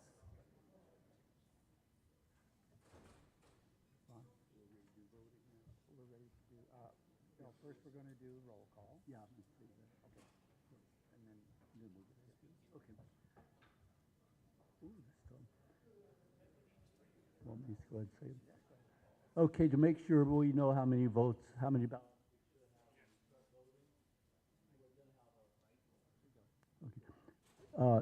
Our secretary will do roll call, and all we need, I think, is to say how many voting delegates you will have at your table, so we have the exact number of ballots that we can accept.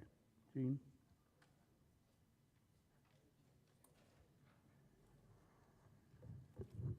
Brian Helander, President. Michael Ruman, Vice President. Here. Gene Frakes, Secretary, here. David Hill, Treasurer. Here. CGRA. 6 voting delegates. TGRA. 6. GSGRA. AGRA. 6. GPRA. MGRA. NMGRA. 5. NSGRA. DSRA. ASGRA. 6. NGRA. MIGRA, sorry. MIGRA, I'm sorry. RRRA. UGRA. CRGRA. ILGRA. There are 82 voting delegates present. Thank you. Okay, when you get your ballots, there is no line to write a person's name in if you want to write in somebody else for the position. However, you can do a write-in on the ballot if you wish to do so. Again, well, first I want to call up the 3 people who are going to be helping me, John Weatherly, Kirk Wiley, and Jonathan Couples. Come on. In just a few minutes, they will distribute ballots. When they start going by your delegation, somebody at the end of the table just remind them how many ballots you need, how many people are voting, and one will take each section so that we can get through with it.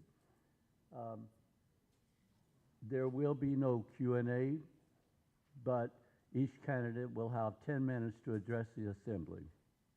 That's why we did nominations yesterday, so you could have approached any one of the candidates to ask any questions that you had at that time, yesterday or today. So, okay, is that good, Benjamin? Okay, we have one nomination for our treasurer, David Hill. So we're going to start, and David, would you like to address the assembly?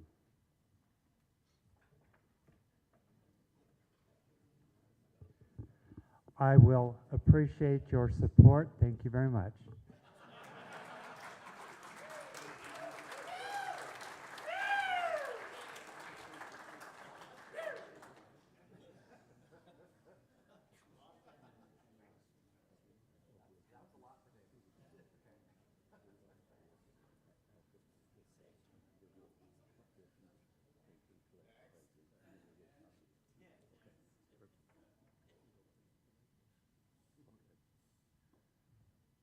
Okay, thank you, David.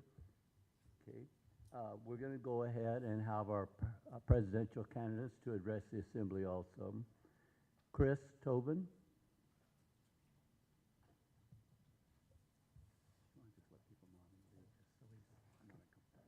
Okay. Brian is the other candidate. He's leaving the assembly while Chris is talking, so there's no uncomfortable feelings from anybody. Chris?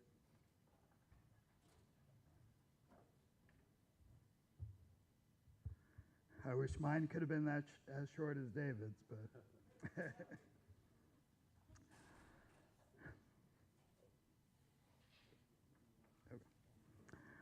good afternoon, delegates. For those of you who don't know me, my name's Christopher Tobin, and I stand before you today to ask for the honor of being your next president of the International Gay Rodeo Association. Born in Brooklyn and raised in New York metropolitan area, I grew up about as far away from the country western lifestyle as you can get. In 2007, Staples, my company at the time, asked me to move to Denver to help them expand into a new market. After 10 years with the company, I left and moved on to the Party City Retail Group with their recent acquisition of another party supply company. 8 years after that, it was time to move on again, and I moved to H&R Block that was starting a brand new pilot management program. Over the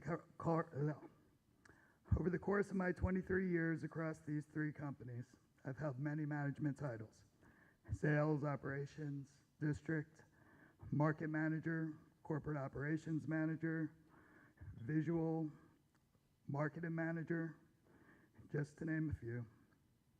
These positions left me with a wealth of knowledge that have assisted me throughout life. P&L management, advertising, multi-unit management, human resources, that's just to name a few. In February of 2015, I attended my first gay rodeo as one of the men of Charlie's. To be honest, it really was my first rodeo, gay or straight. In Phoenix, I remember thinking to myself, where has this been my entire life? That was the year that I fell victim to the best kept secret in the gay world. I looked up the schedule for the remainder of the year. The next thing you know, I'm in Palm Springs competing, followed by Las Vegas the very next weekend. First year, I only competed in camp events, but I returned in the 2016 season, went to the rodeo school at the Arizona Gay Rodeo. There I learned how to steer ride. As the years went on, I continued to add events, and every now and then you'll see me on a horse inside the arena too. Since joining, I've expanded my resume within the organization. In 2017 and 2018, I enjoyed my time in the royalty program. In 2019, I was asked to be Assistant Rodeo Director for Rocky Mountain Regional Rodeo under the leadership of Robert Thurtell, followed by Assistant Rodeo Director for World Gay Rodeo Finals. In 2021, I was the Rodeo Director for Rocky Mountain Regional Rodeo 38, the first rodeo after the pandemic. Continuing with the Rodeo Director program, being mentored by Buck Beal and Boogie, and culminating in being the 2023 World Gay Rodeo Finals Rodeo Director. In 2018, I decided to join the Judges Program, and have since been elevated to Senior Judge under the careful mentorship of the entire judge team. Now that you know where I come from, I feel it's equally, if not more important, for each of you to know where I stand, why I stand before you today, the future.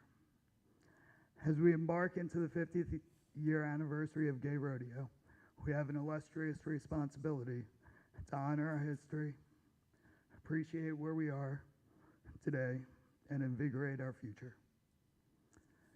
To properly recognize, we need to continue on the path of success that this team has worked so well on. We want to expand on this effort with a comprehensive restructuring of our marketing plans and revolutionize our social media presence to attract new spectators, contestants, sponsors, and have an intentional focus on diversity, equity, and inclusion. One example would be continuing to grow what a small group of us have named IGRA Studios. Over 3,200 people watched World Gay Rodeo Finals this year from across the world. 41,000 people watched our promo that was produced by one of our newest members. And it all started with small ideas and conversations. Michael Ruman and his entire team did an amazing job rejuvenating the royalty program. Now we must use our platforms to elevate and show the world that they're more than just fundraisers. They're the face of IGRA and the ambassadors to our communities. The key to my success in my professional life was to gain as much knowledge as possible, but remain humble and understand that I need to listen to the ideas of others. And to make myself and my business successful, we all must listen to understand rather than to listen to respond. Each member association has areas where they excel, and each have their own opportunities. We heard just yesterday from a one-time rodeo director that they wish they had a support structure. We hear it over and over. What does IGRA do for us? It is IGRA's responsibility to support rodeo associations that support their communities. Now, I've sat here for the past few years, hearing that same question, and there is no one answer. Every association has their unique challenges. One of my personal goals as your next president is to proactively have those necessary conversations and put the right people in place and the right resources in place to better support, solve issues, and ensure the success of our member associations. As we all know, IGRA has its own opportunities with an aging infrastructure that needs to be overhauled. This process that we started has proven to be expensive. As we complete the current stage, I believe we need to utilize our diverse membership knowledge base and skills to come up with a fiscally responsible solution to align with our technological advancement. In order to be effective bringing these visions to life, we must first address the divide within our own organization. Every individual is in this room for one reason and one reason only, that they care about this organization. Imagine the future of Gay Rodeo when we unite together as one. My name is Christopher Tobin, a member of your rodeo family for almost 10 years, and today I stand before you asking for your vote to lead this organization into the future. Thank you.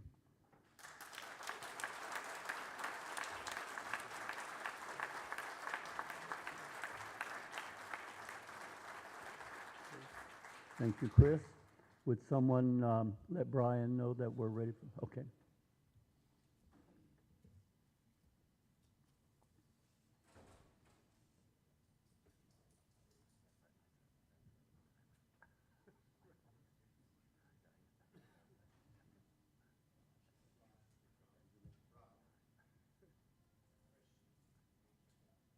We're not doing any questions.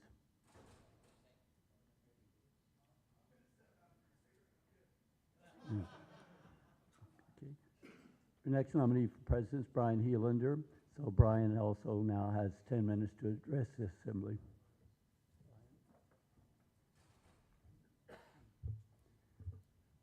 Thank you all. It's been a great pleasure being your president for the last couple of years, and I hope you can see the progress that we've made so far. I have three themes for my 10 minutes today. First is the three themes are celebrate, create sustainability, and prepare the next generation of leaders. 2025 will be a year of celebration for us all, and we're worthy of that celebration. I hope the coming year we can come together and share in the fun activities of the upcoming year.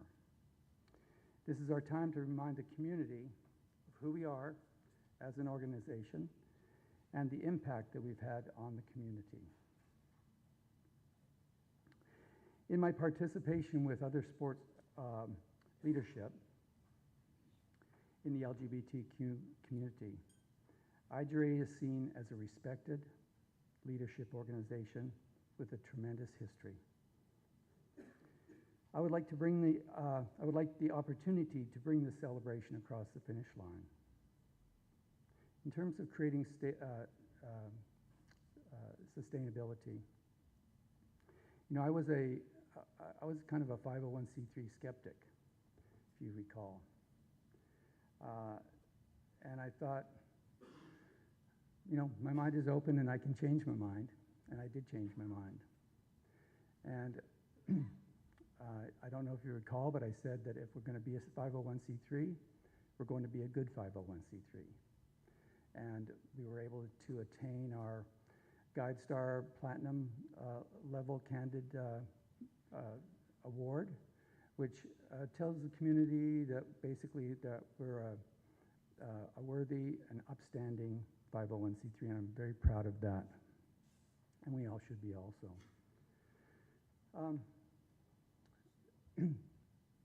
Also, in terms of sustainability, I would like to, over the next couple of years, guide us through the cultural shift that it's going to take for us to understand that we are the charity, that we are we have a worthy mission, a noble mission, and we're worthy of the support both internally and externally for our mission.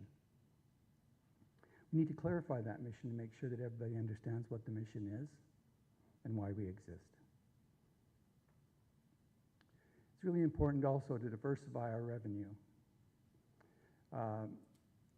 You know, there's two sources of revenue that we can tap into in the community. The philanthropic, which we're doing a reasonably good job, great job at right now, and the marketing. And for the last couple of years, we've been able to tap into both of those and provide some level of stability for the organization from a financial point of view.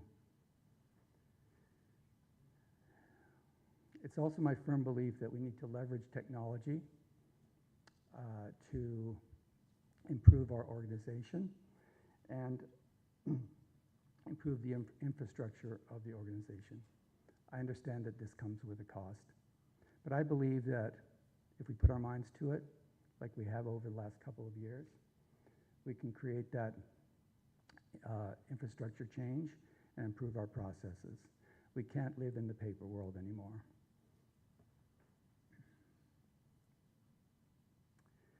My third topic is preparing the next generation of leaders.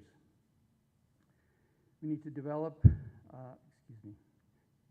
and mentor the next generation of leaders. We've not done a great job of this to date. We all must become willing to become mentors and transfer our knowledge to the next generation.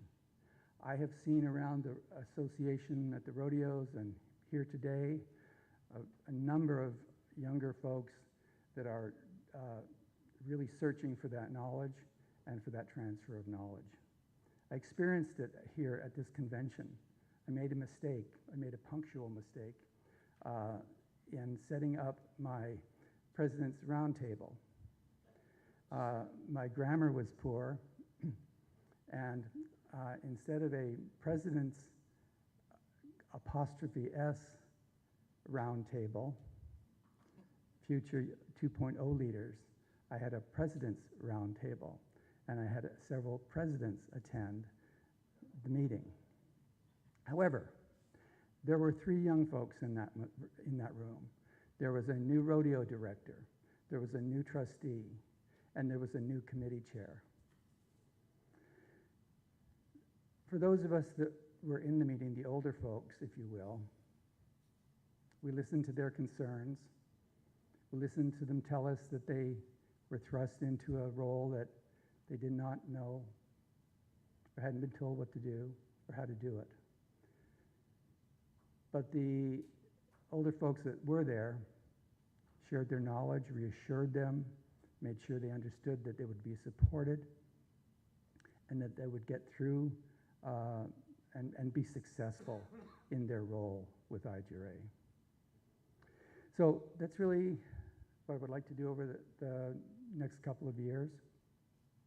And I appreciate your time, appreciate your support over the last couple of years, and thank you very much.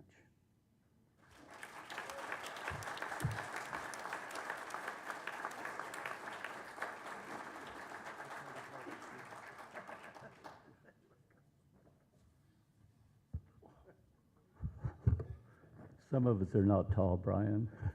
Thank you, Brian. Okay. So you're aware of how we're going to do this a little different because of the time of the nominees. We're going to have our 3 people who are standing up here, each one take a section in the room, 1, 2, 3. So come and get ballots, and as they come to your table, tell them how many voting delegates you have.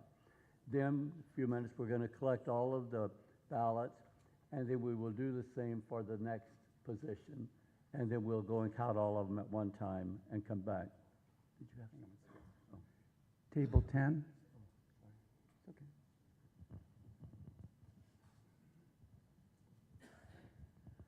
Michael Lentz, Atlantic States Gay Rodeo Association. Since we only have one candidate for the office of treasurer, I move that we elect David Hill for treasurer for the upcoming 2 years by acclamation.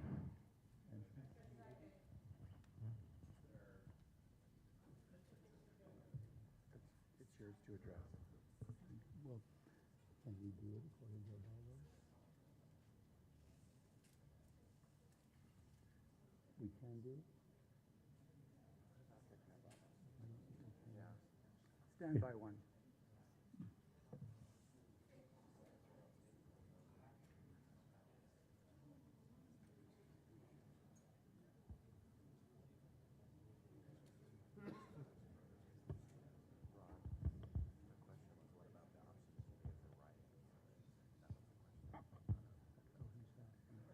We're investigating. Stand by.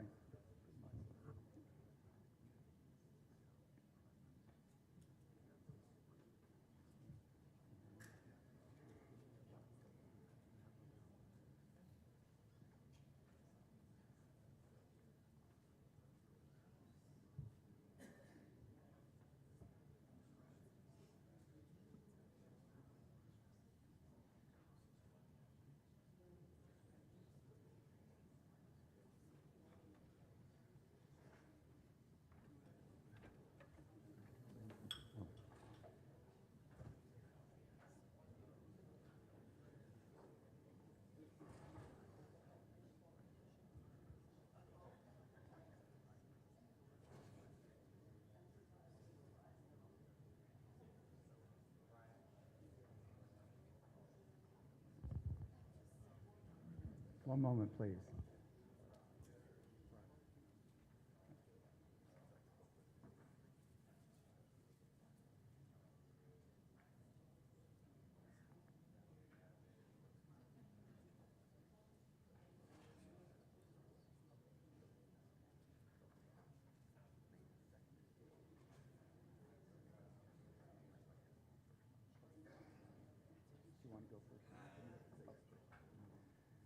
Okay, so the motion is not out of order.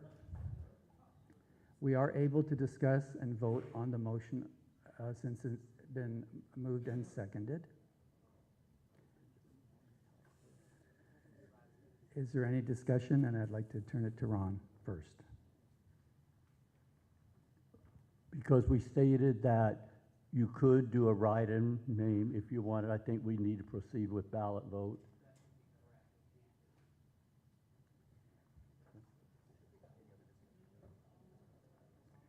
Is there any other discussion? All those in favor?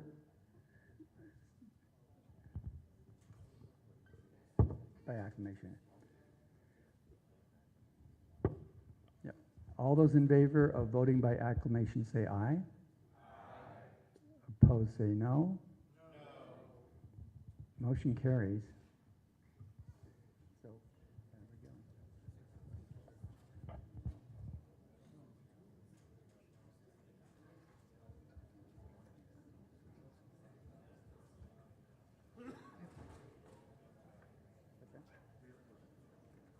No, no. By acclamation. Okay. All right, now.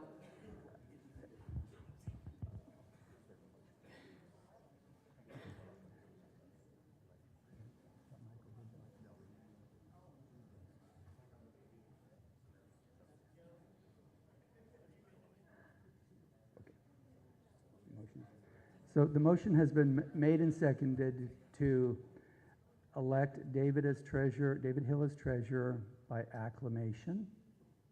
Is there any discussion?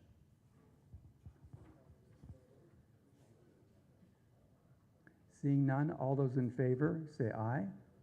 Aye. Opposed say no. Motion carries.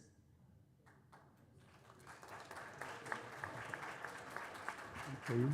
David Hill will continue as treasurer for 2 more years, 2005 through 2006. Congratulations, David.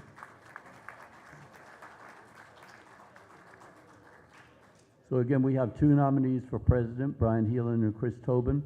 We're going to now distribute the ballots, and remember, when we come to your table, just say how many voting delegates you have. And okay, so if you tellers want to each share those. 1 second. We have table 11. You have a question or comment?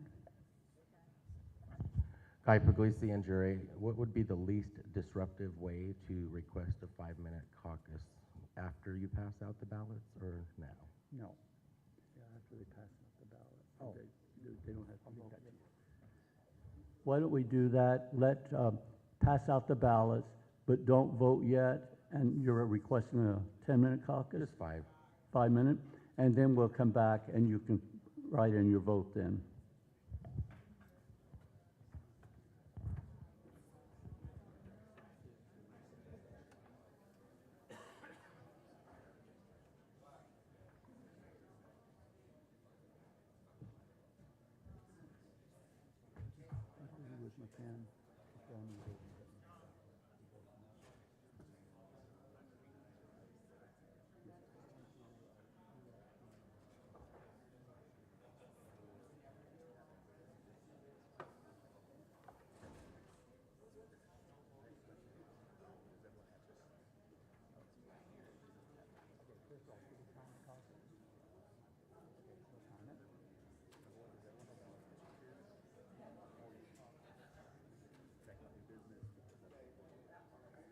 Okay, does everybody have ballots? Oh, we need ballots at the front table. And while, yeah, if you can just hold it down for just a moment. While the ballots are being counted, we're going to be conducting new business. So if you want to take a look at new business, that would be a good thing.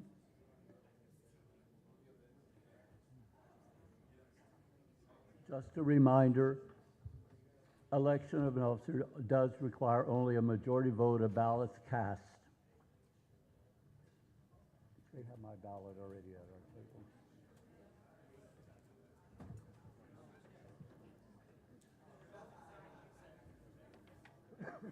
Yeah, we are officially caucusing. 10 minutes or 5 minutes? He requested 5-minute caucus. This is a donation to the Game of Thrones Heritage Foundation. Mine's at the table. Oh, that's wonderful. So if you can keep track of that, then you can deposit that with my check. If that has Okay, as soon as you're back on top, Okay, don't lose that on your pocket. I hate people that just put money in their pockets. These are blank. Yeah. Yep. Yep. I did them at home, so I counted. So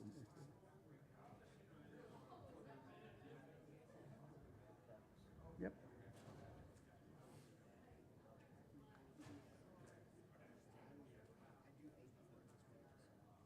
As soon as they're back, I'll announce them. Go ahead and cast your vote, and then we'll collect it out.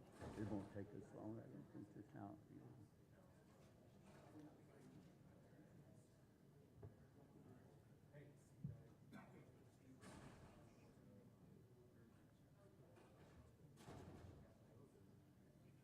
Right.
Okay, if we can call anybody out in the hallway, if you could just call them back in, the caucus time has elapsed.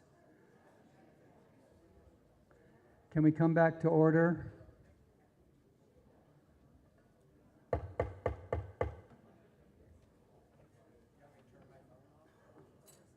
Yes. Please come back to order. Take your seats. When you have marked your ballot, please hold it in the air for the election team to pick up your ballot.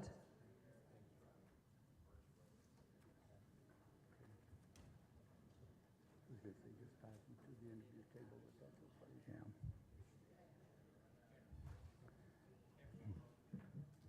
Make sure all the ballots have been picked up. I'll leave that to you. I'll turn it over to you. We're going to wait just a second, make sure we have all ballots. And then we will, don't forget to pick up the ballots, one of the tellers up at this head table. The head table.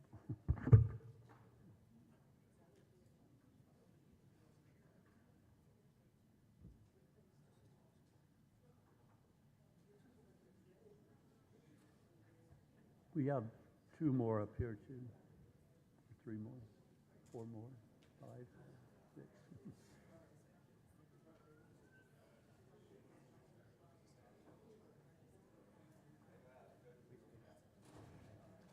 Has everybody turned in your ballot?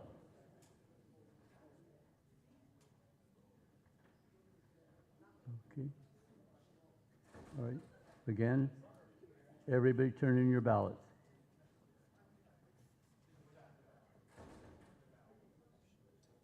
Okay, it looks like they have, so we're going to go and count the votes, and then we will be right back.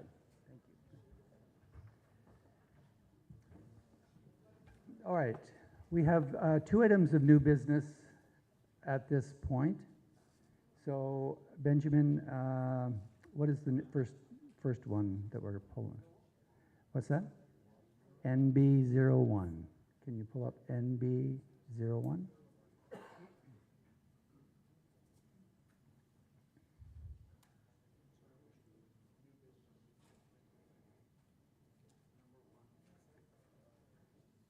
New business right there. 01.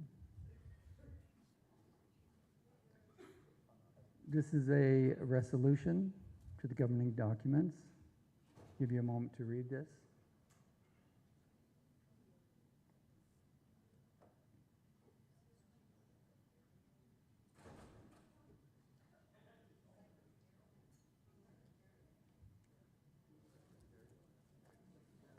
Yeah, the horse won't be doing it.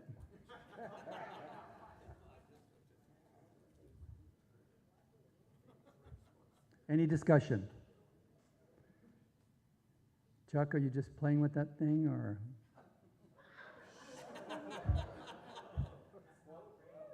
Well, it's flipping around a whole lot. Okay, I'm going to end this conversation.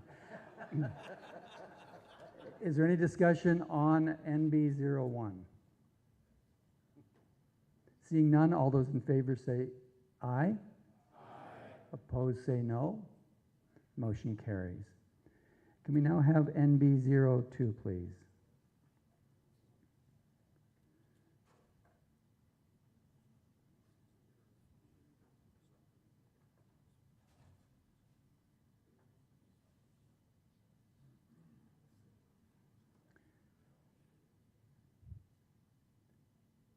Table 15.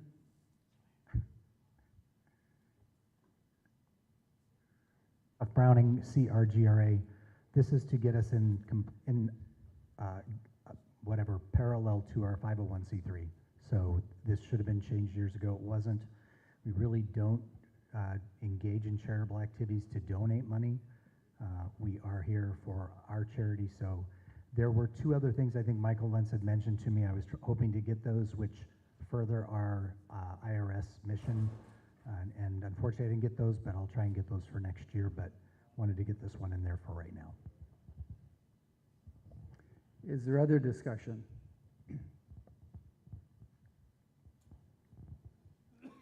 Seeing none, seeing none, all those in favor of the proposal say aye. Aye. Opposed say no. Motion carries. Proposal is approved.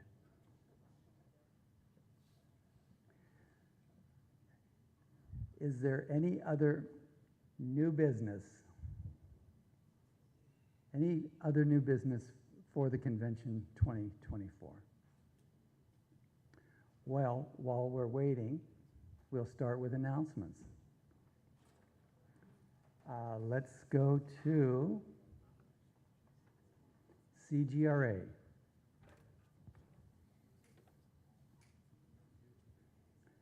We're going to go to announcements and CGRA, if we can get our microphone folks to...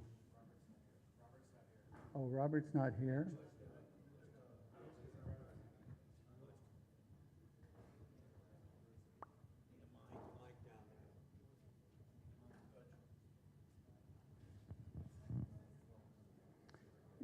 Yeah. Just any announcements that you'd like to make for the convention floor? We'd like to, as CGRA as president, I would like to invite everybody to Denver again this year, 12th. He'd give me dates. Again, we are planning on being back at National Western Complex. Once again, we're trying to make that our home. So yes, I was correct. July 11th, 12th, 13th. So to address that again, this is my, I don't know, it's probably 1,000th time I've addressed this. Just so happens last year was the hottest day ever on record in Denver for that time. I apologize, there's nothing I can do about that. There is no air conditioning in that facility. but we are looking into other options for cooling fans, so on and so forth, going forward. We do have a contingency plan in place. Thank you. TGRA. I'm sorry. In the spirit of every time that DSRA does announcements and announces their raffle going on, we're just going to also do something like that really quickly. A donation for $200 and a challenge from our president, Butch Compton, $200 to the World Pride Fund. And he would like to challenge with this $200 anyone that would like to donate today to match, to start off that World Pride fundraising fund, and to please take that challenge home and encourage member associations that this is a fund that we're going to need to start contributing to. So we'll start that with $200 from CGRA. Thank you. Thank you. TGRA. TGRA would like to thank IGRA for a great convention and extend a big thank you to Tommy and Scott for the organization that went on for this weekend and the gala that was put on. We hope that you will join us for our rodeo. It's going to be April 11th through 13th. We are going to be in Denton, Texas. Our rodeo was supposed to move, but that didn't pan out, so it's going to be in Denton, Texas. And our Austin chapter has raffle tickets on sale that you're more than welcome to see Randy Edlin. Thank you. GSGRA. Thank you everyone for IGRA to MIGRA for putting this together. It was a great conference or convention, and congratulations to MIGRA on the 30th. We're looking forward to next year for GSGRA, bringing back the hot rodeo the first weekend in May, and wrapping up the rodeo season again will be Best Buck in the Bay in September. Hopefully even 2026 we'll be bringing back San Diego, so hopefully we'll have 3 rodeos that year. Our annual meeting will be Saturday, January 11th, the Saturday before University, and our royalty contest will be Saturday, February 1st. AGRA.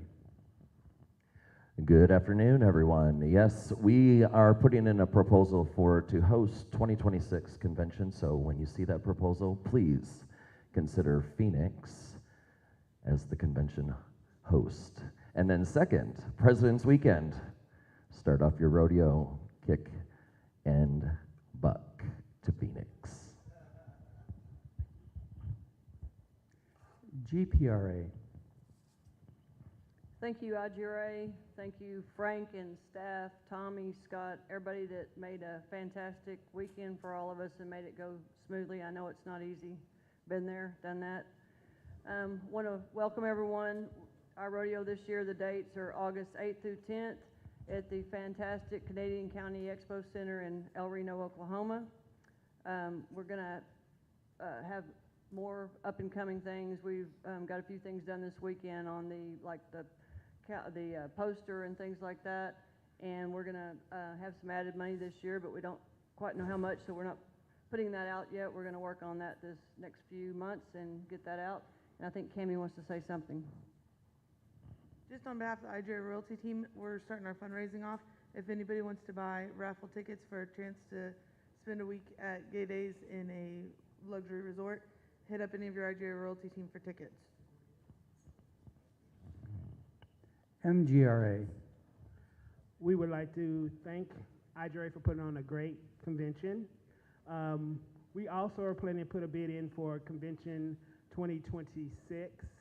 It will be our 40-year being in existence, so we would plan a big party at that time.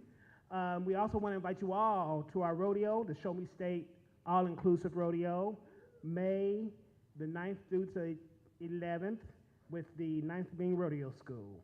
Anyone want to purchase any tickets, you can already buy them on Zeffy. NMGRA. Thank you, IGRA and MIGRA, for having us. I wanted to also thank the Mike Runners for all of the running around that they've done.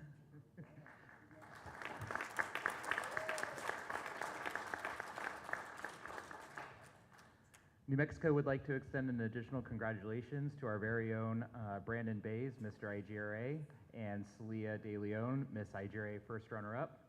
We would like to invite everybody to our royalty competition that happens on December 21st of this year. And lastly, we would like to invite you all to our Zia Regional Rodeo, which will be August 22nd to 24, 2025. Thank you. NSGRA.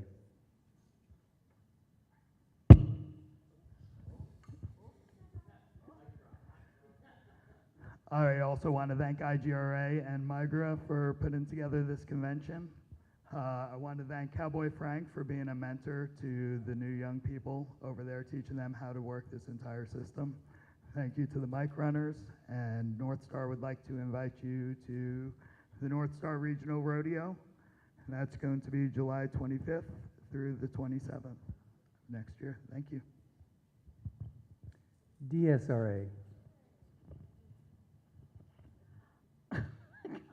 Okay, DSRA is actively working on reestablishing their royalty, and we're going to really work hard on it this next year, get that going. Two, we'd like to thank IGRA and MIGRA for a fantastic convention. Okay, and three, we don't have a rodeo every year, so we'll see you in the Rock at 2026. Right? April 2026. That's right. No raffle ticket announcement?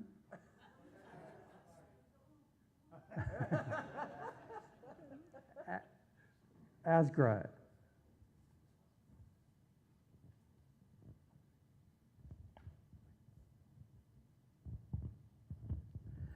Michael Lintz, Atlantic States Ski Rodeo Association. Thank you very much, MIGRA, for hosting us.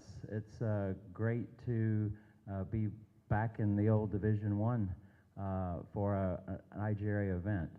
Really appreciate your work, your dedication, your ability to make us believe and actually have really good attendance here. Thank you to the IGRA board for your hard work this year, and all the associations who put on events to spread the word and bring in more people that make us a greater association to serve everyone. I'd like to, from the standpoint of the Atlantic States Ski Rodeo Association, we are growing. We specifically asked for permission to be active in Pennsylvania and New York officially. Part of that's because people in Pennsylvania and New York wanted us and said they could create opportunities for growth for us there, and we want to take advantage of that. We had very successful rodeo school this year. We increased our membership by 20 members just that weekend at that school. And it was amazing because the average age of this, I was young enough to be grandfather to almost every single participant, which was really exciting. And so it was great to have a bunch of new young people showing great energy. And you've already seen some of the talent from people who were there and some of the photography you've seen this weekend. We are glad to celebrate our 35th year of continuous monthly trailback rides. We missed a couple months because of rain in that 35 years, but we've actually done trail rides in the rain. What's that? Okay. We do have a rodeo school planned for next year back in New Jersey. And we have fundraising events that are continuous, and we want to welcome you to Washington, D.C. in June of 2025 to celebrate World Pride with IGRA, and Atlantic States will be hosting a dance event along with our expected admission of IGRA archives into a world-class, worldwide known museum. So thank you. Oh, what? Okay. Here, I'm going to let Patrick read this because my glasses aren't that good. IGRA is having our royalty competition February 8th. We do, if you are interested in running for IGRA royalty, we have our up-and-coming program. Please reach out to our president, Patrick Hunter, right here. The Rough Stock Bull Riding School will be March 8th and 9th. There are 6 spots that we have available, so please contact Jennifer Verona for that. Mike talked about World Gay Pride. We have our horseback riding every first Sunday of the month, and every last Friday of the month at Uproar, we have our Cub Country Night. So come out for that if you're ever in town.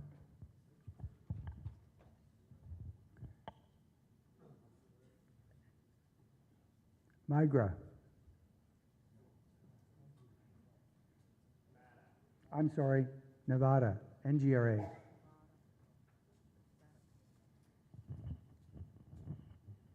I want to start out with a big thank you to all the competitors who made it to Vegas on a kind of a short notice last year. I know we squeezed that rodeo up several months, and we thank you all, those who were able to make it. I know a lot of people have plans made way far in advance, but we're doing it again on Memorial Day weekend. Our partnership with the Movimiento Vaqueros Las Vegas was huge.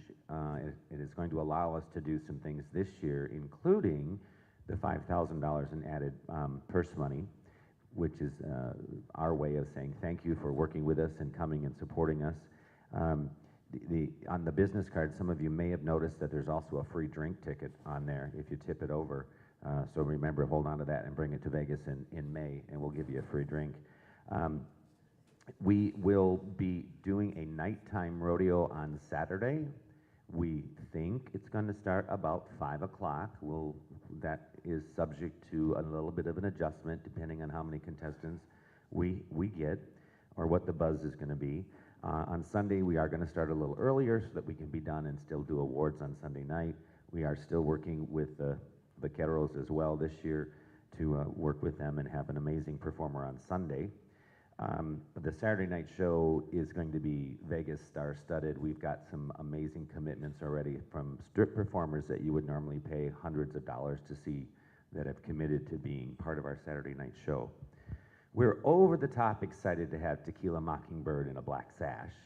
We will have our royalty competition on Saturday, November 30th.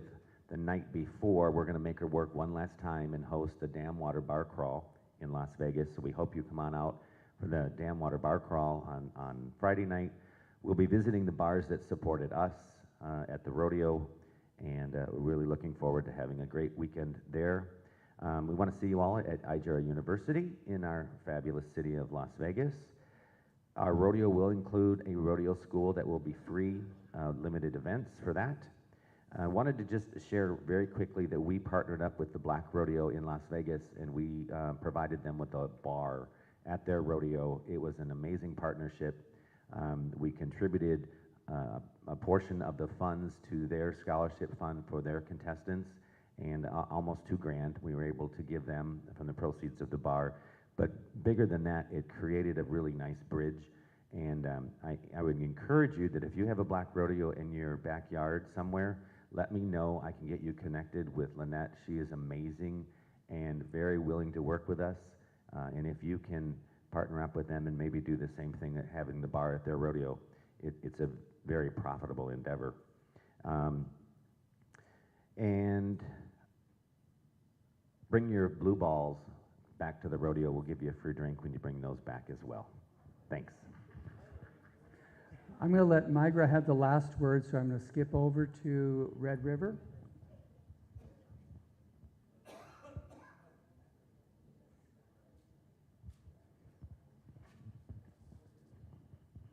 Red River Rodeo Association would like to thank you for the great convention that went on, that we're in the midst of and almost ending right now. Migra, thank you. Congratulations on your 30-year anniversary. That's a huge deal. Red River will be having a rodeo school in the month of March. The date has not been selected yet, so still put it on your calendar. It'll happen in that month. And I think I speak for more than Red River when I say this. Gene Frakes, thank you for the tremendous year that you've had as secretary. We've had documents, we've had agendas, we've had minutes, everything on time, and it's just made every association's life so much easier. So great thank you to you, Gene.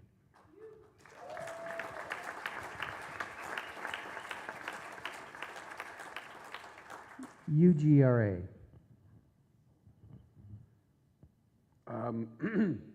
Sorry. I'd like to congratulate the new Hall of Famers to their new position and acknowledgement. Also, thank all of you who actually came and supported our rodeo this last year. I think that was left out at our rodeo a little bit, and I apologize for that. We're going to be holding a rodeo again on June 20th through the 22nd. We're hoping to be able to put together a party as well with a dance floor and everything. We'd like to be able to have you all come out to that. Our royalty competition will be December 15th. If anybody would like to come and join us with that, please let me know, and we can get you involved. And it's going to be an afternoon contest, so if you're trying to get out of there in the evening, you'll be able to. Also, we're doing cornhole on the third Sunday of the month. If you want to come and join us, let me know, and we'll tell you where it's going to be at that month. And thank you for this great convention. It's been a lot of fun, and all of you have a good time. Well, the microphone is right by Roger Bergman. Roger Bergman has an announcement. Regarding the hotel room block for finals, World Day Rodeo finals in Reno, we have tried to get them to put it on the site, but so far they have not done it. I want you to know that when you do go there, when you do book your room, they will charge your credit card for the first night plus tax. They will not charge you for the resort fee at that time. After you complete your stay at the hotel, that first night's resort fee will be added onto the remainder of your bill. But be aware that they will charge for that first night. But remember, Wednesday and Thursday and Sunday are very low prices, well under $100. So book early, don't just come on Friday. CRGRA, I'm sorry. Thank you. Chuck Browning, CRGRA. Thank you, Migra, for your hospitality this weekend, and congratulations on your 30th anniversary. Thank you, everybody here who worked with committees, brought all this stuff forward, and helped move us forward. It's greatly appreciated. We do want to congratulate our newest Hall of Fame inductees, as well as David Hill as treasurer. Thank you all who contributed to making a wonderful evening with the Hall of Fame evening on Saturday. And we do have confirmation that we are working to get ourselves back in the saddle on the rodeo circuit, and we are targeting August 7th through 9th of 2026, so we appreciate your patience. Thank you, guys. IGRA. All right, we want to say thank you so much to everyone who is here this weekend, but thank you to IGRA and to MIGRA for hosting this wonderful event. We are so glad to be back as an association. We are glad to be back with almost a full table of folks as well. Just wanted to have some notes. So coming up in the next couple weeks, IGRA will be competing, or some of our members will be competing in the Santa Speed Run, which is a very large fundraiser in Chicago. If you haven't heard of it, look it up. It is a big fundraiser to support the Center on Halstead, which is the Midwest premier, comprehensive community center dedicated to advancing community and securing the health and well-being of LGBTQ people across Chicagoland. We are planning to revive our royalty team this coming year, so see our team this coming fall, if you dare. And I do want to mention, you will notice there's some goodie bags out on the table, the little red, black, and white bags. That is from us. They have Chicago blend popcorn in them and candy made by companies out of Chicagoland. But finally, I really want to mention, we are planning to make a bid for 2026 convention. So you know you need to come visit us in the third largest city in the country, home to over 140 plus years of LGBTQ history. Chicagoland is coming back, the Windy City Rodeo is coming back, and you need to come visit us to find out more. I'm going to go next to Jean Frakes before we let MIGRA finish out the announcements. Okay, thanks. If you remember when I gave my report yesterday, I made the statement that my goal for this year is to change some of the paper that's laying around my house. Well, we've started that. I didn't want to draw it to anybody's attention right away, but did you notice Mike Lentz brought his TV to this back there? From out there on the East Coast, he brought this TV. He has been back there diligently putting in all these proposal changes into the documents, and I'm kind of setting myself up here, but all the data entry pretty close to being done before we've ever adjourned. I'll need to verify and check all that with what I have. But look for the documents to be posted very, very soon, a lot sooner than what we normally get them posted even. So we hope that the goal for this is so that when you leave, they're done. And that's maybe a few years down the road, but that's the goal. So just watch for them.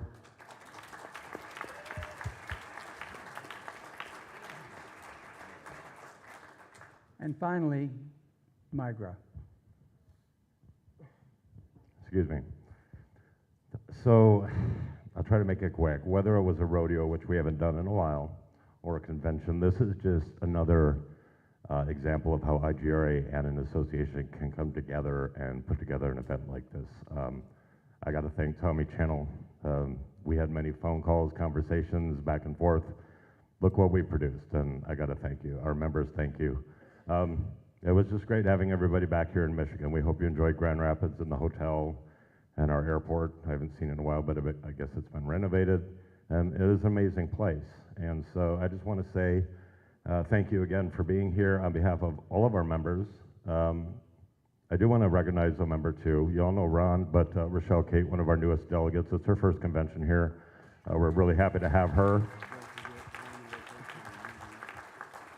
And I've said this before, you know, we haven't done a rodeo in a while. We are working on that. It's, you know, everybody knows how it is, but since IGRA grew larger this weekend with the addition of Ohio, you never know, the 2026 Great Lakes Regional Rodeo could end up back in a place that we've all been down there and we really liked in 2014. So we're going to look at that too. But we want to thank you, and we look forward to your support as we, you know, move our dreams and our missions into the state of Ohio. And, you know, thank you.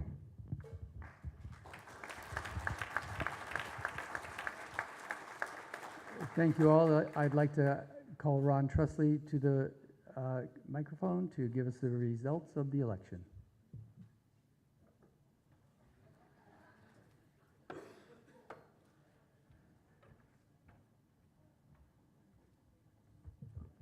All right.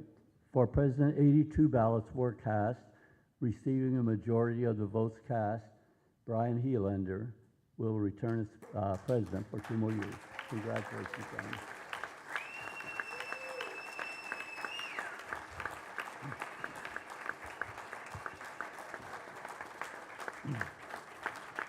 I just want to thank you all, and I promise to work on behalf of the organization to the best of my ability over the next 2 years, and I really appreciate your support. Thank you so much. And Chris, thank you for stepping into the leadership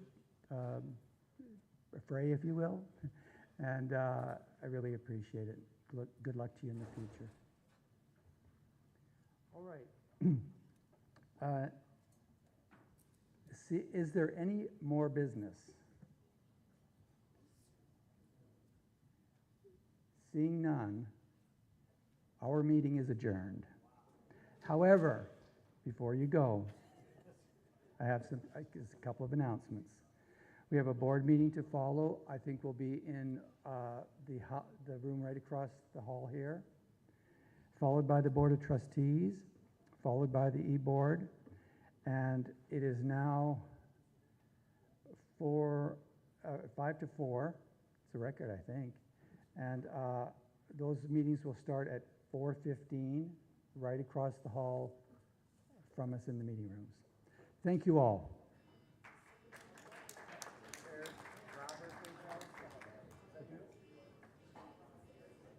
Yeah. Robert Thurtell, is that your phone? Yes. Girl.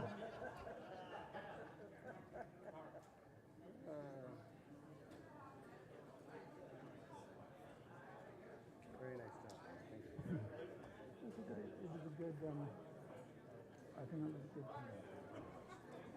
And hopefully the next 2 years will go well. Thank you for all your support. Thank you. Thank you. Appreciate it.